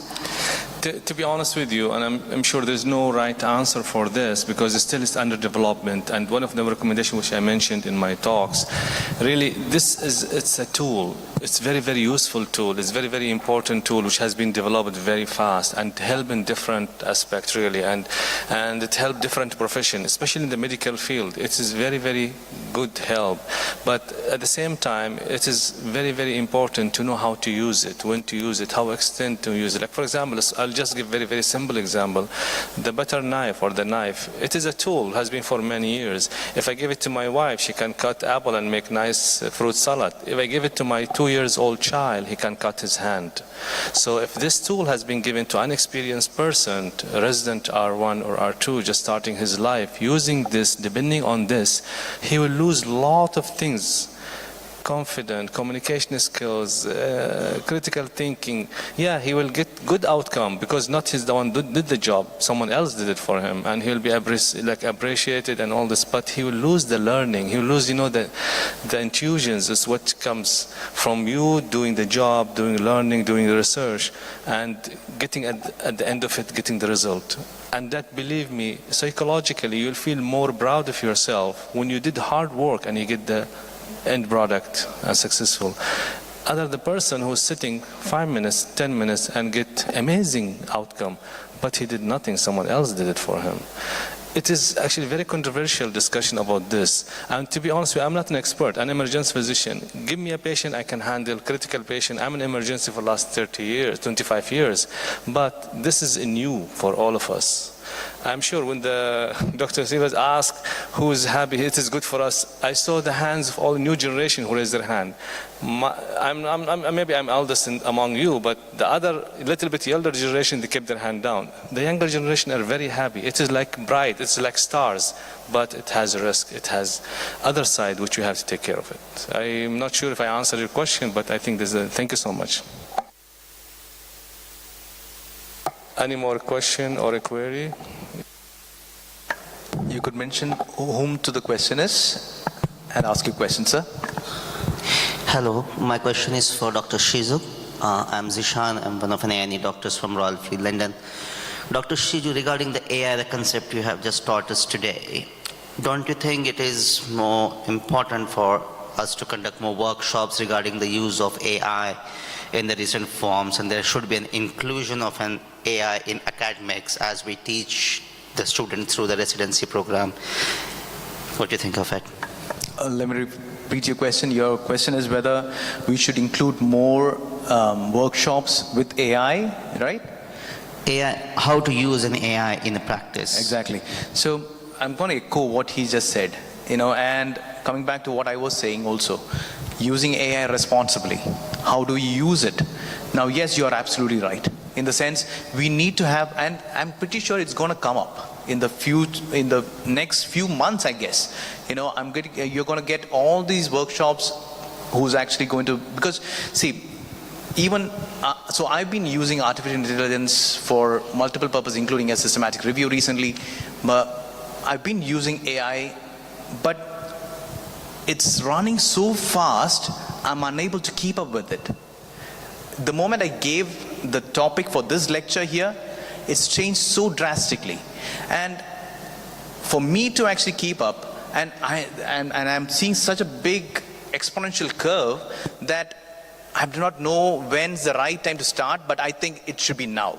Because if we are going to let something grow this exponentially without any responsibility, we will end up in a rat race, which is going to end up in a disaster. So yes, you're right. We need those workshops now, and it is going to be an eye-opener for most of us. Thank you, sir. Any more question? One more question before lunch? Any ideas? Any? Thank you so much. I think we'll wrap this one, and please, I hope you'll have a nice, tasty lunch. Thank you a lot. Thank you. Thank you all.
Primary survey has not revealed any identifiable major injury except a graze on a left thigh and a bruise on a forehead.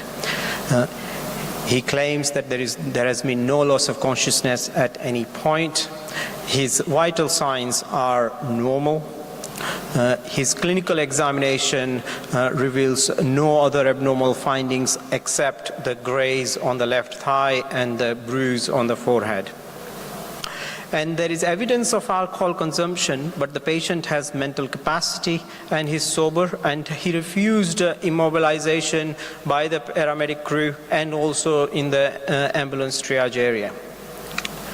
So here we are with a patient with a low-risk road traffic accident trauma, which is essentially a pedestrian versus car, where it is claimed that he has clipped the car and has fallen down onto the curb. And his all other examination is normal. And the question really is whether to do a whole body CT scan for him. So to answer this question, we're going to look at what the current literature tells us to do with regards to this patient. So in UK, we follow the NICE guidance, which is National Institute of Health and Care Excellence, which is an excellent body for us because it has regularly update on various conditions, and it will have already reviewed the literature and provided guidelines for most conditions. And there is a guideline on major trauma assessment and initial management, which states that for whole body CT scan should be done for multiple injuries and in patients with blunt major trauma and suspected multiple injuries. Patients should not be repositioned during the whole body CT scan, and use the clinical findings and the scanogram to direct CT of the limbs in the adults with limb trauma. So the question here is still, are we going to say that we suspect multiple injuries in this patient with low risk road traffic accident and only a graze and a bruise on a head? Second is a high energy head injury guideline gives a definition for a high energy blunt force trauma. Interestingly, high energy blunt force trauma is not defined within the major trauma guidelines, but it's defined within the high energy head injury guidelines. And it basically states an injury arising, for an example, from a pedestrian struck by a motor vehicle, an occupant being ejected from a motor vehicle, a fall from a height more than 1 meter or more than 5 stairs, a diving accident, a high-speed motor vehicle collision or rollover motor accident, an accident involving motorized recreational vehicles, a bicycle collision, and any other high energy mechanism. So it specifically states a pedestrian being struck by a motor vehicle. However, in this case, the history given to us is that he was clipped by a motor vehicle and that he hasn't lost any consciousness. So the question remains whether we would do a whole body CT scan based on what we have read from the NICE guidance. Looking at further literature, there has been an attempt to answer this question by Richa Arora and Abhishek Arora, where they looked at a retrospective analysis of 150 cases of polytrauma who underwent whole body CT scan in 2017. It was a single center tertiary care major trauma center in North England. And of those 150 patients, including in that study, the whole body CT scan was positive in 46 patients, that is in 104 patients, while 46 patients, the 30%, had normal scans with no trauma-related pathology. The 25 scan requests were made due to high-risk mechanism of injury with no obvious clinical concern and were found to be normal in 20 cases and showed very subtle injuries in the other 5. So the authors concluded that a good clinical examination can reduce the high number of unnecessary high dose of whole-body CT scans. So the question still remains whether we would do a whole body CT scan on our patient or not. Looking further, there is a further analysis of whole body CT trauma based just on the mechanism of injury, or an analysis of more than 3,900 patients at a tertiary trauma center. And this is from a retrospective cohort analysis of over 10 years from a single center in Australia. And in these 3,920 patients who met the inclusion criteria, about 40% had a positive CT scan. This is an important confounding factor to consider when looking at the literature with regards to the trauma CT scans. It is the positive rate which determines what the thresholds has been used to actually conduct the CT scan in the first place. So in the first study, we had a positive rate of 70%. In the second study, we have a positive rate of 40%. So they already had a relatively low threshold to actually do CT scans. However, the authors concluded that in high energy trauma, they should consider the whole body CT scan based on the mechanism of injury alone, regardless of the clinical examination findings. So the question still remains whether we would do a whole body CT scan for our index patient. Looking further, we have an outcome of doing a selective CT scan versus pan-CT, which is a whole body CT scan in elderly trauma patients, a retrospective analysis of a level 1 trauma center in the United Kingdom. So these analyses looked at 481 patients who underwent the whole body CT scan or a selective CT scan in 2018, divided into multi-system injuries and single system injuries. So this is a retrospective analysis from a trauma audit which is done nationally in United Kingdom. So what they did was they looked at a whole 1 year's worth of patients, and they classified into multi-system injuries and single system injuries, and then they looked at how many of those patients had a whole body CT scan and how many of them had a selective CT scan. The whole body CT scan defined as pan-CT in this study.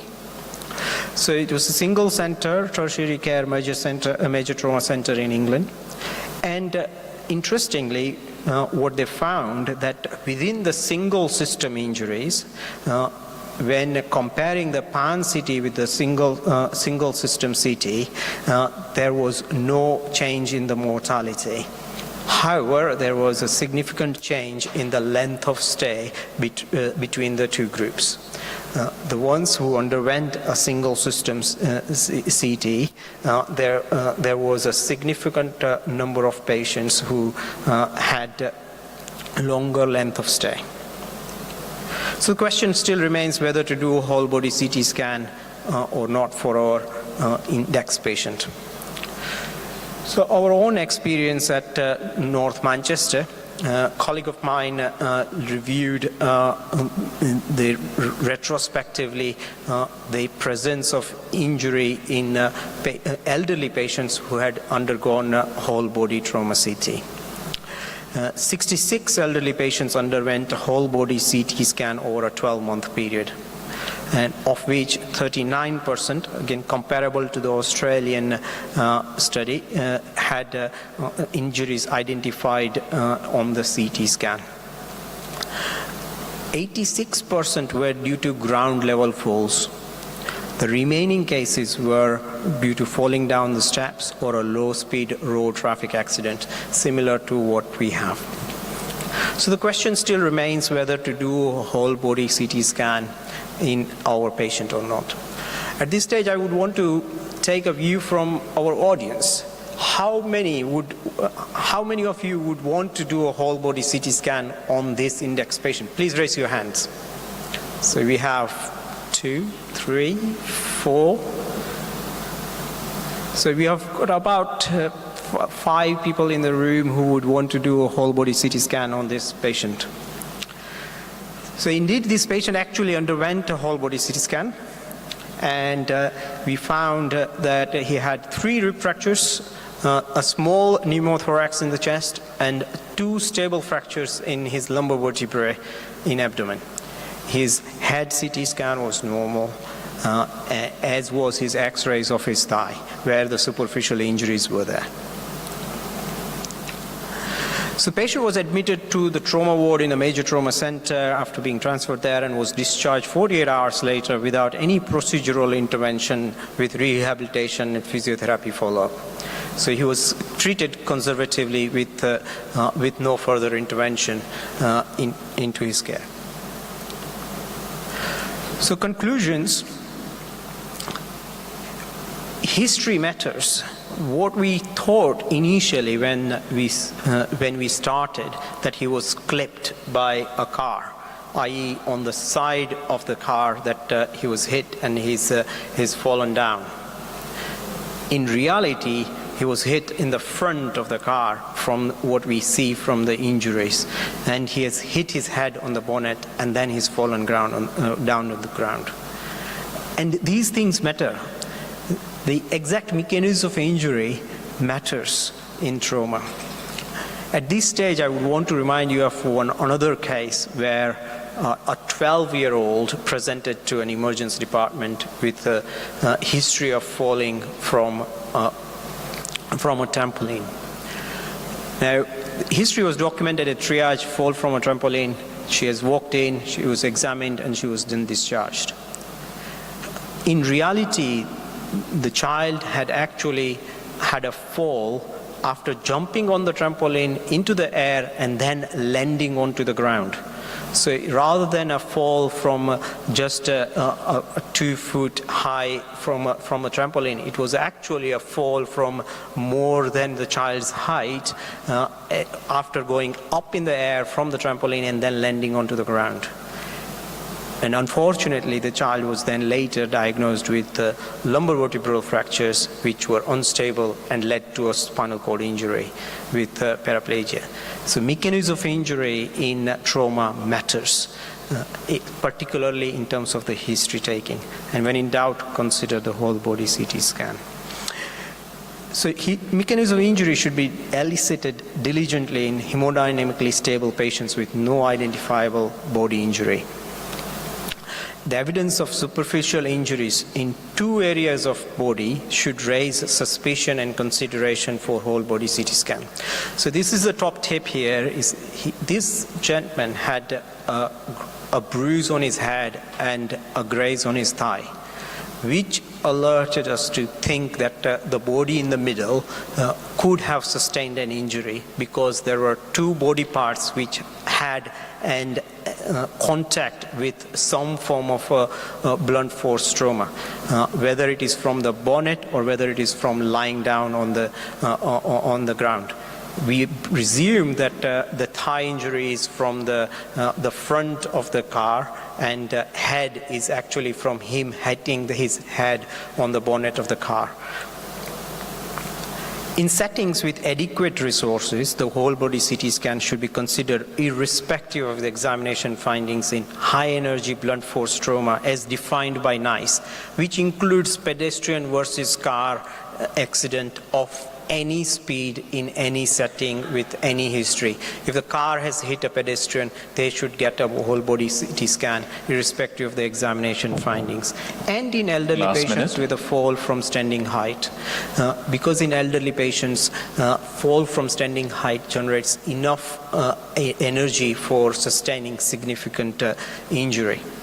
However, in the settings where there are not adequate resources, then there could be a consideration for admission and a decision about the CT scan next day, because as we identified from the last study, the actual difference between a pan-CT and a selective CT is very much dependent on the length of stay rather than the mortality effect, especially in the hemodynamically stable settings.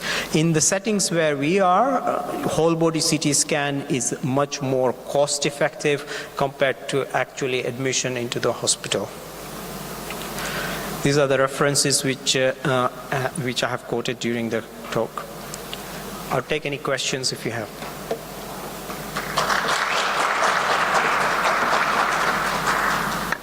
Any questions from the crowd? We have 2 minutes. If not, we'll move to the next session. Thank you very much.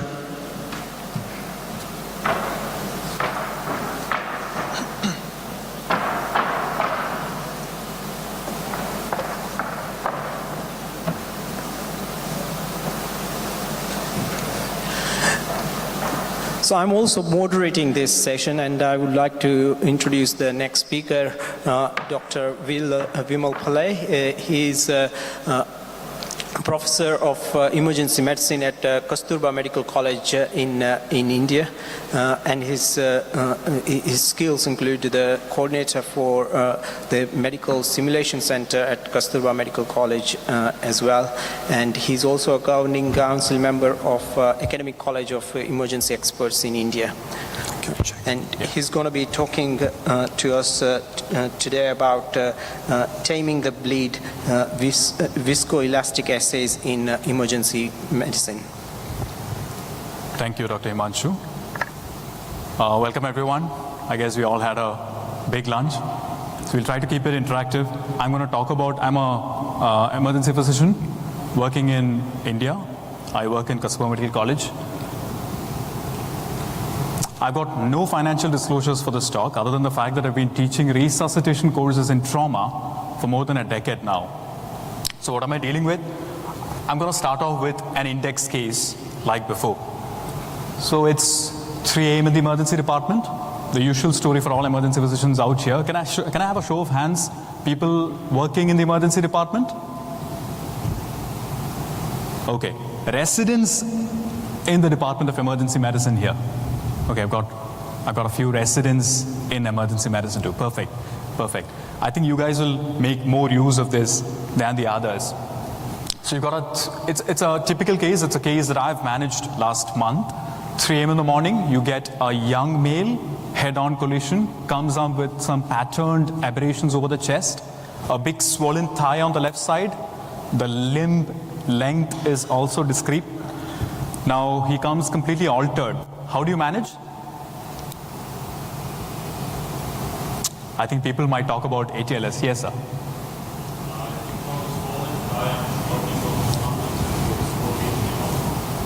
Perfect. Agree, the musculoskeletal component. He's also altered. So you're thinking a brain injury part, so you want a CT scan done. Excellent. So we went on with that. The challenge here, however, is that the triage nurse comes to me and tells me, so the patient is in shock despite giving fluids. We do give a lot of fluids in the emergency department. The patient's still in shock. Now that's going to ring a bell somewhere. What are we going to do for a patient who is persistently in shock? You want to give blood. You're thinking blood, right? You're thinking some strategies to reduce the bleed, right? So we'll talk about how you can change your thought process for managing a refractory shocky patient post-trauma. Emergency medicine is nothing but you recognize patterns, you translate the knowledge that you have, and you have the courage to take the best decision based on the limited knowledge you have at that point in time. Because retrospectively, and I'll tell this to all residents in the room, retrospectively, every other consultant would come to the ER and say, you didn't know this? Retrospectively, they'd come down and say, we had more information, you guys didn't do this in the beginning. So that's a curse that we're born with, the responsibility that we have to work with limited information. We talk about some newer strategies in managing hemorrhagic shock. We'll talk about a case-based approach, something that I do day in, day out for hemorrhagic shock in the emergency department. Shock, we all know, it's inadequate perfusion to the tissue. It's not just a low BP. We know that trauma is a leading cause of mortality. There are stalwarts managing trauma in this very room, and you'll hear from them in a bit.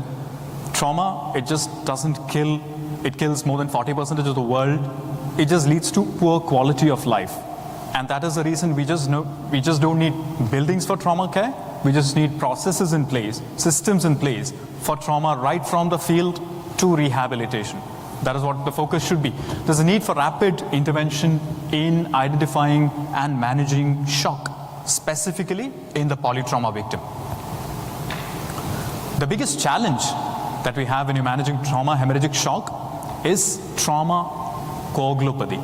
Now there are different definitions for this. I believe even here in this land, you would have multiple semantics for defining hemorrhagic shock in trauma. Some people would call it as acute coagulopathy of traumatic shock. That is there over there at the edge. The endpoint is the same. All roads lead to Rome. Ultimately, it's about hemorrhage. The more we resuscitate with saline, it creates more problems. If you don't get blood very quickly. The shock that you have is made worse by the hypothermia in your setting. All emergency departments are cold places, right? The shock that you have is worsened by the acidemia that you have in that place. Your triad kicks in, your death triad kicks in with severe acidemia and hypothermia leading to coagulopathy. The dilution that we induce on the patient by pushing in a lot of saline is another component. Not to forget the inflammation, the medications that the person's already on, and the genetics part. Now, we are living in an era of longevity. We are living in an era where we are treating more and more elderly, older people. People who are on oral anticoagulants, newer oral anticoagulants, newer antiplatelets, newer drugs, which can lead to more bleeding, specifically in our part of the world. There is a huge focus. The focus earlier when we were doing residency a long while back was on products. You order for blood, you get pack A with a certain ratio of blood, plasma, platelet, and cryo if required. You order pack B, you get a certain pack, and it's time delineated packages. Now the focus has to move from the product to the patient. If you look at transfusion medicine societies right now, they are focusing on the patient. That's why there is a big domain of patient blood management, PBM.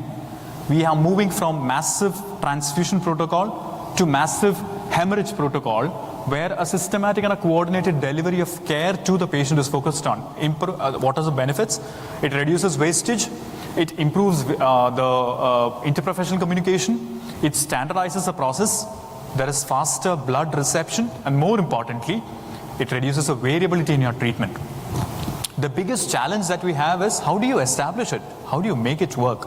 The 7 T's, I call it the Magnificent 7 protocol, is the way forward. How do you do that?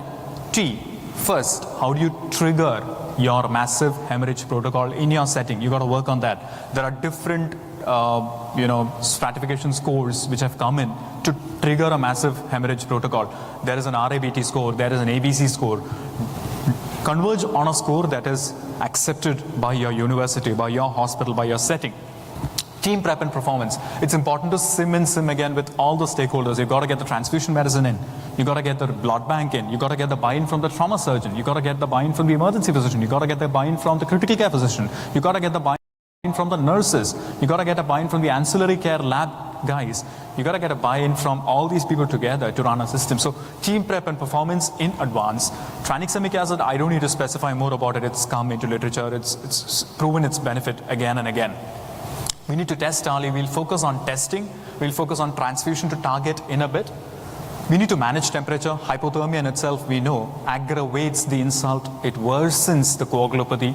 And finally, how do you terminate a protocol? I remember days where I've started or initiated transfusion. I've given 130 units of blood in a lady who's come in with PPH in the emergency department. Finally lost her in the OR room. The challenge is who closes the protocol? Who closes the call for transfusion? Is it the emergency medicine person? Is it the trauma surgeon? Is it the gynecologist who comes in? Is it the interventional radiology team which comes in? We need to figure that out too. So the 70s protocol here, what I'm going to do is I'm going to focus on 2 aspects here. The early testing and the transfusion targets.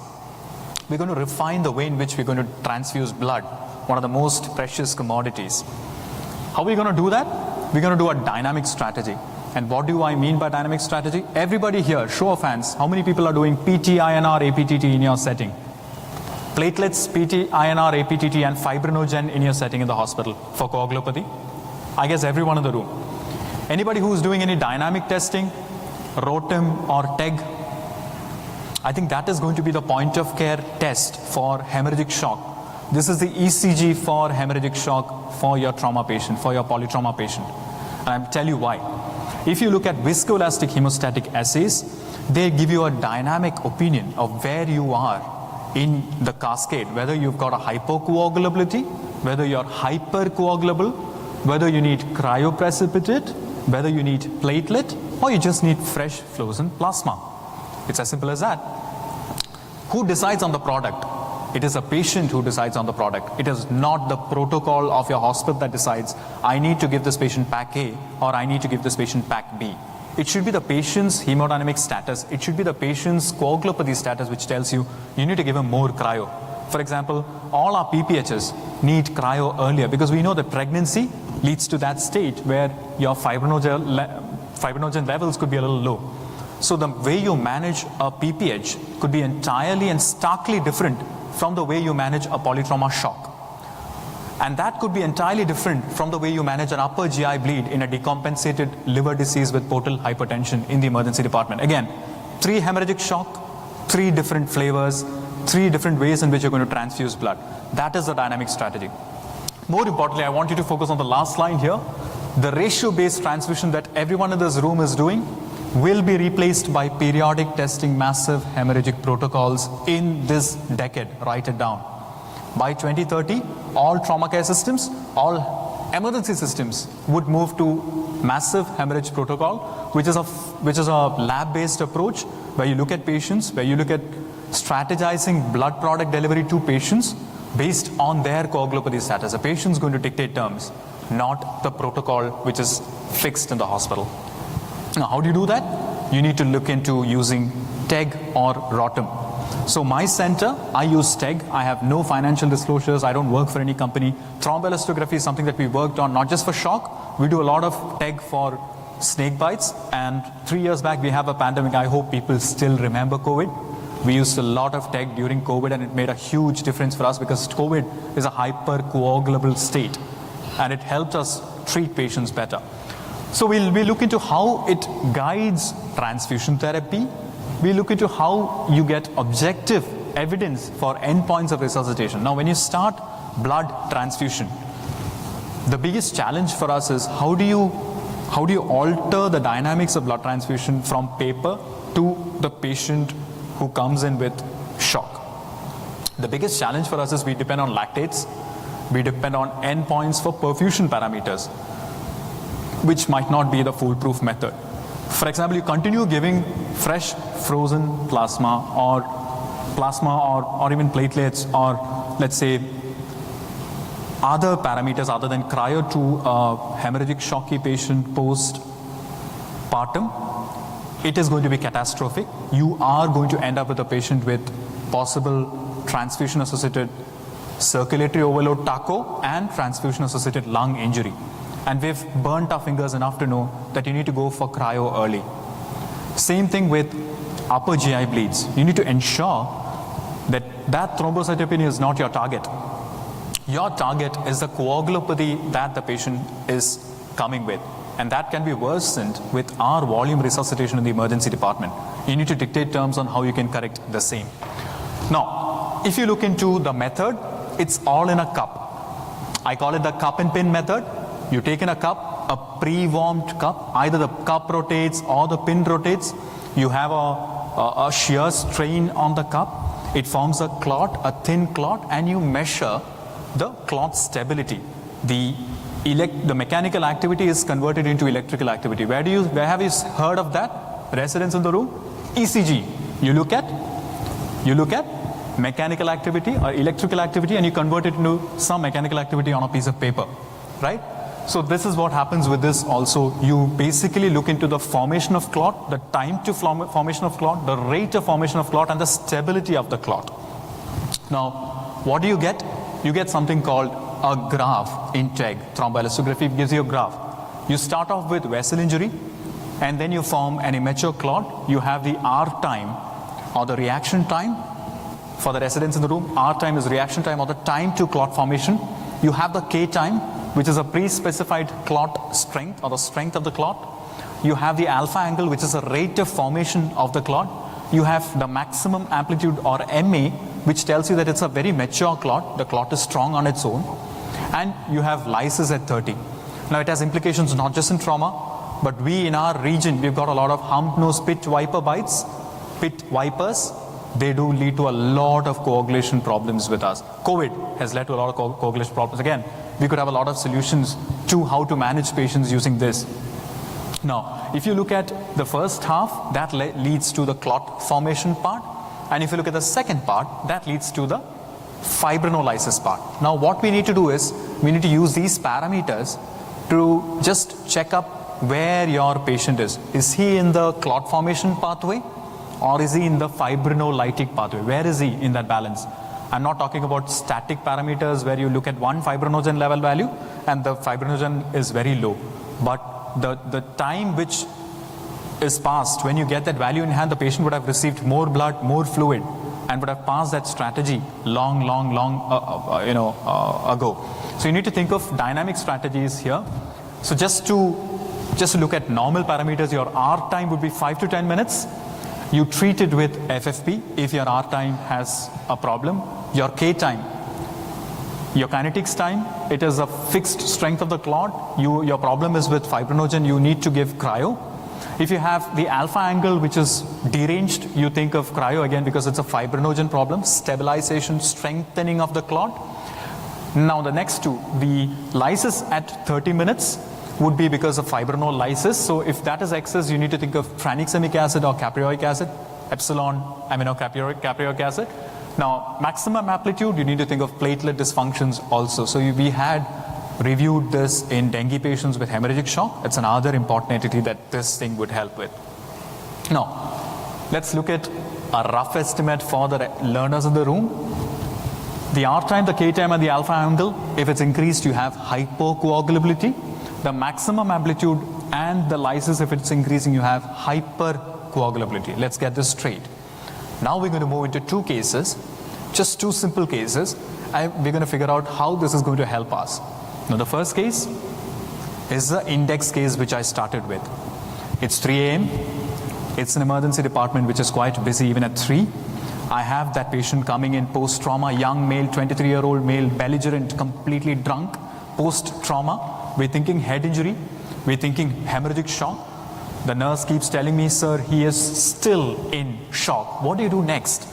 I try to give blood. I give 1 pack of blood. At the same time, I send a TEG. What does a TEG tell me? TEG tells me this. If you look at the graph, it might appear a little alien to you because you're not seeing it on a regular basis. I want you to focus on the... 5 minutes warning.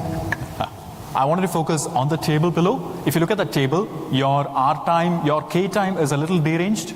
Your alpha angle is normal. Your maximum amplitude has come down. Your lysis has gone up. That means it is lysing a lot. That means you are in a hypocoagulable state. That means you need, this is suggestive of early trauma-induced coagulopathy in trauma. Polytrauma patient with early trauma-induced coagulopathy. Mind you, giving blood alone will not help. You need to think of cryo early in this case, not just plasma. Now next case, elderly male, upper GI bleed, almost 300 ml of blood he vomits out. He's a known decompensated chronic liver disease. We're thinking shock, elderly male with a BP of 90-60, residents in the room would definitely manage with fluids and then ask for blood. The moment I sent a check for him, I did the same. I did the initial resuscitation. He was bleeding too much. I did initiate the massive transfusion or hemorrhage protocol in our setting. We gave PPIs, we gave octreotide. I asked for the SB tube so that I can place off the Sengstaken-Blakemore tube to prevent more bleeding. And then I checked up on the values, severe shock, hemorrhagic, hypo, you've got platelets which are on the lower side too with an APTT more than 120, static value. I sent for the TEG, it turned out to be like this.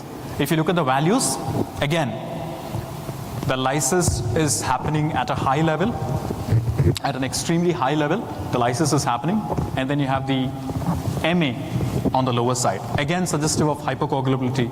Again, you need to think of adding platelets and cryo and not just blood. If you keep on giving FFP, fresh frozen plasma for him, it's not going to help him. So the 70s we reviewed. I focus on only 2 aspects because of lack of time. And those 2 aspects are testing early and target to transfusion. But trauma is a different beast. It's just too difficult to manage trauma on a regular basis, day in, day out, if you don't have a well-oiled system. We'll talk about well-oiled systems in a bit. So what do? You need to get all the stakeholders to the table, bring in everyone, including interventional radiology, to the table, talk to them, get towards a protocol that you can implement in your department. Have a policy, have a protocol, and more importantly, you have to ensure that your policy is implemented and your protocol is implemented well. Ensure that the processes are in place. Create a simulation team where you can collaborate more and more with the whole team and avoid a one-size-fits-all. Me bleeding a lot might be very different from you bleeding. And us having an understanding of what differences are there for us to transfuse blood would lead to that life being saved. Ultimately, it's about periodic testing and accelerated diagnostic protocols incorporating viscoelastic hemostatic assays. That would make a huge difference in managing hemorrhagic shock in your trauma center, in your emergency department. And it's high time we move from static to dynamic protocols. Ultimately, it's about not being blind in resuscitation, not being blind in hemorrhagic shock, but being able to visualize what is dynamically happening with them. And that in itself will make a difference. And like what our father of our nation, Bapuji Gandhiji, says, it's about what differences you make. You need to make a change to create a change in the world. Thank you for your patient listening. You can have my references from this QR code. We have 2 minutes for any questions.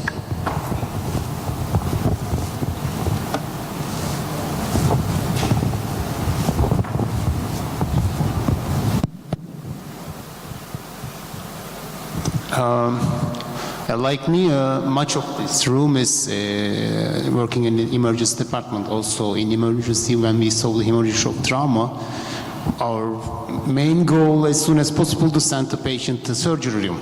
So we generally have less time with the patient instead of rare cases. So what do you think about? Also, you mentioned that hypocoagulopathy is more risk for these patients in hemorrhagic shock. To use in a sudden time synthetic factor X3s for coagulopathy. What do you think about? Right. Thank you, sir, for your question. Very pertinent. You have little time with you before you transfer the patient. The rapid tech that we do in our institute, it takes 20 minutes. It's a point of care test. Like a blood gas that you send, blood gas is even more quicker. But a point of care test which gives you information in 20 minutes rather than 4 hours, where you get a PTNR, APTT, platelets, CBC later, would give you enough time to do something in the beginning itself. And it's important to do things in the beginning well. Because if you do things in the beginning well, you would let down or bring down the number of days a patient presence inside or stays inside the hospital, stays inside the ICU, stays on the ventilator also down. So your surgeons would definitely be helpful or thankful to you guys doing the right thing in the beginning. So maybe this is a way forward. Thank you again.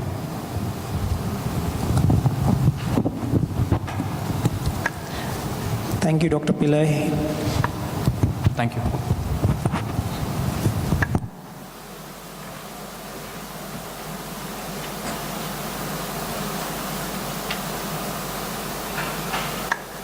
So we now have a next talk on lethal hyperkalemia during massive transfusion protocol after preservation period of red blood cell products was extended.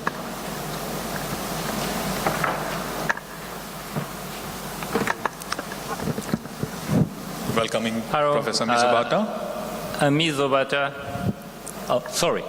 Welcoming Professor Mizobata, who is Professor of Trauma Critical Care Systems in Osaka University, in Osaka Metropolitan University, Japan.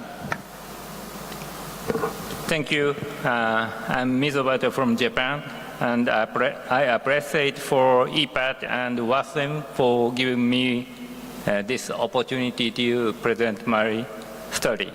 And also thank you for Professor Himanshu and Professor Bimal to moderate this session.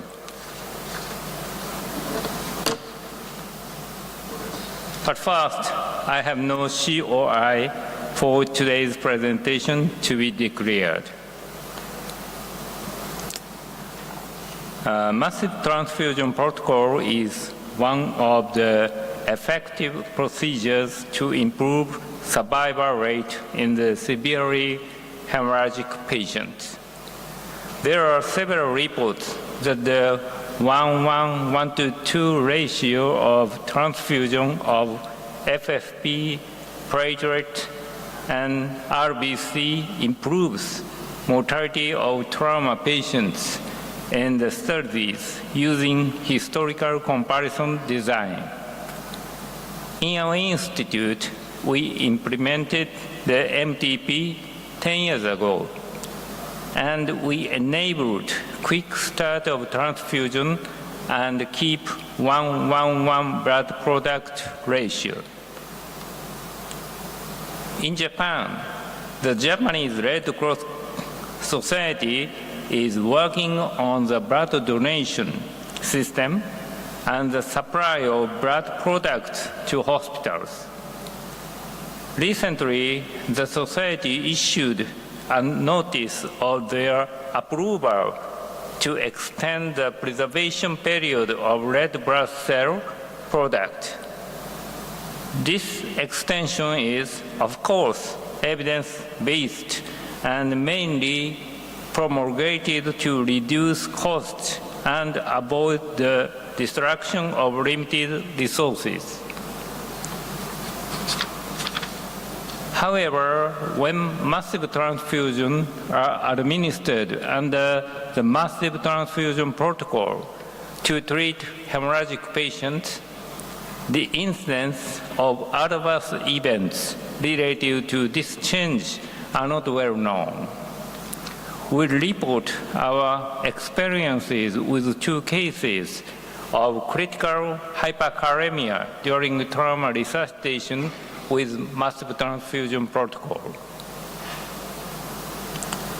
Case 1 is 24-year-old Asian man who was transported to our hospital after having been stabbed his right posterior chest by a housemate. On his hospital arrival, the airway was maintained spontaneously, respiratory rate was 30 breaths per minute, blood pressure was unmeasurable, but the pulse of the femoral artery was palpable. Heart rate was regular at 136 beats per minute. Glasgow Coma Scale was E3V1M5, and his body temperature was 36.1 Celsius. After we found a massive hemothorax on his right side chest via focused assessment with sonography for trauma, first, we immediately performed tube tracheostomy and activated MTP with the use of O-positive RBCs within 3 minutes after his arrival. In our hospital, 20 units of O-positive RBC are stocked in the emergency room for the emergency requirement. The surgery started 17 minutes after his arrival. During the surgery, we found a penetrating injury in the proximal region of the inferior lobe of the lung and rapidly performed non-segmental lobectomy under the use of a Hyla clamp. However, even though quick hemorrhage control has been obtained within 35 minutes after the patient's arrival, he went into ventricular fibrillation during the surgery. The arterial blood gas analysis were performed 8 minutes and 35 minutes after the arrival. This is 8 minutes after the ventricular fibrillation. Arterial pH decreased from 7.37 to 7.14 with the elevation of blood lactate level. The potassium concentration increased from 3.5 to 8.9 milliequivalents per liter. This elevation of the potassium concentration was supposed to be the cause of the lethal arrhythmia. The amount of blood products used at this time were 8 units of RBCs, 12 units of FFP, and 10 units of platelet concentrate. The calcium-ion products were not yet administered when ventricular fibrillation was observed. The patient could not be resuscitated even with the full use of considerable resuscitative options, including the calcium-ion product. Next case is a 44-year-old Asian man. When he was riding on his motorcycle, he ran out to the opposite lane and had head-on crash with a car. He had no helmet and was transferred to our hospital. On hospital arrival, the patient's airway was maintained spontaneously, respiratory rate was 30 breaths per minute, blood pressure was 98/87 millimeter Hg with a palpable left femoral artery pulse. Heart rate was regular at 138 beats per minute. Glasgow Coma Scale was E1, V1, M2, and his body temperature was 36.1 Celsius. We found a left pneumothorax and fluid correction at the Morrison fossa as a perispleen area in the first examination. Then we started blood transfusion with activation of the MTP. As the patient's hemodynamics completely collapsed, left tube tracheostomy was immediately performed, and we prepared to open the patient's abdomen in the resuscitation unit.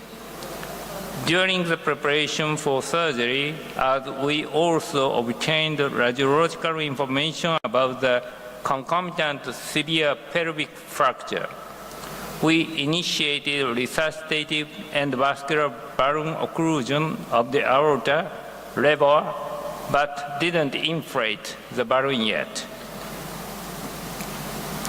The patient's abdomen was opened 35 minutes after arrival. The operative findings were minor liver laceration, intramesenteric hematoma, small bowel perforation, and minor splenic injury. Following the damage control strategy, we focused on hemorrhage control with hemostatic agent, Surgicel, and peripheral and perisplenic packing and ligation of the mesenteric vessels, and also we minimized contamination. We finished the operation with open abdomen management using Acil. However, although the patient's hemodynamics once appeared to stabilize, he suddenly went into ventricular fibrillation 2 minutes after the surgery. The blood gas analysis had been measured 1 minute before the arrhythmia. This was 46 minutes after the start of the transfusion. Arterial pH was low on his arrival with high blood lactate level. The potassium concentration increased from 3.5 to 7.8 ml equivalent per liter. This elevation of the potassium concentration was supposed to be the cause of lethal arrhythmia. The amount of blood product delivered at this time were 12 units of RBC, 12 units of FFP, and 20 units of platelet concentrate. The calcium products were not yet administered when ventricular fibrillation was observed. Although the patient was returned to spontaneous circulation and subsequently underwent an interventional radiology procedure, he died from massive multifocal bleeding due to subsequent coagulopathy. The CT images after the IVR demonstrated the intrathoracic, intra-abdominal, and retroperitoneal hemorrhage after the surgery and IVR are not so obvious. MTP is already globally well-known one of the main procedures for achieving success in trauma resuscitation. Recently, although the several protocols for the guidance of massive blood transfusion, such as goal-directed transfusion by using thromboelastography, have been proposed, we traditionally assume that most of the high-level trauma centers, including ours, follow the RBC, FFE, PC 1:1:1 ratio theory based on the previously reported evidence. In our institute, blood products including precipitate is always available, and once MTP is activated, packages are constantly brought to the resuscitation unit to maintain the ratio of composition as shown on the slide. We usually administer blood transfusion with the use of level 1 fast flow fluid warning system from the peripheral vein by a 16 gauge or larger size needle. In 2023, the Japanese Red Cross Society issued a notice of their approval from the nation to extend the preservation period of RBC product. Since then, the validity period of RBC products have been prolonged from 21 days to 28 days after the blood has been drawn. Previously, the Japanese Red Cross Society had published in their guidelines that the potassium concentration in RBC products after the blood has been drawn is 36.3, 4.8 milliequivalent per liter at 7 days, and that it increases to 60.3 in 28 days. To combat this problem, we currently can only check blood gas values constantly at approximately 15 to 30 minute intervals, use the calcium chloride preparation more frequently, and prepare washed RBC product if available. The option to use a potassium absorption filter is also available, but the filter needs to be exchanged at an interval of every 4 units delivered according to the manufacturer's documentation. In conclusion, we experienced 2 cases of critical hyperkalemia during MTP after the allowance of extend the preservation period of RBC products was granted. Although there might be several other factors involved in the increase of potassium in these patients, we consider it is important to pay attention to these unexpectedly rapid increase in potassium levels during MTP to those who perform MTP with the use of current RBC product. Thank you very much.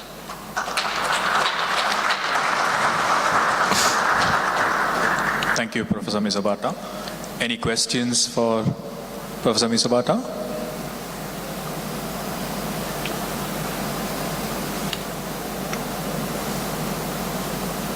There are no questions? No. There's one, yeah. How practical, thank you for the excellent presentation, but how practical changing the filter for the potassium during a infusion every 4 hours, and the amount of blood transfusion in this patient is quite extensive. So how practical changing, potassium filter to capture all the excess potassium? Thank you very much. Yes, I know that the filter for the potassium is recommended to change every 4 units, but it is thought to use in the ICU or in the ward.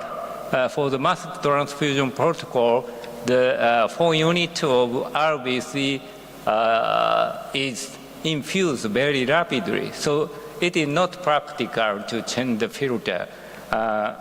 And we are talking about the blood laboratory to use the washed RBC, but it takes time 20 or 30 minutes to prepare the washed RBC, so it is not practical yet.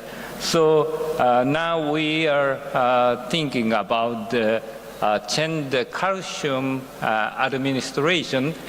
Before these 2 cases, our protocol was administer calcium ion every 10 units of RBC.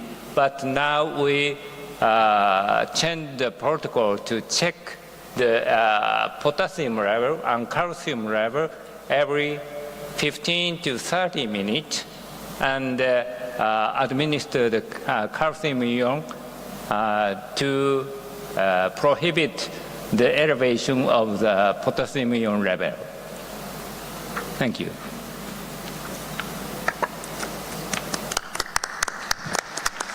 Thank you very much. Thank you, Professor Mizabata. For the last talk on the session in trauma, we have Professor Dr. Hassan Al-Thani, head of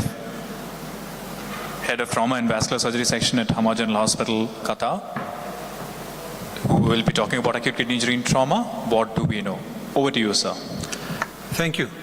I would like to take the opportunity to thank the organizing committee for the privilege of the podium and also for the kind invitation and the exciting program.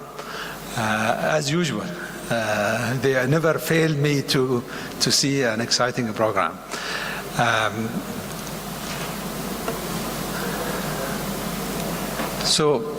This is what Sagar recommended that we have to put the slides. So my name is Hassan Al-Thani. I'm from Doha, Qatar. I have nothing to disclose for this presentation except that I am working in Hamad Medical Corporation. So the specific objective of this is to review the pattern, the predisposing factor, and the outcome of acute kidney injury in a trauma patient.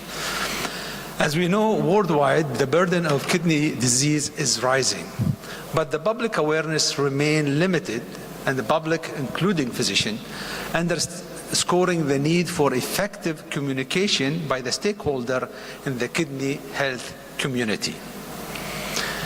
The incidence and the predisposing factor for acute kidney injury among patients sustaining a major trauma injury are not well studied. So the theoretical model for kidney disease in a trauma is, or in general, is usually we start with a normal kidney, then we have a raise in the kidney function, then the damage, and then the decrease in the glomerular filtration rate, ending with kidney failure.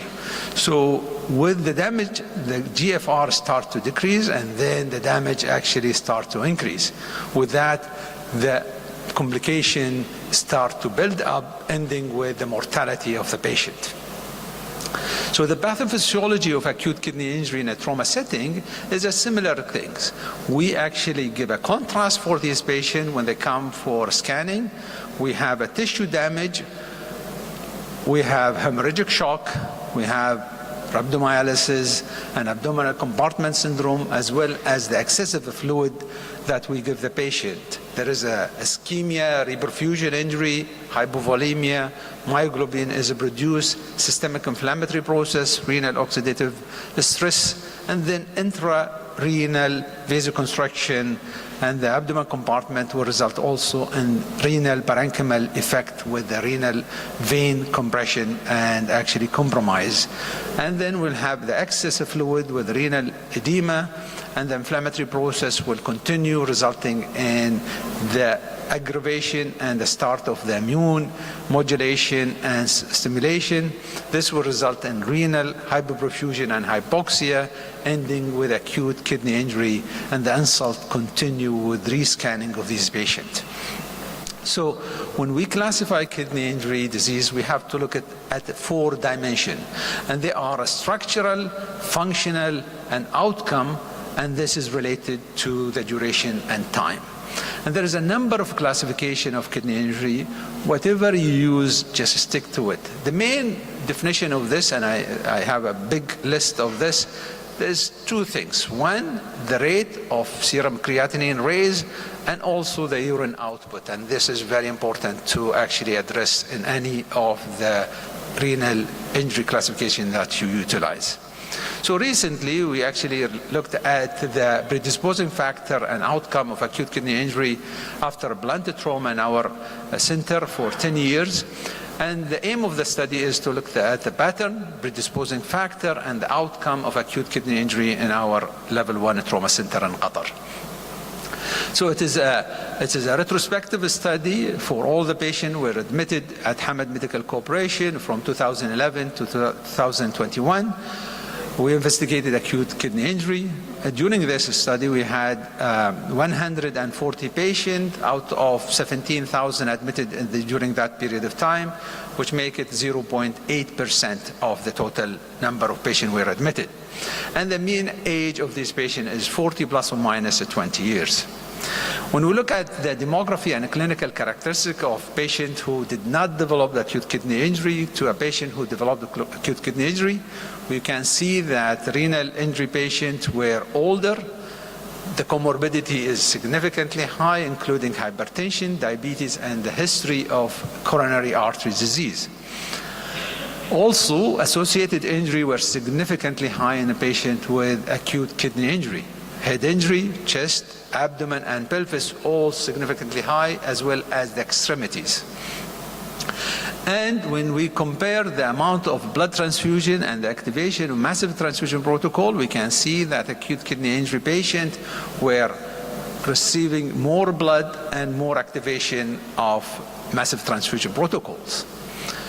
When we also looked at the complication, patients with acute kidney injury suffer from more ARDS, more ventilation-associated pneumonia, sepsis, and also central line and catheter-related sepsis.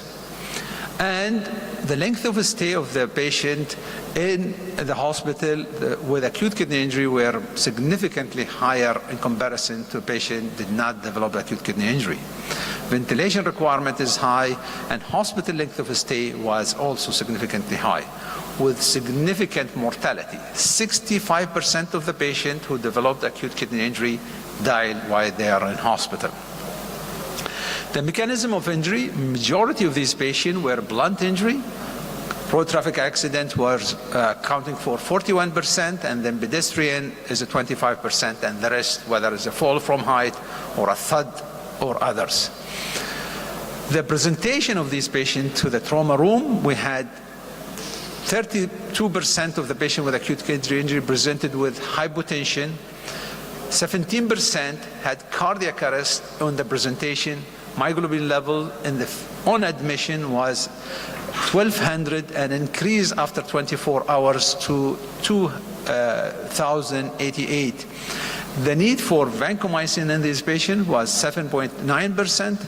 So this has actually increased the insult on the kidney, and the number of CT scans for these patients in average was 4, but it raised up to 11 CT scans for them, and the contrast required for these is quite high. When we looked at also the procedure done for this patient, we have 96% of the patients were intubated, the patient who actually suffered acute kidney injury.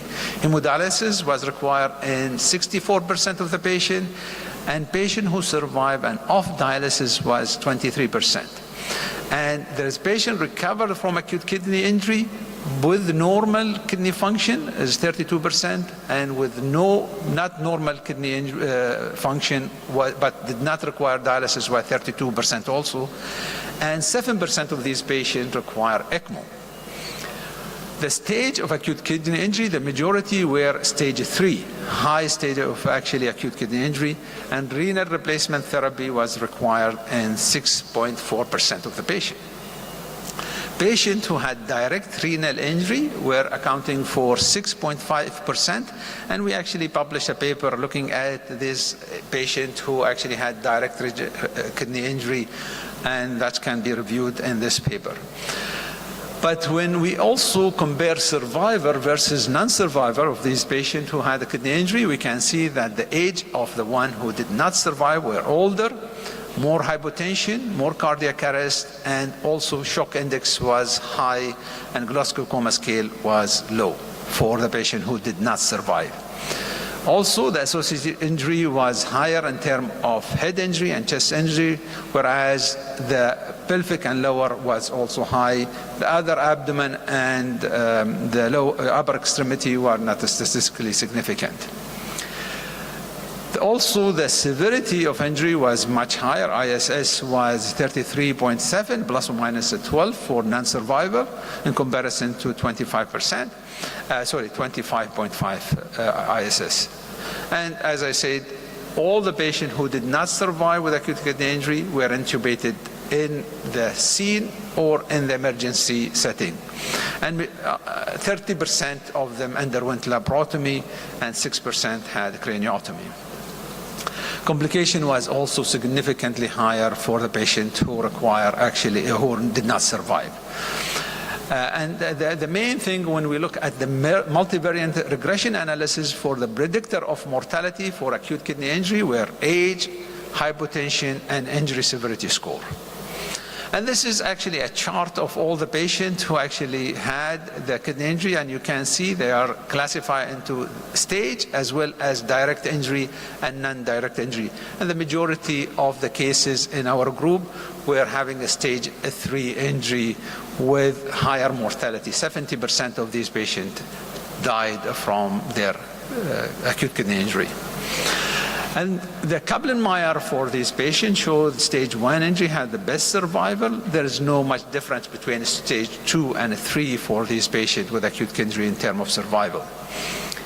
When we looked at what's been published in the literature, there is 10 papers published in the literature regarding acute kidney injury in a trauma setting. There is 5 of them from a multi-center and 5 from a single center. And they were published recently from 2018 up to 2023 in our cases. The largest one is the American College of Surgeons, the TQIP data, which has actually the highest number, but it is 825 institute. And the second is the UK and also the Spanish multi-center study.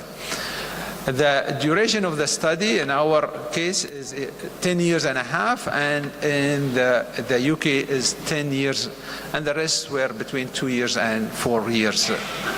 In our group, we had the mortality group with acute kidney injury is 40 years, and the rest were much higher in comparison to our study. When we look at also the number of cases, you can see that we had 17,000. The American College has close to 1 million.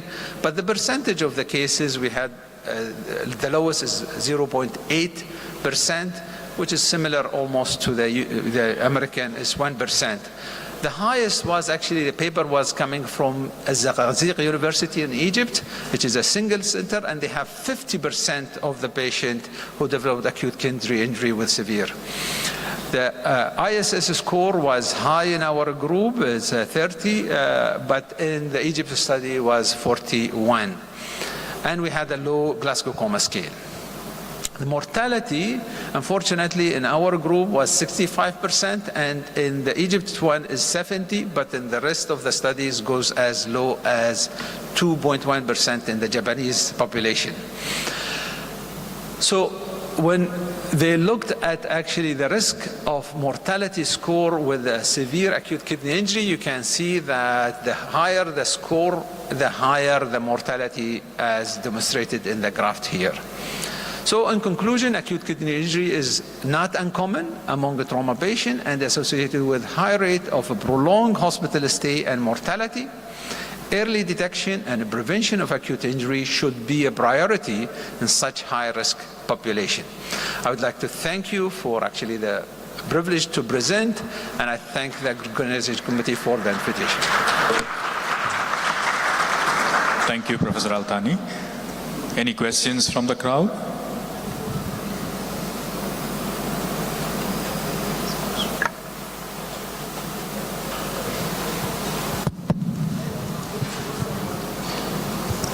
Hi, Doctor. Thank you for this great presentation.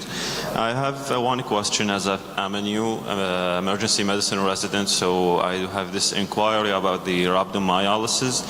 So what is the greatest risk factor of rhabdomyolysis to cause acute kidney injury? Is it the site of the injury to the muscle? So for example, is it in a great muscle, for example, the quadriceps, or a small muscle?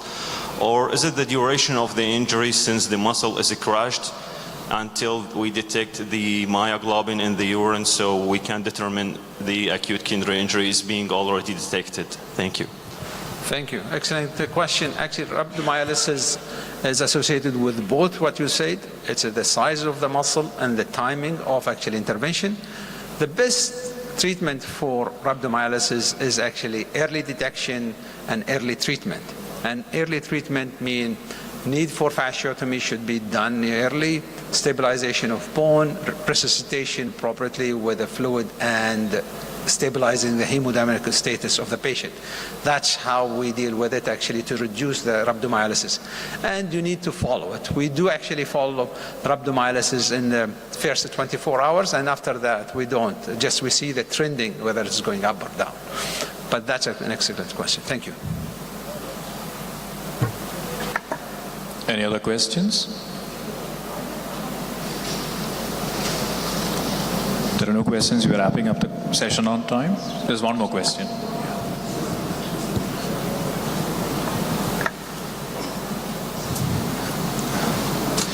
Hello, Dr. Altani.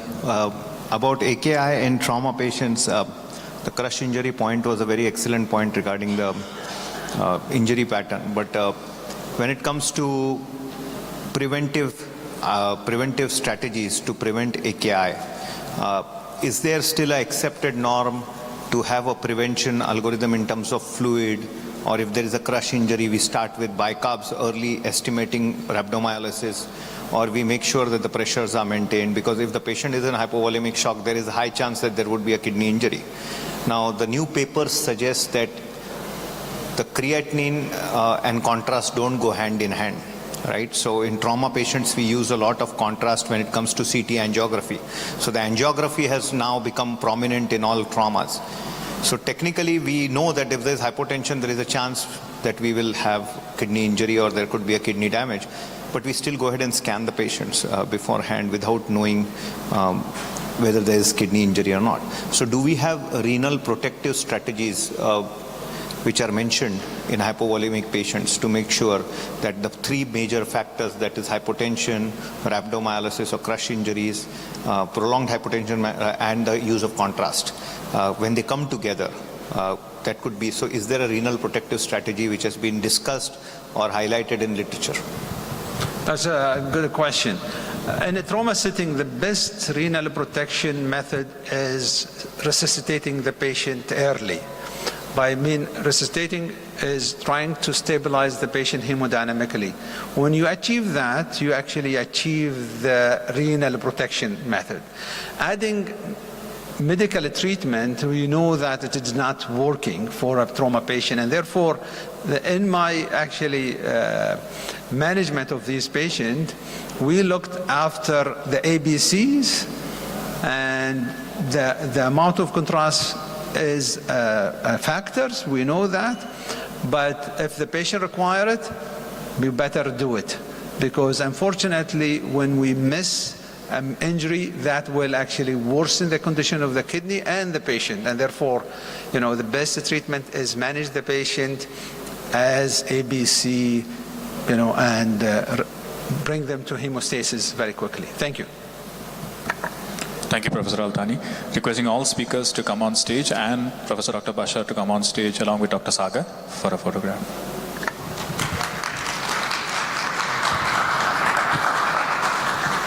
Okay, thank you. Thank you very much. Şey yapalım. Şunları verin. Viman. This is Vimani. Okay, Viman. Doktor Viman.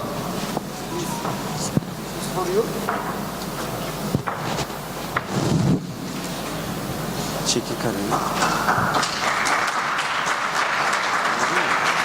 Onlar da vereceğiz. İman şunu. İman şu. Bunu da aç.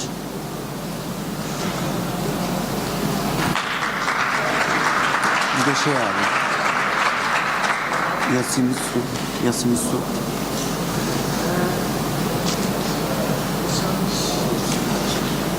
Şimdi heybe vereceğiz abi.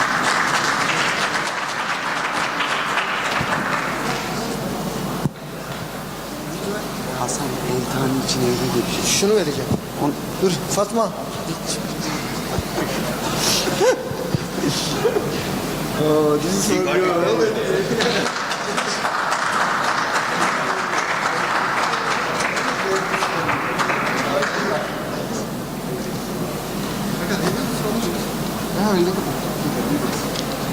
And I yeah, this for a second.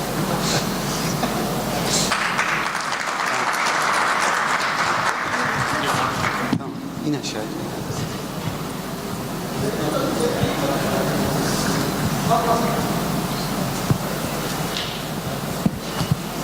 Şu mikrofonu al.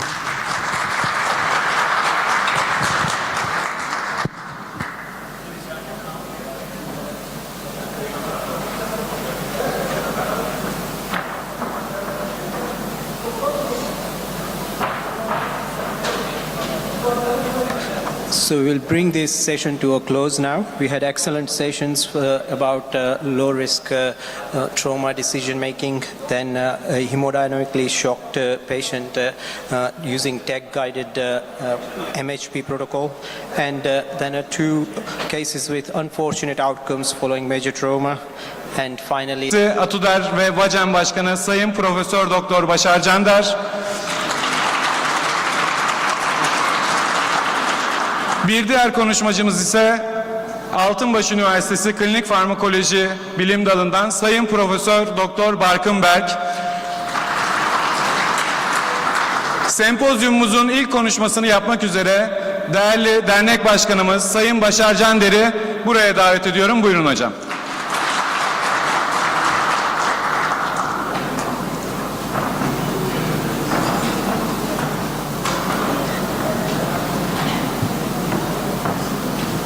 Evet arkadaşlar, hepiniz hoş geldiniz. Gerçekten görüyorsunuz 3. gün ve hemen her salonda bir aktivasyon var. Salonlar yetmiyor. Özellikle burada arkadaşlarımız çok ciddi bir koşturma içindeler. Ama Dünya Kongresi olmasının böyle bir heyecanı var, böyle bir şey var. Ya burada yabancı konuklarımız var. Onlara biz Türkçe yapacağız anlatımı.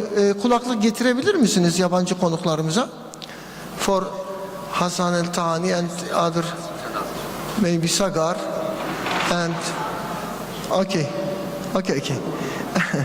No, wait please. Okay. Biz başlayalım. Şimdi arkadaşlar, tabii ki acil servislerde en çok karşılaştığımız semptomun başında ağrı geliyor.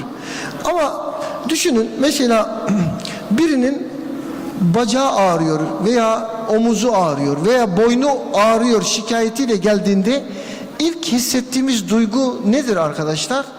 Aslında bir rahatlama hissediyoruz. Neden rahatlama hissediyoruz? Çünkü şikayetinin çok ağır bir şikayet olamayacağını, yani bir ekstremite, kas, iskelet sistemi hastalığı olduğunu düşünüyoruz. Dolayısıyla hani bir kırmızı alan hastası değil de bir sarı alan, yeşil alan hastası olduğunu, reçeteyle tedavi edebileceğimizi veya kısa şekilde tedavi edebileceğimizi düşünüyoruz. Ama burada biraz yanılıyoruz. Neden yanılıyoruz? Evet, ağrı hayatı tehdit eden birçok şeyde ağrıyla geliyor. Ama diyelim kas, iskelet sistemi ağrıları bizim hayatımızı en çok etkileyen olaylardan biri. Mesela biz workshop yaptık İstanbul'da. Workshop yapınca bir hocamız workshop yaptığımız otel mesafesiyle hastane arası 500 metreyi geçmiyor. Sayın Boy vardı burada. Otele yürüyüp geleceklerini planlamıştık. Bir türlü gelemediler. Sonra sorduk nerede arkadaşlar diye. Onlar da telefon açtılar, dediler ki ayağını incitmiş, yürüyemiyor. Bu yüzden gelemiyor. Biz bir arabayla aldık. Şimdi şöyle düşünün. Biz buraya aylarca, yıllarca hazırlandığımızı söylüyoruz. Ama bir ağrı semptomu, bir boyun ağrısı, bir kas ağrısı bizim bütün aktivasyonumuzu burada ne yapabilir? Geriye düşünebilir. Yani bunu hayatta da gördüğünüz gibi aslında basite alıyoruz. Ama yaşayınca şunu anlıyoruz. Hepimiz yaşadık, yaşıyoruz. Bunun aslında hayatımızı ne kadar etkilediğini görüyoruz. Mesela hepimizin deneyimi olmuştur. Yaşamadan anlamıyorsun diyorsun ya. Yani mesela her gün çorap giyiyoruz değil mi? Çok basit. Herkes çorap giyiyor. Sırtı tutulan biri, sırtı ağrıyan biri nasıl çorap giyiyor? Ben birkaç defa denedim, neredeyse düşüyordum. Mümkün değil yani. Yardımsız çorap giymeniz mümkün olmuyor. Dahası şu iki skapula arasında ağrısı olan oldu mu? İsa'nın varmış iki skapula arasında. Uzanmaya çalışıyorsun, birden saplanıyor. Uykun geliyor ama uzanamıyorsun. Uyuyacaksın, şansın yok. Yine çok önemli bir şey var, boyun. Hele böyle uzun boyunlu olanlar, şöyle 8 omur. Boyun tutulması. Ya sağa dönemiyorsun, sola dönemiyorsun.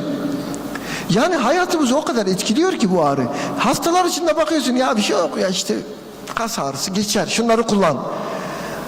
Ama onun hayatında ne kadar yeri var o ağrının.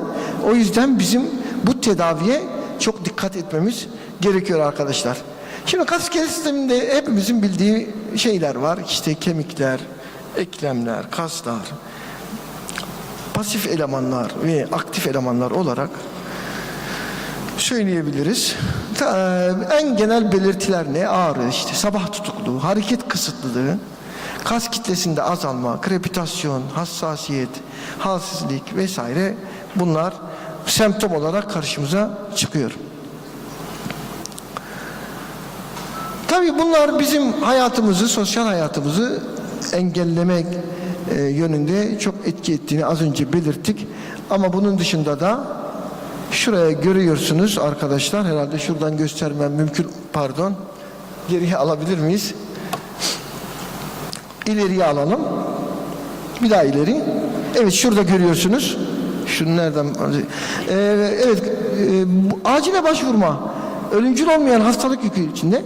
Yani psikiyatrik hastalıktan sonra sondan 3. olarak görüyoruz burada. En sık görülen 10 hastalık istatistiklere göre bel bölgesi kas iskelet sistemi problemleri 1. sırada. Yani bize en çok başvuran hasta grubunda ilk sırada yer alıyor. Ama 3'e, 5'e de dikkat edin, 8'e dikkat edin. Bütün bunlar hep ne? Hep ağrı semptomu. Yani sonuç olarak şuraya geliyoruz. Ağrıyı dindirmek çok önemli bir sanat. Bunu kabul etmemiz lazım ve bu ağrıyı kesmenin de önemli bir iş olduğunu anlarsınız. Ben modern tıp konusunda gerçekten şeyler olabilir. Bakın kafamızda bazen soru işaretleri oluyor modern tıp konusunda. Acabalar oluşabiliyor. Ama modern tıbbın doğruluğunu kendi vücudumda en çok hissettiğim yer ağrı kesiciler. Eğer etkili bir ağrı kesici. Mesela bir diş ağrısı çekiyorsunuz. Hayatınız kararıyor. Hiçbir şey yapamıyorsunuz şiddetli ağrı için diyoruz. Ve bir ağrı kesici eğer sizin diş ağrısınızı kesiyorsa veya renal koliyi düşünün veya işte bahsettiğim sırt bel tutulması. Ağrı kesici alıyorsun ve birdenbire bir konfor hissediyorsun. Bir mutluluk oluşuyor.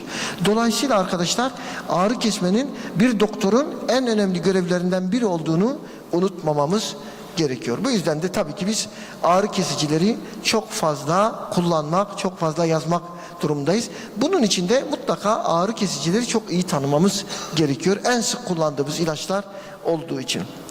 Tabii burada bir ağrı var, bir de spazm var. Bunlar birbirini tetikliyor. Bel boyun ağrıları gibi spinal bozukluklarda bir de spazm ekleniyor. Spazm da ağrıyı arttıran bir şey. Yani ağrı oluştuğu üzerine bir de spazm, bunlar bir kısır döngü oluşturmuş hale geliyorlar. Yani sırt ve omuzlar ben anlattım. Bunların hepsini ben yaşadım. Tabii siz de yaşayacaksınız. Yani bu kaçınılmaz bir şey. Yıllar ilerledikçe daha fazla yaşıyor insan ama yani gençlikken de yine yaşadığımız iskelet ağrıları mutlaka peşimizi bırakmıyorlar. Bunları düşme çarpmayı söylemiyor. Onlar zaten kaçınılmaz ama gerek postürden gerek de yaşla ilgili mutlaka bu ağrılar, bu spazmlar karşımıza çıkıyor. Bunun değişik nedenleri olabilir. Mineral eksikliği olabilir, dehidratasyon olabilir, yetersiz kan akışı. Bunu tersten bakmanız lazım. Yani kas spazmı deyip geçmeyin. Evet, kas spazmı vardır ama belki bunun altında bir yetersiz kan akışı vardır. Yani o zaman ne yapmamız lazım? Ona bakmamız lazım. Dehidratasyon var mı? Ona bakmamız lazım. Yani bir hasta size kas ağrısıyla geliyorsa tamam demememiz lazım. Acaba bu kas ağrısı neden var konusunu mutlaka düşünmemiz gerekiyor. Kasların aşırı kullanımı da kas spazmı nedeni oluyor. Bunu hepimiz yaşamış olabiliriz. En son dünkü maçtaydı değil mi? Ben maçta bu neydi? Fred miydi? Fred değil mi? Fred'in kaslarında bir şey oldu. Kaçıncı dakikada çıktı? Biz bir taraftan kongre takip ederken bir taraftan da bunları görüyoruz ya. 45. dakikada Fred'i çıkarttılar değil mi? Benden başka Fenerbahçeli yok yani. Peki. İlaçlar sebep olabiliyor spazmına. Ani keskin ağrı varsa, cilt altında sert bir kas dokusu hissi varsa, kas seyirmesi varsa biz bunlarda kas spazmını görüyoruz. Şimdi gerçek bir spazmda kasları uyaran sinirlerin aşırı aktivesinden kaynaklanmıştır. Tek bir kası ya da bir grup kasın tamamını kapsayabilir.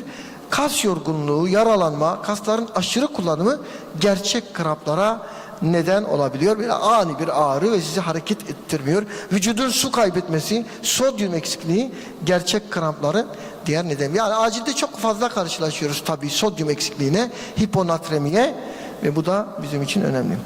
Tetani tipi spazmlar, değişik hastalıklarda özellikle kalsiyum önemli, potasyum önemli bu durumlarda. El ve el bileklerinde kas spazmları daha çok biliyorsunuz düşük kalsiyum seviyelerine bağlı. Distonik spazmlar olabiliyor. Bu da daha çok aşırı kas kullananlarda, amaçladığı hareketin ters yönünde kasları kullanan kişilerde görülür. Yine önemli bir şey, belki bizim için önceden önemliydi. Şu anda pek yok ama yazar spazmı. Şimdi klavyeye bağlı oluyor mu spazm? Olan var mı klavyeye bağlı? Klavyeye bağlı. Kimsede spazm yok mu? Görebilir miyiz? Yok. Yine bizimkiler ama mesaj bu. Çok mesaj yazanlar, Instagram yazanlar, Facebook. Bir bakıyorsun şöyle kasılmış geliyor hastaneye şöyle. Tamam, Instagram işi bu. Öyle düşünün yani. Bel kas spazmı bu da kötü. En sonunda bir şey yapalım, anket yapalım. Hangisi daha kötü diye. Gerçekten bel kas. Böyle duruyorsun. Bunları da yaşayınca daha iyi anlıyorsun. Hastaları da daha iyi anlıyorsun. Kas güçlü değilse vesaire bunlar oluyor. Evet, bunlar hayatı tehdit etmeyebilir ama birçok insan hayatını tehdit ediyor. Neden? Ya adama hazırlanıyorsun. Mesela şu anda düşünün biz bu kadar çalışmadan adam Hindistan'dan geldi, Japonya'dan geldi. Ondan sonra diyelim ki kası tutuldu, beli tutuldu. Nasıl konuşma yapacak? İşte o sırada bu ilaçlar devreye girmesi gerekiyor. Boyun kas spazmı da çok kötü arkadaşlar. Boyunda bir ağrı vardır. Sırtta kas spazmı, omuz kas spazmı, bunların hepsi bir şekilde insanın sosyal aktivitesini, işini, gücünü engelleyen önemli problemler. Bazılarında çok daha sık görülür. Onun için kasların güçlendirilmesi önemli. Ama bu ağrı spazm dengesini mutlaka ne yapmamız gerekiyor? Kısır döngüyü bir yerden kırmamız gerekiyor. Tabii bizim şöyle bazen oluyor, burada biliyorsunuz bu yıl yapamadık ama futbol turnuvası oluyordu. Futbol turnuvasında bazen biz de oynuyorduk. Mehmet Hoca ile falan işte bir yıldır oynamamışsın, birden oynuyorsun. Tabii ne olacak? Kaslar ertesi gün bütün kaslar tutulmuş oluyor.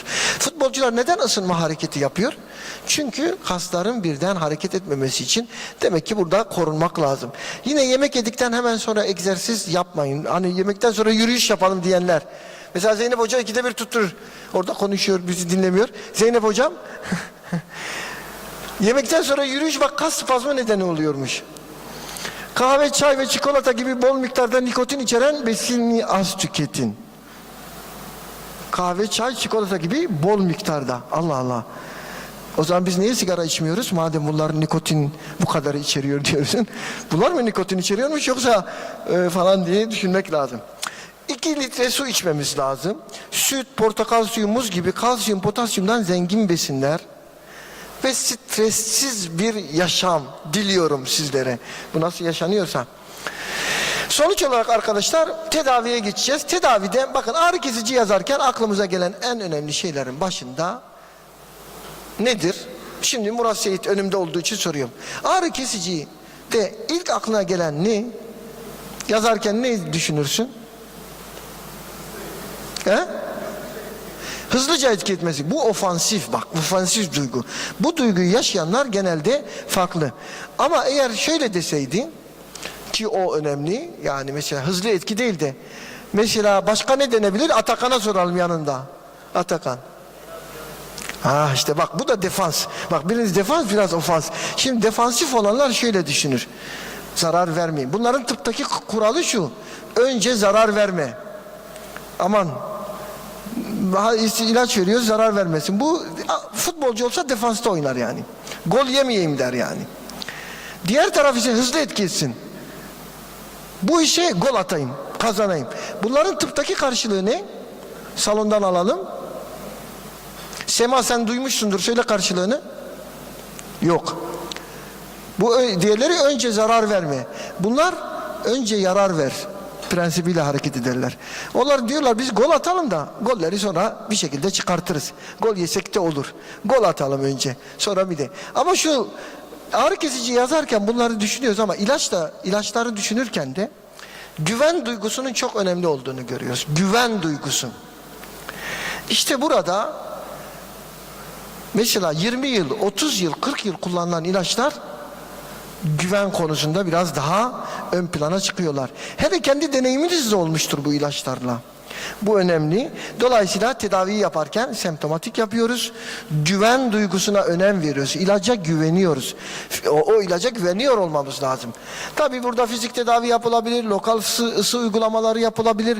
Bazen soğuk uygulama gerekiyor. Eklem içi enjeksiyonlar var vesaire. Cerrahi tedaviye kadar gidebilir. Ama hem analjezik hem de miyorelaksanlar bize bu konuda yol gösterecektir. Bir an önce tedavi olmak istiyor. Bir an önce işine dönmek istiyor. Daha doğrusu o ağrıyla işi yapmak zorunda. Ağrısını azaltmak zorunda. Çünkü çoğumuz bu ağrıyla yaşamayı öğrenmek zorunda kalıyoruz. Dolayısıyla stresin de ağrıyla birlikte olduğunu söyleyerek arkadaşlar şimdi sözü başka bir yere bırakayım ama bizim acil pratiği açısından şunları söyleyebilirim. Bir ilaç veriyorsanız mutlaka güvenmek istiyoruz. Hemen mide rahatsızlığın var mı diyoruz. Acaba bir perforasyona sebep olabilir miyim diyoruz. Bu konuda işte ilaç dikkat ediyoruz. İkincisi yine hani burada uydu sempozyumu rekordat ile yaptığımız için söyleyelim. Feniramidol hem miyorelaksan etki ki bunları Markın Bey anlatacak, hem analjezik etkiyle kısır döngüyü kırıyor. Güven duygusu oluşturuyor ve etkili analjesi ama bizim için bir kolaylığı daha var biliyorsunuz. 40 yıldır kullanıyoruz. Bir intramüsküler yapıyorsun. Bir tablet formu var. Bu da buna özgü olarak diyorum ve burada sözü bitiriyorum. Hepinize teşekkür ediyorum.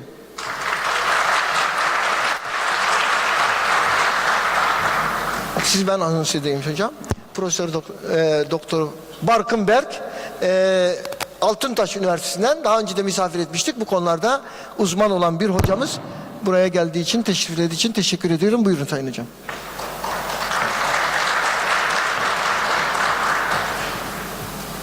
Efendim, hoş geldiniz.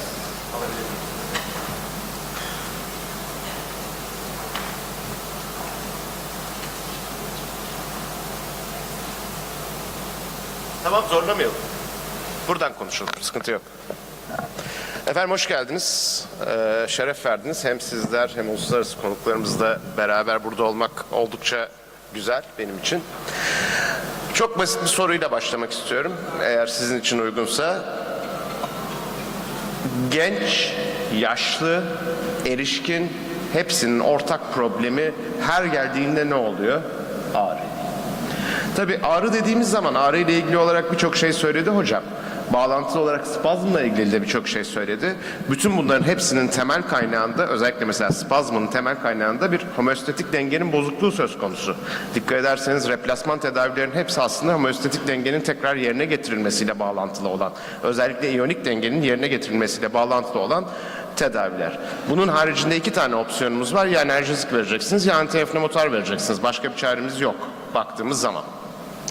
İşler gençken ve erişkinken güzel de yaşlanmaya başladığımız zaman işlerin rengi değişiyor ve bu durum, bu ağrı durumu, kronik ağrı durumu, kronik enflamasyon durumu çok fazla bir arada görülmeye başlanıyor. Çünkü aslında kas da yaşlanıyor. Kas yaşlandığı zaman normal olarak vücudun verdiği standart cevabı veriyor, enflamasyonu oluşturuyor. Kasın enflamasyonu oluşturması çok kolay bir şey çünkü buradaki şekilde de gördüğünüz gibi, özellikle altta gördüğünüz gibi kas aslında hücresi olarak bakıldığınız zaman birden fazla nükleosa sahip. Dolayısıyla çok ciddi anlamda herhangi bir durumda hemen hızlıca kendisini onarmaya yönelik olan bir yapı. Tabii otomatik olarak da herhangi bir cevap vermesi gerektiği zaman enflamasyonla karşı karşıya kalıyoruz ve bağlantılı olarak da hemen gene sizin şu anda sağ tarafta gördüğünüz enflamasyon durumu söz konusu oluyor. Yani kasların arası enflame olmaya başlıyor. Aynı şeklin bir başka görüntüsünü burada sol tarafta görebiliyorsunuz. Enflame oldukça aslında kas lifleri hafif hafif birbirlerinden ayrılmaya başlıyorlar ve arası şişmeye başlıyor. Tabii enflamasyon beraberinde kendi medyatörlerini de getiriyor. Enflamasyonun medyatörleri çok enteresan. Enflamasyon medyatörleri bildiğiniz gibi aynı zamanda ağrıyı da tetikleyen medyatörler. Özellikle nosiseptörler üstüne çok ciddi anlamda etkililer ve sensitizasyonunu sağlıyorlar. Ağrının en kötü tarafı şu: ağrıda bir ileti gerçekleştirdiğiniz zaman ağrı yukarıya kadar gidiyor. Yani hani yukarıya kadar, beyine kadar geliyor fakat cevabı oluşturulamayan bir durum. Yani bir respons veremiyor vücut buna karşı. Sadece diyor ki ağrı var, ağrı var, ağrı var. Bunu bir şekilde gidermen lazım. Bu durum erişkinlerde ve yaşlılarda, özellikle yaşlılarda çok daha fazla gözlemleniyor. Çünkü bu enflamasyon sonucunda çok ciddi anlamda aslında kas kendisini tamir etmeye çalıştıkça da protein consumption'ı, protein tüketimi çok artıyor ve ortadaki durum daha da kötü hale geliyor. Özellikle vücuda binen, böbreklerin üstüne binen yük açısından baktığımız zaman. Mekanik veya non-mekanik herhangi bir etkenle karşılaştığımız zaman bir doku hasarı var. Doku hasarı evet ağrı olarak kendisini gösteriyor. Hemostatik denge bozuluyor. Dolayısıyla spazm olarak kendisini gösteriyor ve cevap olarak da enflamasyon olarak kendisini gösteriyor. Dolayısıyla aslında baktığımız zaman ağrı, enflamasyon ve spazm birbirlerini tetikleyen durumlar. Enflamasyon daha da fazla tetikleyici halde, ağrının ana kaynağı bir önceki slaytta gördüğümüz medyatörleri yüzünden. Peki güzel de hani akut mu kronik mi, her zaman standart sorduğumuz soru. Akut olduğu zaman bizim için iyi bir şey. Hani nereden kaynaklanıyor, nasıl kaynaklanıyor bunu gözlemleyebiliyoruz. Ama akutun ilerleyen safhalarında, yani enflamasyon cevabı oluştuktan sonra endotel hasarı başlıyorsa, dokuda ciddi anlamda ödem gerçekleşiyorsa veya doku bütünlüğünün bozulması başlıyorsa, o zaman bir fasit daire haline geliyor ve doku hasarı sürekli kendisini yeniler bir duruma geçiyor. Tabii biz bunu hani kronik olarak CRP'nin falan filan çok yükselmediği durumlar da söz konusu bu arada. Ama yani hani akutta gördüğümüz kadar çok fazla gözlemleyemiyoruz. Ama vücut içten içe kendisini hırpalamaya ve dokusal olarak hasar vermeye devam ediyor. Şimdi burada ana hani spazmdan başladık. Ağrı ve spazm için iki farklı grup ilaç kullanıyoruz ama acaba bu iki farklı grubu birleştirmek söz konusu olabilir mi? Veya bir birleşik olsa bu iki farklı durumu ortadan kaldırabilir mi? Biz çalışmalarımıza başlarken bunun üstünde çalışarak başladık ve tabii ki çeşitli antispazmolitikler artı tabii ki antienflamatuar ve analjeziklerin hepsini birden bakmaya başladık. Analjezik, antienflamatuar sadece non-steroidal antienflamatuarlarda var. Yukarıya doğru gittikçe aslında durum biraz farklılaşıyor. Yani opioidlere doğru gittiğiniz zaman durum birazcık daha farklılaşıyor. O zaman enflamasyonu ortadan kaldıramıyorsunuz.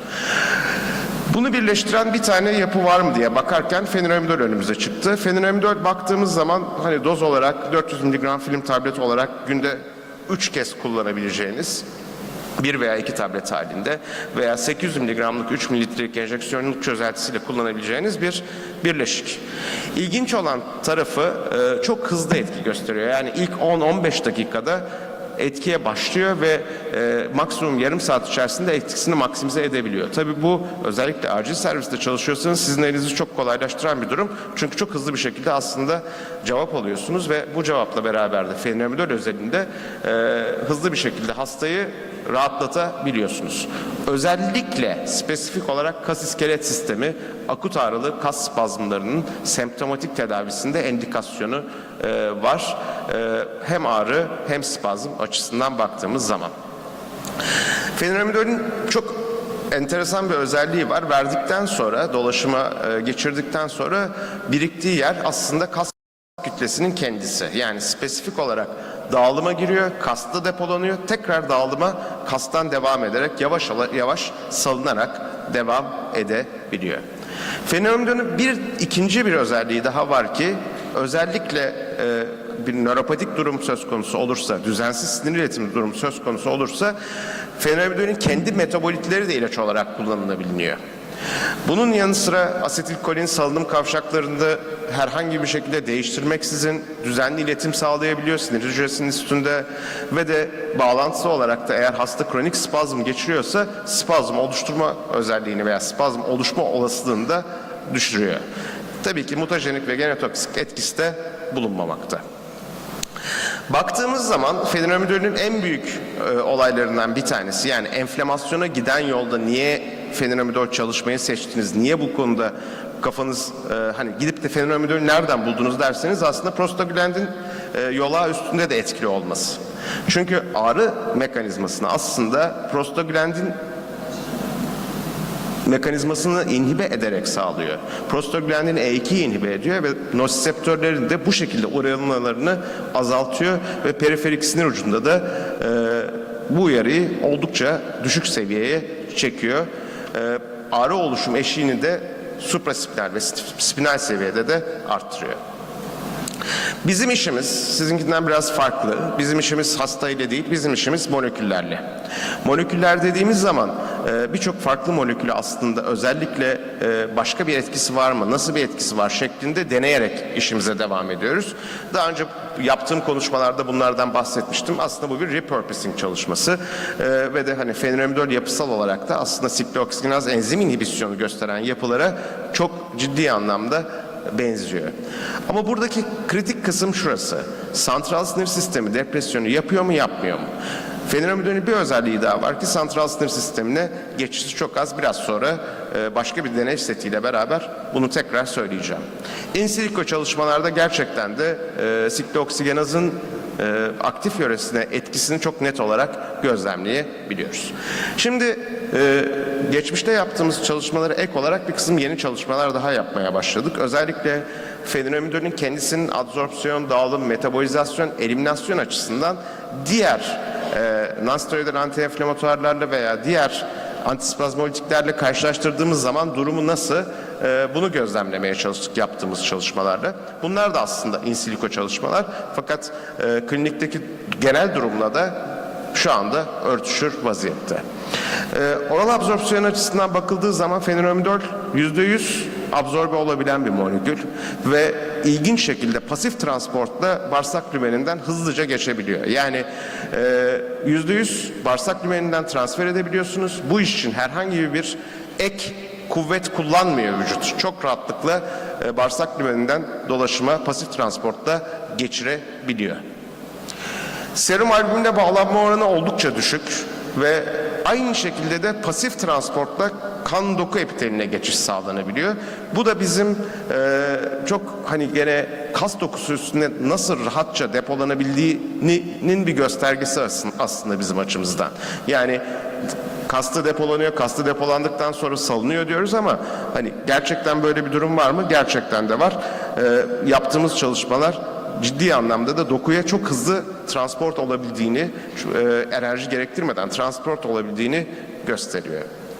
Aynı durum dolaşım kan-beyin bariyeri içinde geçerli. Kan-beyin bariyerini çok az geçen yapılardan bir tanesi fenomenol ve bağlantısı olarak da santral sinir sistemi depresan aktivitesi aslında diğerlerinden çok daha az, neredeyse yok denebilecek durumda. Bunun haricinde ikinci önemli olan şey özellikle yaşlı hastalar açısından biliyorsunuz yaşlı hastalarda demin bahsettim protein yıkımı çok yüksek miktarlara vurabiliyor. Dolayısıyla çok ciddi bir böbrek yükünüz var.